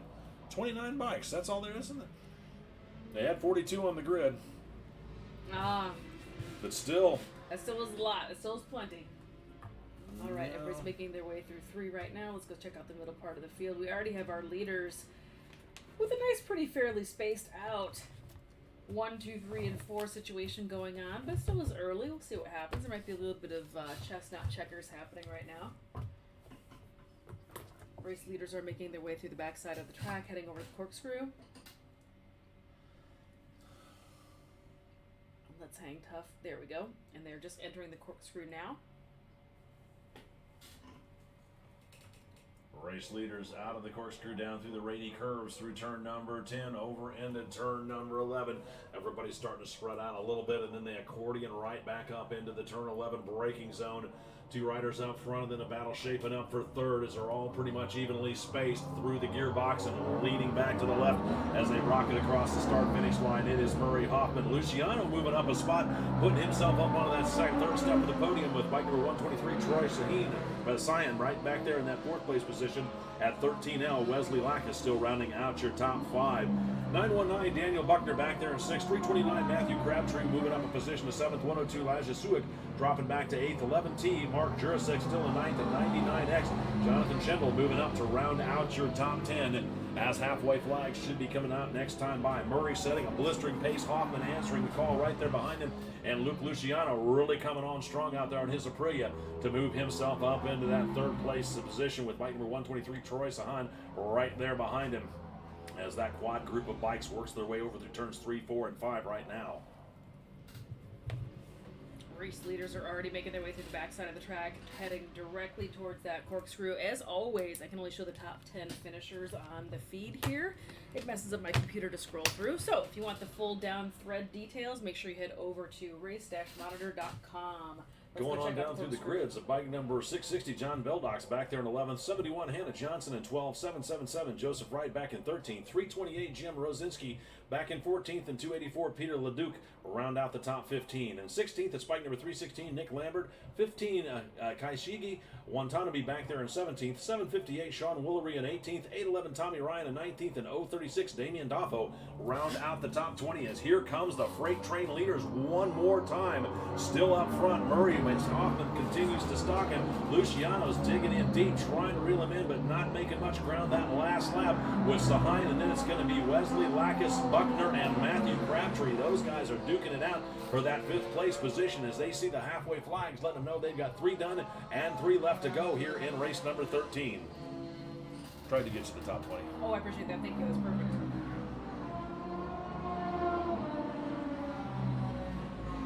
Thanks for tuning in, Michelle. They say, go Grandpa Ray. They're watching again. Yep, Ray X16, call. Grandpa Ray.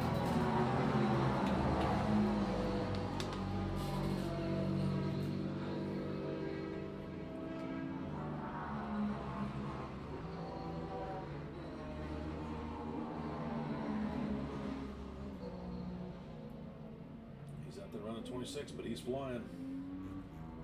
1, 2, 3, and 4 are like so evenly paced. It looks like they're doing parade laps. Oh yeah, I know. They're just, you're right. Yeah. They're so evenly matched that they really can't do anything with each other. But man, just one of them slip up, and the rest of them will be all over them like a duck on a June bug. That's what I'm saying. Is I wonder if they're just kind of like waiting it out. They to might see. be saving their tires. Who knows? Yeah. We're not even at halfway. Oh so. yeah, no, yeah, we're at halfway. We're done. Okay. Yeah, Oh. when they come back around, we'll be in the second half of the race. Okay. I was like, maybe there's a little strategy happening. Is this them? Yeah, so now we're finally seeing a little Race bit of leaders out of turn number 11 with the halfway flags being out. Murray still holds the lead. Hoffman was right on his tail section as they came into turn number 11, but not able to do much with it as Murray seems to have a little bit more motor on him. At 188, Luke Luciano's back there in third with 123, Troy Sahan dropping back just a little bit, but still soldiering on to that 4th place position. Everybody having seen halfway, so whatever happens in this race, it will be a complete race as we run through the latter half of this last race of the last day of this weekend. We want to thank everybody for coming out with us this weekend. I hope y'all had fun here at the Vintage MotoFest West here at the beautiful WeatherTech Raceway Laguna Seca. Also want to remind everybody, please don't forget to turn in your rental transponders when you're done racing. You can pick up your trophies down there at the little pavilion next to Tech. While you're down there, you can check out some of those limited edition Wear Up MotoFest t-shirts sponsoring or featuring the Laguna Seca track on there. So again, still a few of those sizes, I believe, left. $25 a piece if you want to get yourself a commemorative t-shirt. It's not too late, although I think they are getting limited on the sizes that they have available. They've been very popular this weekend. So again, stop on down there, pick yourself up a commemorative t-shirt, pick up your trophy down there, and please don't forget to turn in your rental transponder before you leave for the weekend. Yeah, you want to wear one of these excellent souvenirs here featuring Greg Tomlinson. GT on the front of the t-shirt for the Laguna Seca event. Race leaders through turn number 11 one more time. Hoffman's right there trying to figure out how he can make a pass. Looks like Murray looks left and Hoffman went right, but it looks like Murray still has just a little bit of motor on Hoffman. Here comes bike number 188, Luke Luciano, solidly back there in third. 123, Troy Sahan right there off the podium in that fourth place position. And then the battle for that fifth place goes to Crabtree right now with 13L. Wesley Lackus dropping back in position in sixth, and 919, Daniel Buckner back there in seventh. 102, Elijah Suica dropping back to that eighth position, but still holding his own as he starts the final lap here. Then it's going to be 11T Mark Jurasek back there in ninth, and 99X Jonathan Schendel round out your top 10 as the race leader. Murray still over there in the back section. Hoffman trying to figure out how he can get around him. Murray continues to use just a little bit more horsepower to hold on to the lead as they're working their way through the turns 3, 4, and 5 area right now on this exciting final lap of the final race of the weekend. Go, Grandpa Ray!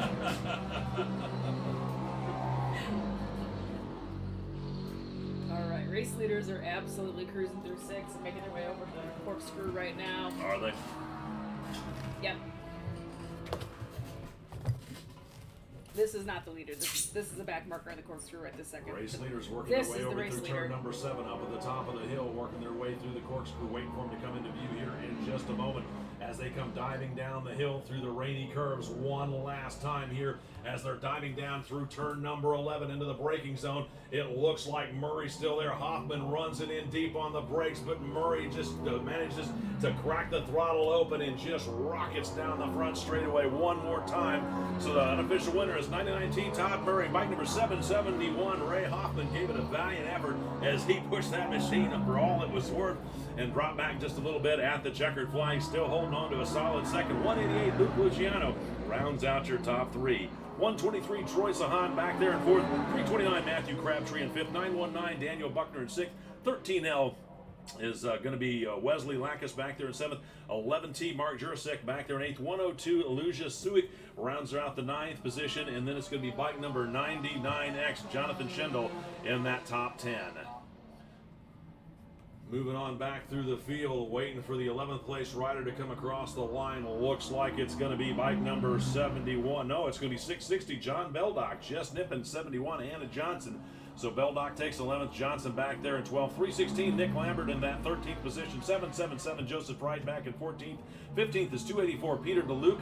Then that 18th or 16th position is going to belong to 036, Damian Daffo with 2P. Peter Kasakis back there in 17th. 811, Tommy Ryan at 18th. 19th position is bike number 15, Koshinji Watanabe. And then 758, Seanery Woolry back there in that 20th position. 226, Tim O'Mahony rounds out that position in 21st. Bike number 1R, David Crussell there in 22nd. 740, Frank Sinderman in 23rd. Looks like it's going to be a battle here for that 24th position at the line. It goes to 327, Kenji Watanabe. Actually, Frank Sinderman 23rd, Kenji Watanabe in 24th. 917, Lorraine Crussell in 5th. 26th is X16, Ray Cole. Yeah. Is there something running across the track like a squirrel? Was there? I swear I'm seeing something out of the corner of my eye. Somebody's also looking. Somebody's got their hand up. Yeah, something must have... He missed the checker.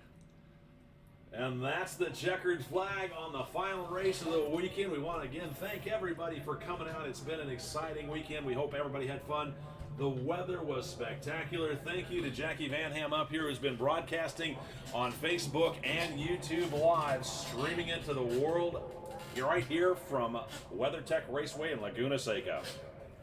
Thank you so much, my friend. I appreciate you. Thank you for tuning in, everybody, for another awesome Classic MotoFest powered by the folks here at AHRMA. This has been the Classic MotoFest of Monterey. Huge thanks to the epic wonderful Mr. Jay McMacken holding down all of the Pro Talker duties while I've been up here, being amusing, playing with computers and stuff, trying to bring you the live feed and let you know what's going on with us over here at AHRMA. If you want to join some of this fun and excitement for yourself, which you should, if you hadn't gotten the vibe that we have a good time here, then I have clearly failed the mission, because we have a very good time. You saw our guests, David Stark, Larry Coleman, tons of folks coming by and saying, hey, we have a blast here at AHRMA. Come and join us. Come race with us. Come to some of our events to spectate. That's how I got into it over 15 years ago as a spectator, and now I am here bringing it to you live. It is totally full circle for me, so it is entirely my pleasure. Thank you so much for tuning in, everybody. We'll see you in October 6th through 9th for the Vintage MotoFest at Barber Motorsports Park. Well, Come on down. That is a vintage festival at Barber, not a MotoFest. Well, that's true. It's a vintage festival. You're right. I'm sorry. I was corrected. But that's all right. You still want to see everybody there. Come on down. You still need to come out to any of our race weekends. We have dirt, we do road racing, and then combined, we do dirt and road racing at a handful of events around the country. For the full schedule, you can check out AHRMA.org. Huge thanks to all of our sponsors. Without this, none of this is possible. So let's go thank them. We will see you on the flip side, guys. Thanks. Adios, my friends.